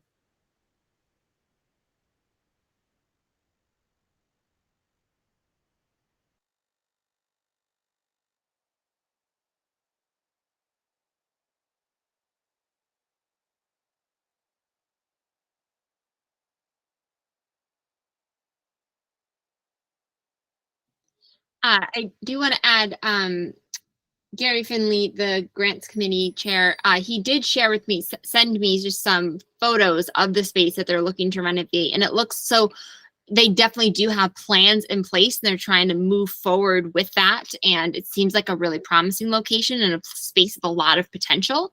But like Jane said, they are dealing with the logistics and the complications of going through the city and getting all the permits that they need in order to move forward.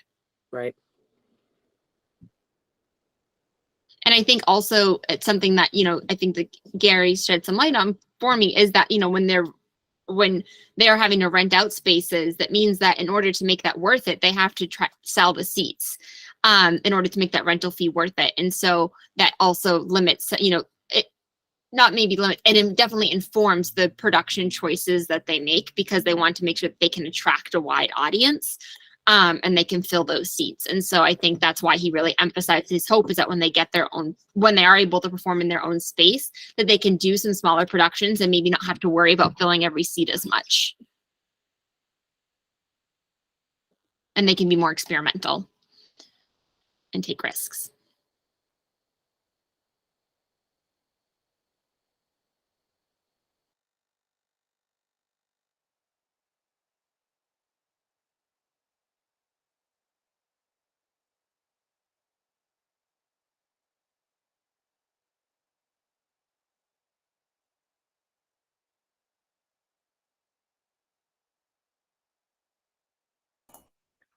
Panelists, any other questions, thoughts, recommendations to share?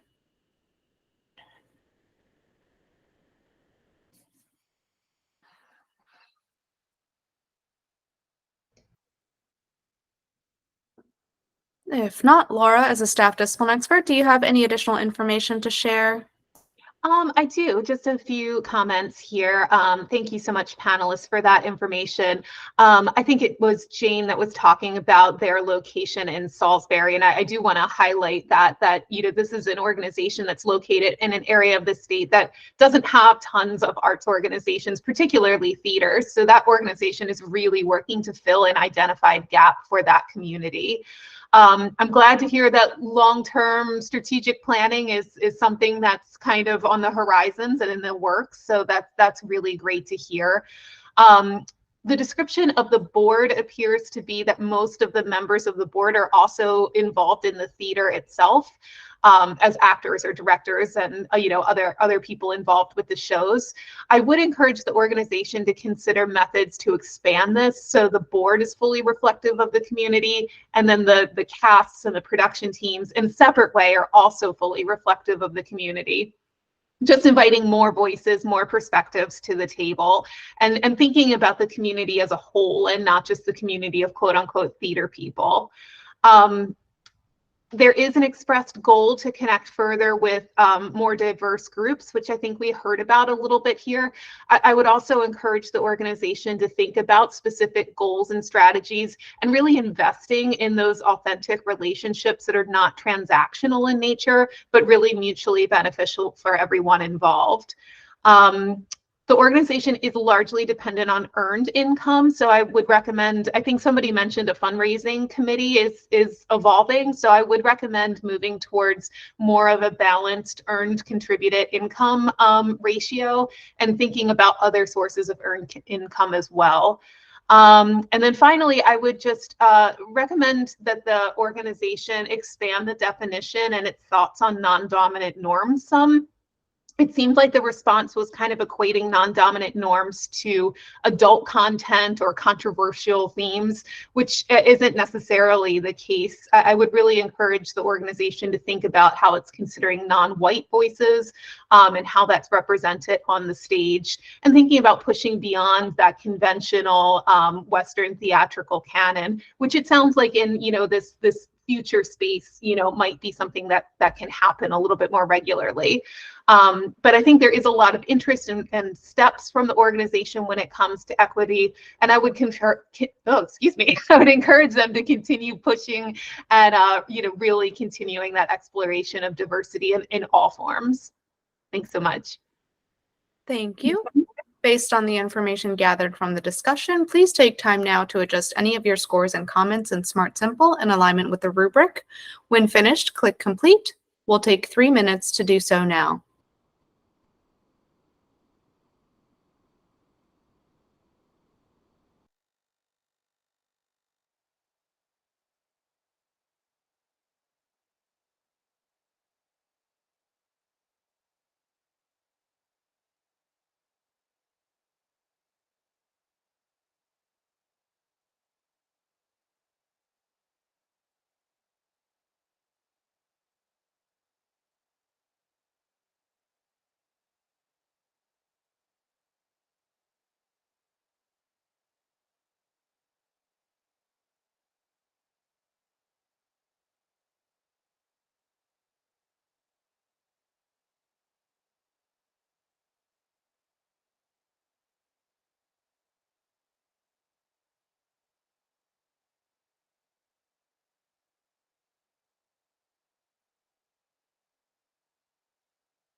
Thank you, panelists. That's 3 minutes.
And the average final score is 78%.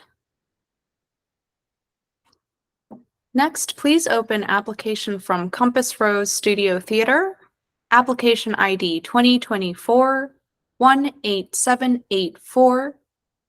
The average initial score is 60%. The panelist that conducted the artistic activity visit, Doris, will now have 2 minutes to share any information gathered.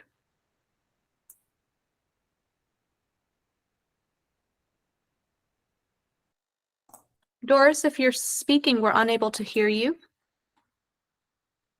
Forgot to unmute me. I attended the final performance of the first production of the Compass Rose Theater of The Sneeze, a collection of comedic short plays by Anton Chekhov. The intimate theater, only occupied since November, formerly was a classroom that they transformed with a raised stage, lighting, musical acoustics, and cushioned individual chairs for audience comfort. The cast consisted of 2 experienced artists and 3 recent college graduates who portrayed the 19 characters in the 6 plays. The furnishings were, the artists were elaborately costumed and very professional with the use of minimal functional pieces for furnishings. There was approximately a 50% occupancy, with most of the patrons being white female senior citizens. Overheard several talking after the show that some of the comedy was dark. I would agree, but the actual sneeze was hilarious and not a word was spoken. Even though the transformation of the classroom to an intimate theater didn't begin until November 2022, they successfully completed that while preparing the production for January opening. As a professional teaching theater, education is at the heart of the operation. The program indicated that classes have already commenced for the children and youth. Based on their previously fulfilled commitments, I am confident that summer camps and students included for future productions will become a reality in the Maryland Hall for the Creative Arts. Thank you. The panelists that held the in-depth conversation, Twee, will now have 2 minutes to share any information gathered. It was a pleasure speaking to Lucinda, the artistic director at Compass Rose. She was very transparent and vulnerable about her vision, leadership style, and her perspective of what the theater needs, and I love talking to her. Each season, they strive to do one classic, one contemporary show, ideally by a BIPOC playwright, one musical, and one student show, and one play festival each year. Lucinda spoke transparently about the challenge of diversifying who sees their shows. In her words, there are 2 Annapolises, black and white. They lost money when they produced A Raisin in the Sun, which is a very famous Black show, but they lost about $15,000 because it was hard to get people to come see it. However, they are figuring out what types of diverse shows will sell, and they will still include a diverse show in the following seasons and not let the failures scare them. She also noted that BIPOC performers in Maryland are often in very high demand, and they get paid more by the larger theaters, which often makes it hard for Compass Rose to cast them. They also do shows for local schools that have majority BIPOC students. Overall, they generally want to diversify who comes to see their shows and who gets to be on stage, and they're not done trying to figure out how to crack that code. For some good news, they hired a development director who successfully fundraised the costs of them finding the new theater home, which has many rooms for meeting spaces, a costume shop, technical storage, etc. Prior to COVID, they were paying about $14,000 in rent, but now they only pay about $1,000 with more space. So they're thrilled about that. And overall, their board does a fantastic job with fundraising. In summary, I believe they would do much better if they're able to expand how they use the building they moved into, and they can give their staff, designers, volunteers, and cast the space and materials they need to keep doing great work. And once again, I really appreciate Lucinda being very transparent about the things they tried to do and are still trying to do. Thank you. Thank you. Panelists, and you'll have 4 minutes for additional discussion. I'd like to clarify. At the end of mine, I said that they would be successful in the Maryland Hall for the Creative Arts. What they did is they took over a school building that was, I guess, decommissioned, okay? And they had room, I think 306 now or something like that. So they have the opportunity essentially to get different classrooms to have for props or for meetings or something like that. And then they have other kinds of things in that building, like artists and creative things, okay, where people come in and you know, so it's a draw, okay, so they may have an opportunity to have different personnel given that kind of environment as opposed to a single building sitting somewhere.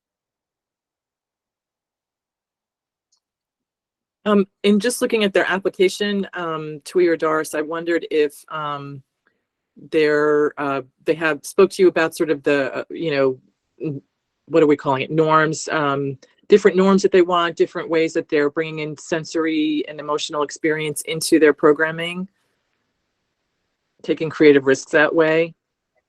Well, I'll tell you, Lucinda met me there because I was there for the last performance. So she was like overwhelmed, okay, with all the preparation, okay, and then the kind of like a breathing a sigh of relief that this was over for, you know, they made it through the first production, everything happening on time.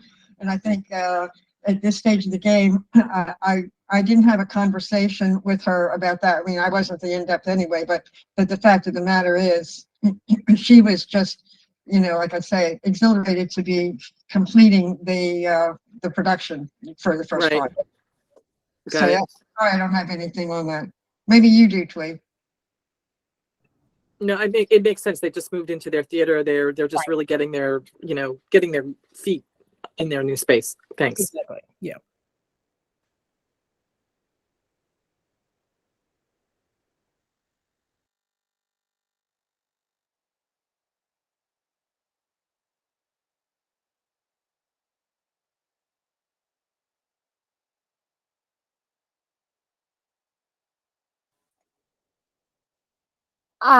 Twee or Doris, did either of you have any insight on how they solicit feedback from the community in terms of their programming?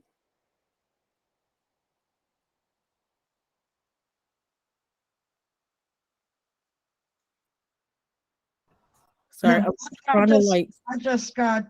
I just went to the performance, okay, so I didn't get a chance. Like I said, she talked to me briefly, but it was not anything. If maybe Twee could get something on it, I don't know. Yeah, I'm trying to like read through all the notes that I took in our conversation, and I don't think so. I think, because I think in general, like I think certainly based on your conversation, Twee, that you had, it seems like that commitment to diversifying who there's like their audiences and their programming and their commitment to the community is really strong. I just, though I didn't see examples of that or like research on like the demographics in their community or like or a thorough like research into like the demographic makeup of their staff or board. Like I just think I would recommend more examples be provided in the application to really clarify where they are currently and where they hope to go. Well, Megan, I'm not sure where they were in this whole process when they put in the application. So they may not have had too much information about how they were going to go until we get there and start trying it out, basically, a little bit. It seemed, it looked as if they were concentrating on getting this production on time, okay, plus starting up the educational thing, because she said it was an educational theater teaching place. Thank you, panelists. That's 4 minutes. Thank you. Laura, as a staff discipline expert, do you have any additional information to share? Yeah, great discussion, panelists. Thanks so much. Megan, you actually kind of hit on my overarching comment was just about wanting more information and more details throughout the application. So I'm really glad to learn more from Twee and Doris and your experiences. I'm glad to know, Twee, from your report and your conversation about diversity in casting and programming and audiences, and that is a priority of the organization and that they are working towards that. So I would encourage them to just dig deeper into its reflections on non-dominant norms and equity as a whole. I do think the application noted that there is a strategic plan that is underway and due in early 2024. So I just wanted to note that a lot of my question marks and recommendations could probably be addressed through an approved strategic plan with clear goals and objectives and benchmarks. So I would strongly encourage that the organization work to complete and approve that plan to help guide them in the short term, especially coming out of the pandemic. This was an organization that was particularly hit hard during the pandemic. They had a lot of staffing and financial challenges. So a lot of that could be addressed through that strategic plan. And with that, all of the challenges with the pandemic, they were heavily reliant on government funding in the past couple of years. So I would recommend that they, as we move into this new phase, thinking about how they can solidify income goals and strategies for the coming years so they can get that work back towards a budget that considers more of a blend of earned and contributed income. But glad to hear they're in the new space and that things are happening there. Thank you. Based on the information gathered from the discussion, please take time now to adjust any of your scores and comments in Smart Simple in alignment with the rubric. When finished, click Complete. We'll take 3 minutes to do so now.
And the average final score is 68%. Next, please open application from Cumberland Theater, application ID 2024-18955. The average initial score is 77%. The panelist that conducted the artistic activity visit, Dan, will now have 2 minutes to share any information gathered. Thank you. Cumberland Theater is nestled in a picturesque town of Cumberland. After being shown to our seats, I was immediately enthralled with the set in front of me, as well as the costumes that kicked off the show. The company did a fantastic job of working in the space and making sure every seat got a good view of the show. I was impressed to see a space of that size, which I was sitting toward the back of, and had no issues with hearing the actors. I think it was very clear that the production staff took the time to make sure that everyone, even during softer moments of the show, was still projecting and making sure everything could be heard. The designers paid close attention to details when it came to the set dressing, costumes, and props. I think they did a phenomenal job with the set dressing. The set really helped transport you into the areas like the apartment and the dressing room area. I think they did a good job utilizing different areas of the stage for the different areas of the show. During intermission, I enjoyed the art display in the lobby. Having something like the art display in the lobby helps expose even more people to different styles of art. Using their space to help promote other artists is a great use of the space and gives patrons a chance to experience even more art in one visit. Throughout the remainder of the show, it was clear a lot of time was spent on the line delivery of the show, as well as the rhythm and timing of the lines was spot on. The interactions and relationships between cast members were not only clear through the script, but also through subtle body language and facial expressions.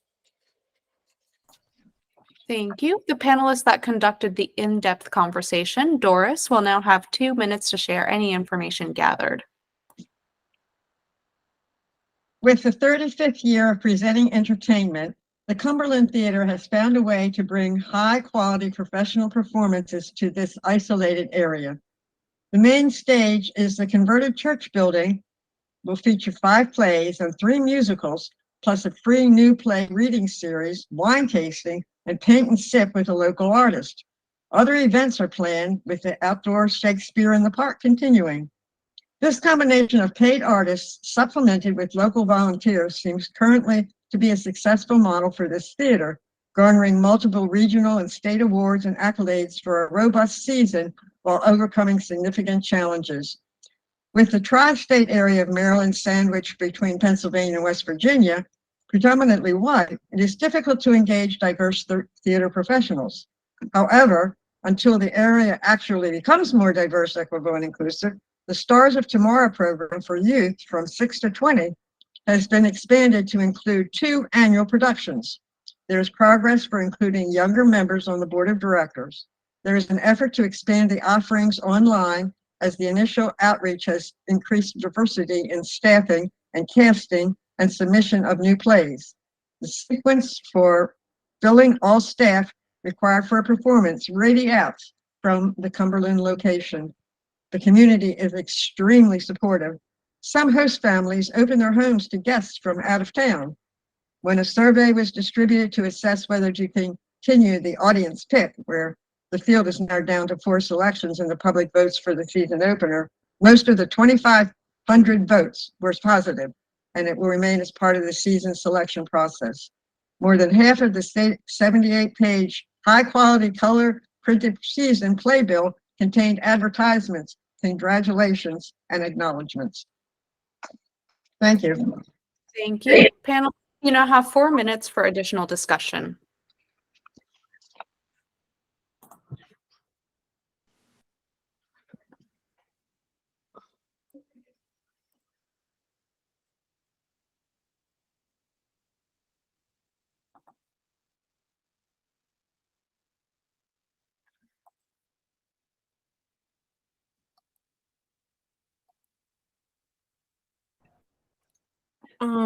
One of the staffing questions I had, they noted in their grant that they often bring in designers outside of Maryland, but most, if not all, of their front of house staff are not paid, and I was very puzzled about that. did you all talk about how many paid staff and designers, cast members there are compared to how many volunteers there are? I'm not sure how many volunteers is in numbers, but in paid staff, the number is 2. That the rest of the funding for the artists that come from out of town, whether they be directors or costumers or drip, because basically there's not a pool of people in the area. That's why I said they start basically with Cumberland, and then they look at what it is. And they keep moving out and out and out and out. Okay, to get whatever it is that they're looking for. Okay, that's essentially how their casting works. Okay, but she said that they actually send out, notifications about, audition or whatever, these openings or something like that.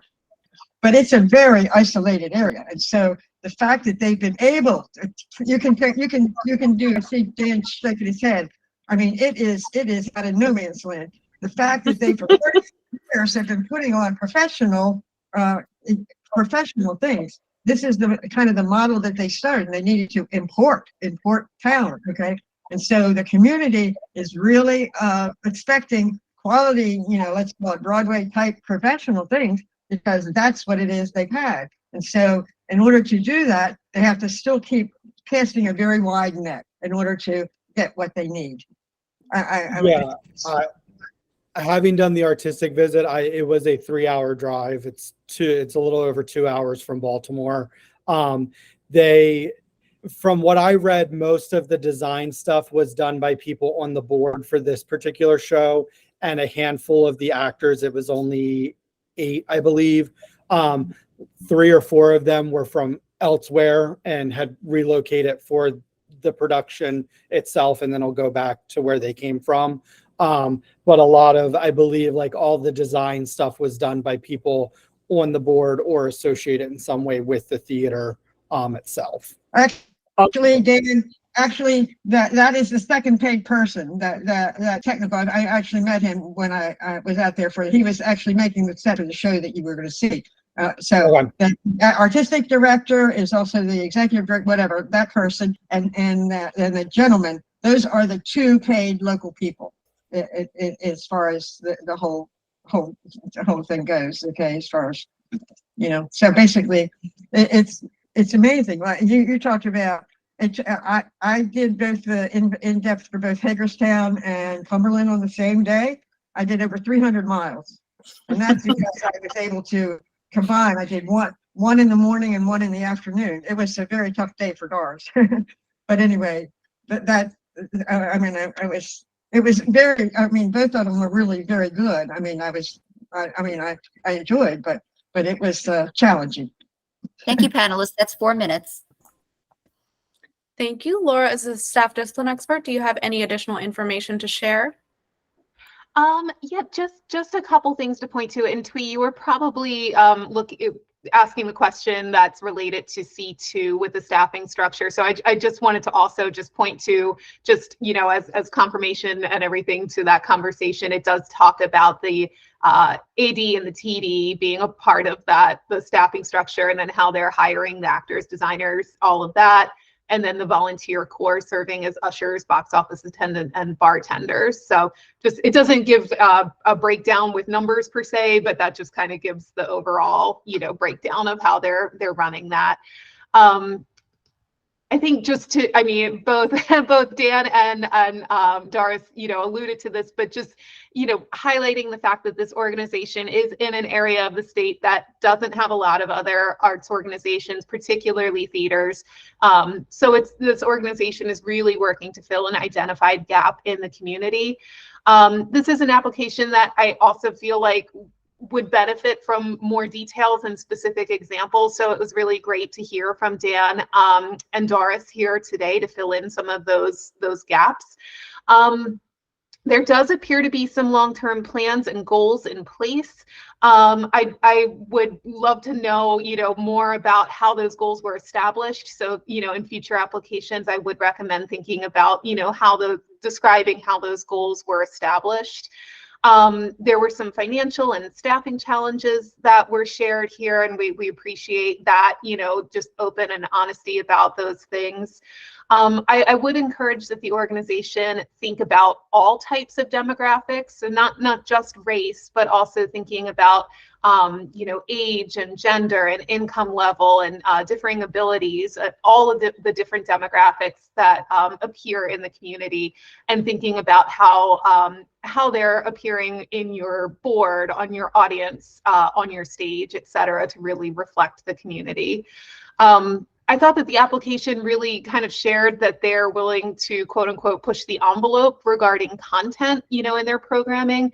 But I would encourage them to dig a little bit deeper when it comes to non-dominant norms and thinking about how non-white voices are reflected on their stage. So really continue to think about that exploration in future programming. Thank you. Based on the information gathered from the discussion, please take time now to adjust any of your scores and comments in Smart Simple in alignment with the rubric. When finished, click Complete. We'll take 3 minutes to do so now.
There, buddy.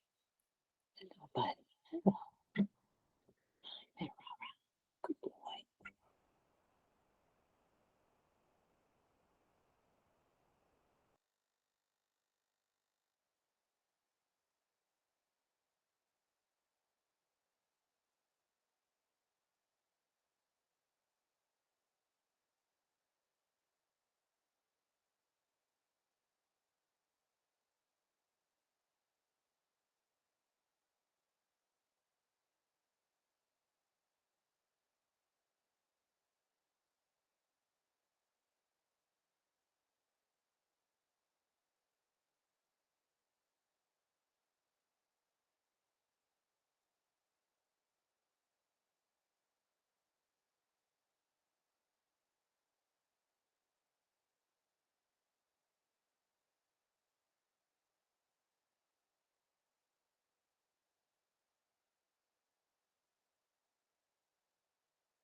The average final score is 80%.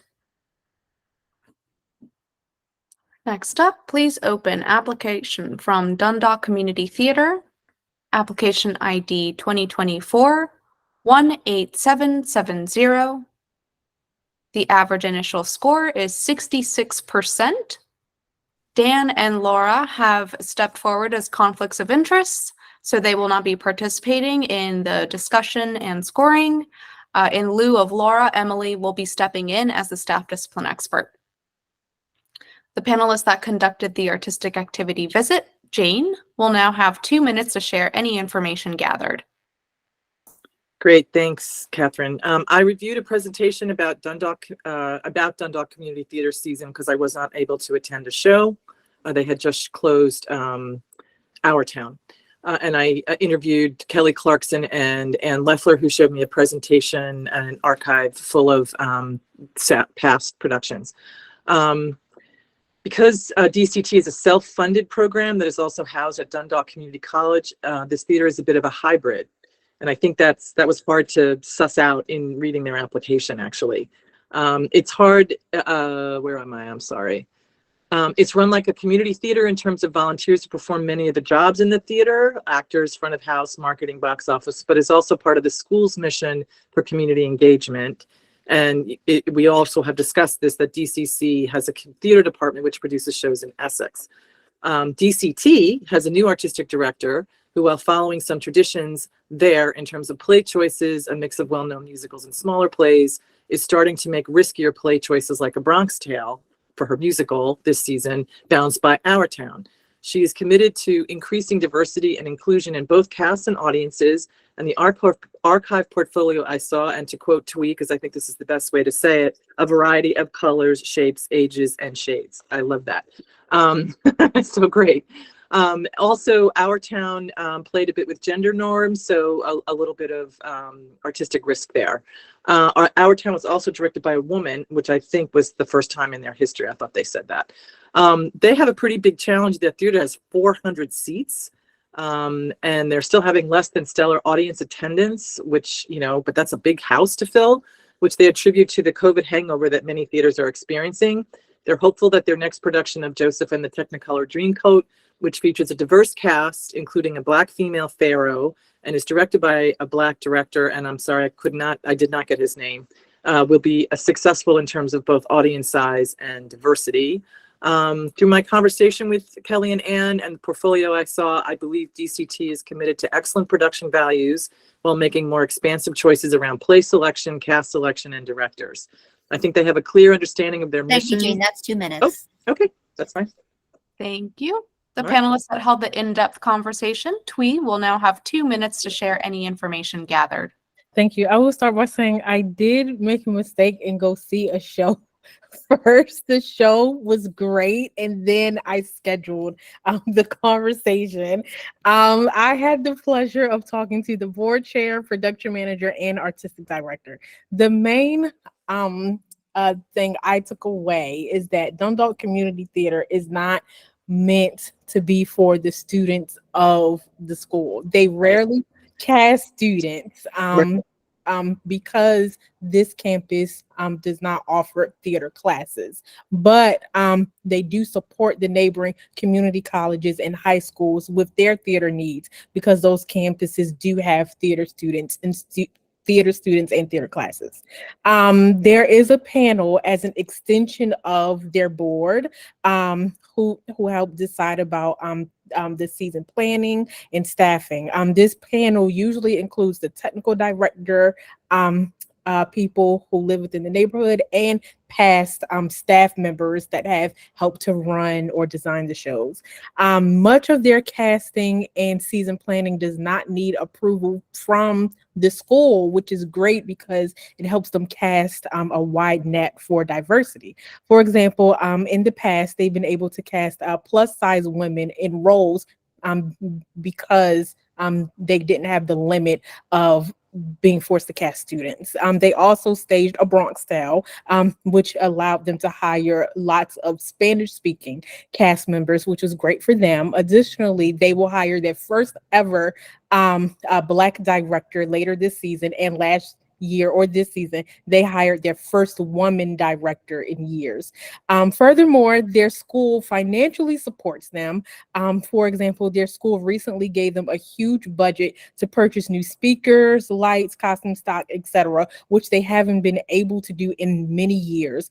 This will help them not only make their shows better, but also be a better resource to the schools, the neighboring schools and students that they help to serve. Thank you. Thank you. panelists, you now have 4 minutes for additional discussion. Jane, please feel free to complete your thought there if you like. We covered it better than me.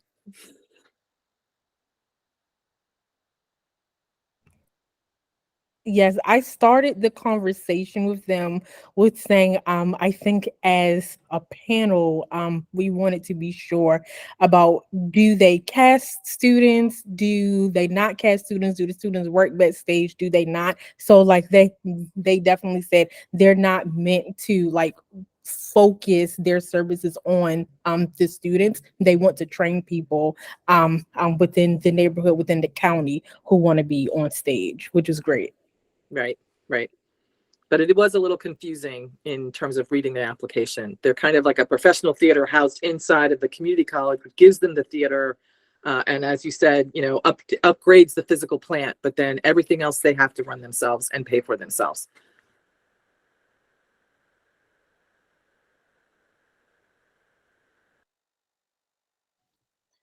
I really appreciate the insight that both Twee and Jane you provided on the makeup, the makeup of their the demographic makeup of their casts and their artistic teams, because that is something that I didn't see reflected in the application. They had a lot of statistics, really strong research on the demographics of the communities that they serve, but not a lot of reflection on actually what is the makeup of their staff. And so I don't know if beyond the demographics of their artistic teams, if there's any conversation about the demographic makeup of their leadership. It's run by 2 women. That's who I met. Mm-hmm. An East Asian woman and a person, you know, a non-BIPOC person. And then I didn't get much about into more detail than that, Megan. I'm sorry. No, that's okay. Yeah, that's what I gathered as well.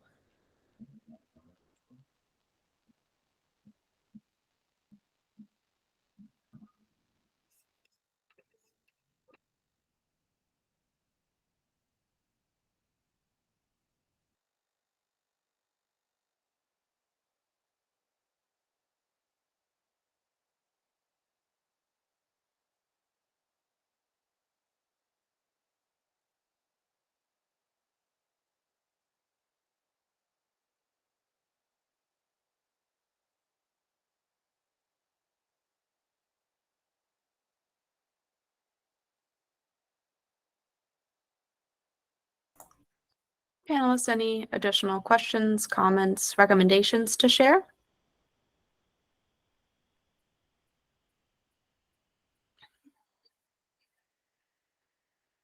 If not, Emily, as a staff discipline expert, do you have any additional information to share?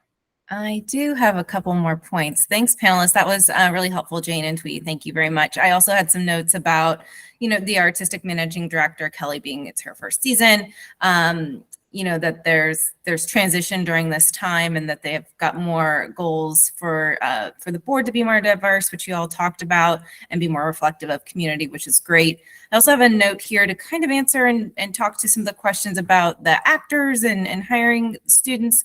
There was a note that 50% of the actors are also new, which is makes sense during a time of transition, and that also includes CCBC students. So I just wanted to point that out.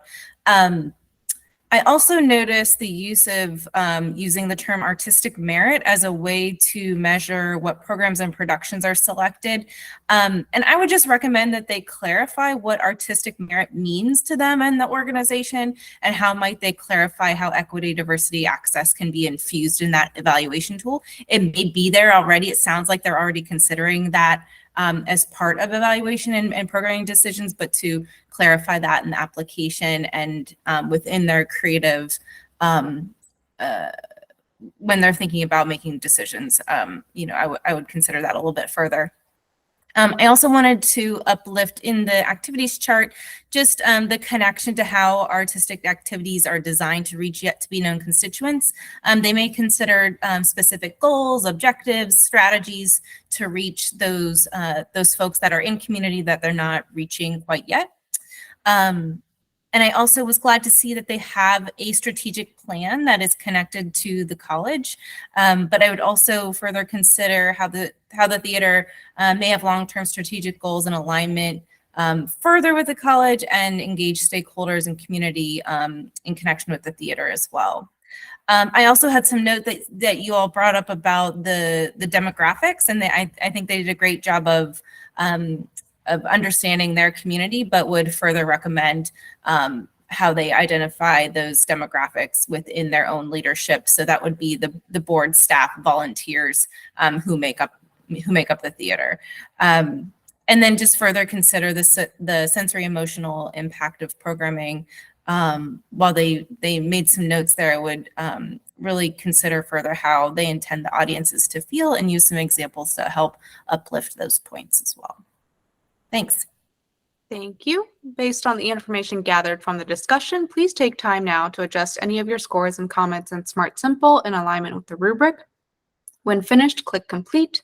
We'll take 3 minutes to do so now.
And the average final score is 73%.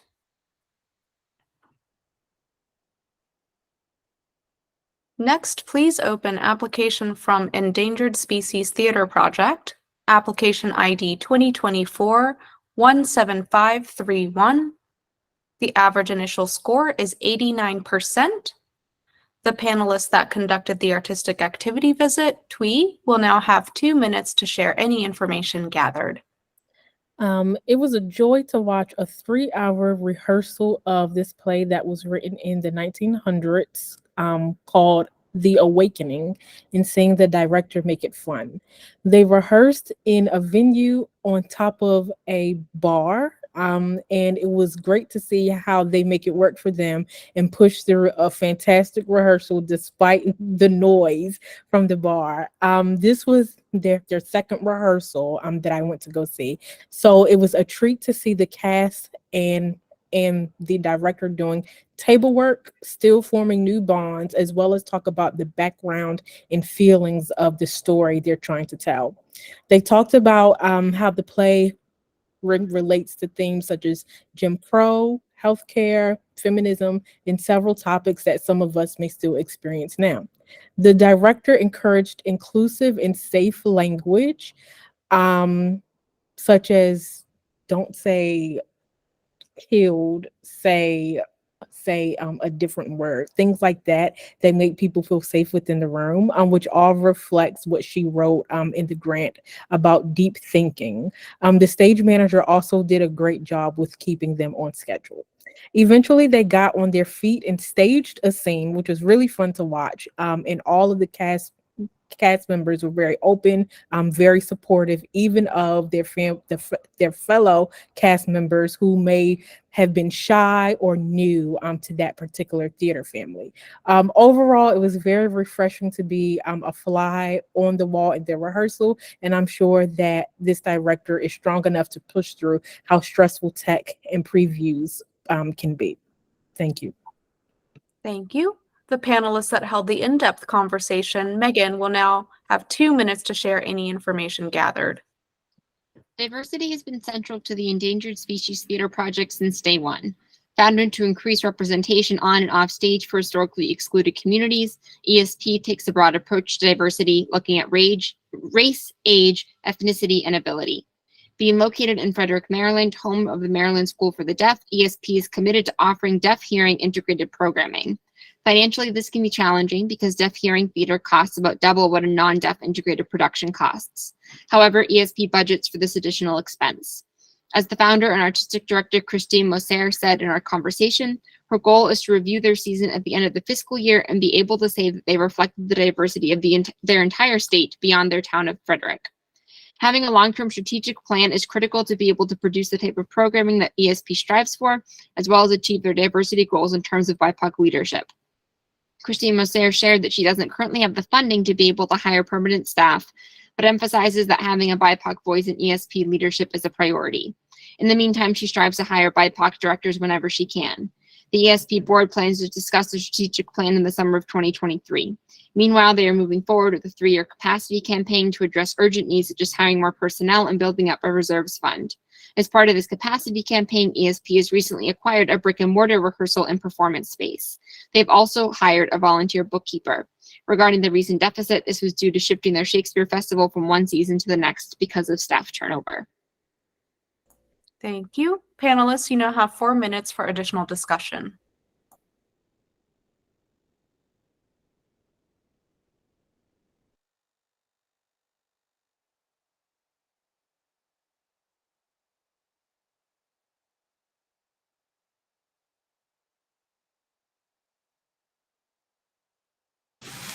I had a note in my application, and I might have missed this.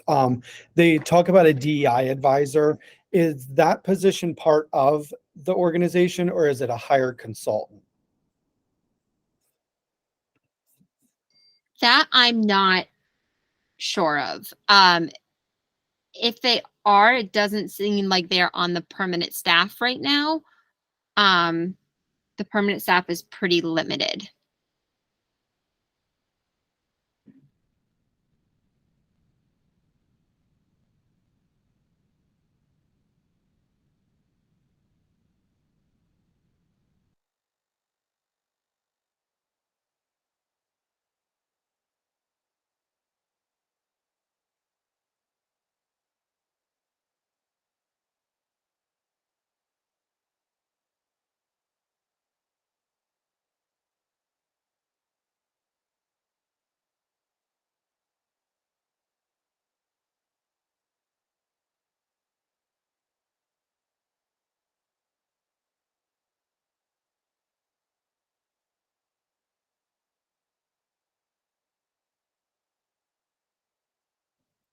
Something I just want to uplift is I think that the fact that they budget for the extra costs of these deaf hearing integrated productions, I think speaks a lot about their values as an organization, and that they recognize it's going to be more perspective, but they put those extra expenses into the budget.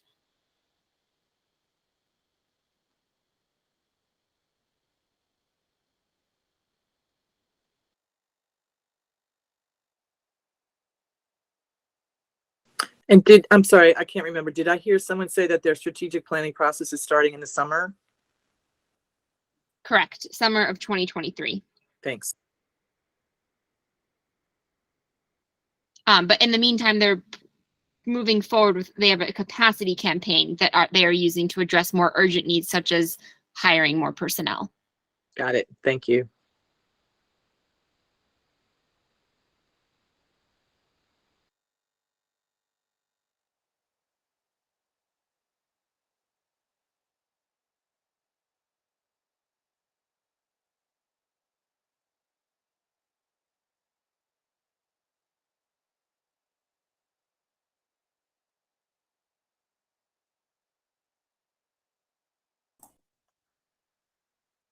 Panelists, any additional questions, recommendations to share?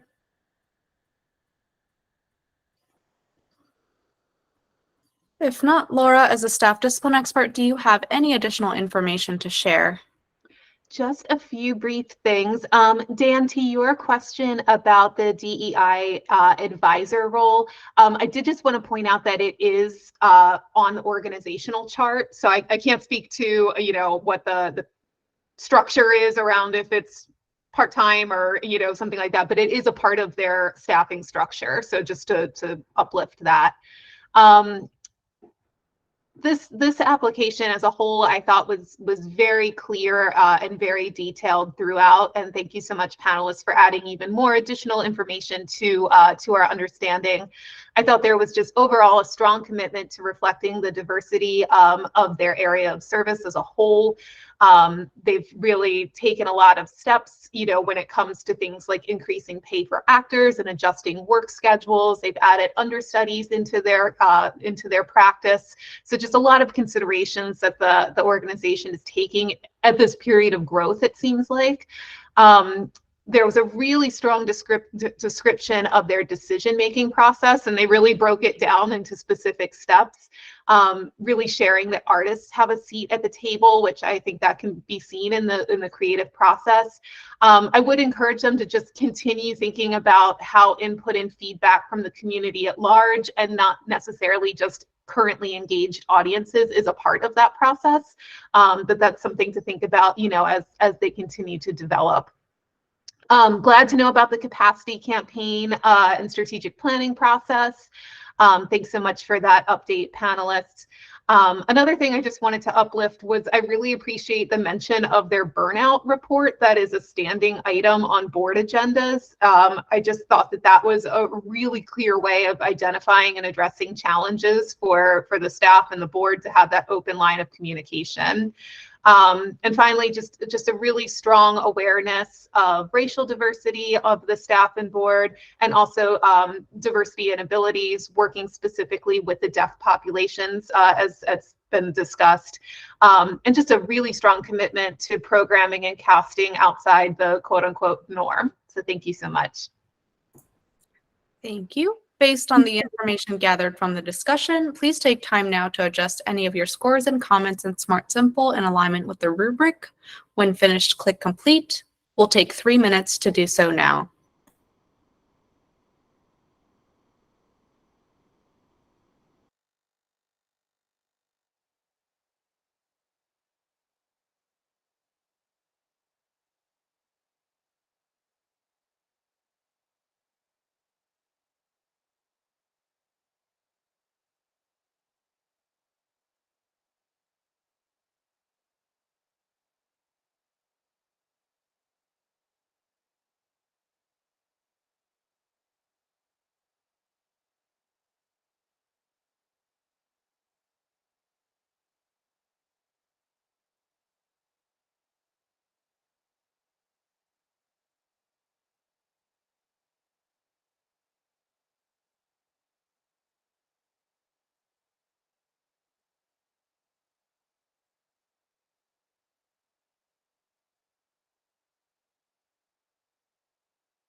And the average final score is 92%. So that was the last application that we had for review today. Thank you, panelists, so much for your time and thoughtfulness. Emily, if you could go to the next screen. We just want to note the importance of this process, and your role as panelists is critical, and your expertise and recommendations are very valuable. Thank you. The final average scores directly impact the funding for each organization. The funding formula takes the panel percentage score multiplied by the organization's allowable income and the cap allocation percentage, which is based on fiscal year 24 state funding to be determined, to get to the final grant award recommendation. Also noting, as Laura briefly mentioned, the GFO program will be using an equitable funding formula starting this fiscal year, in fiscal year 24.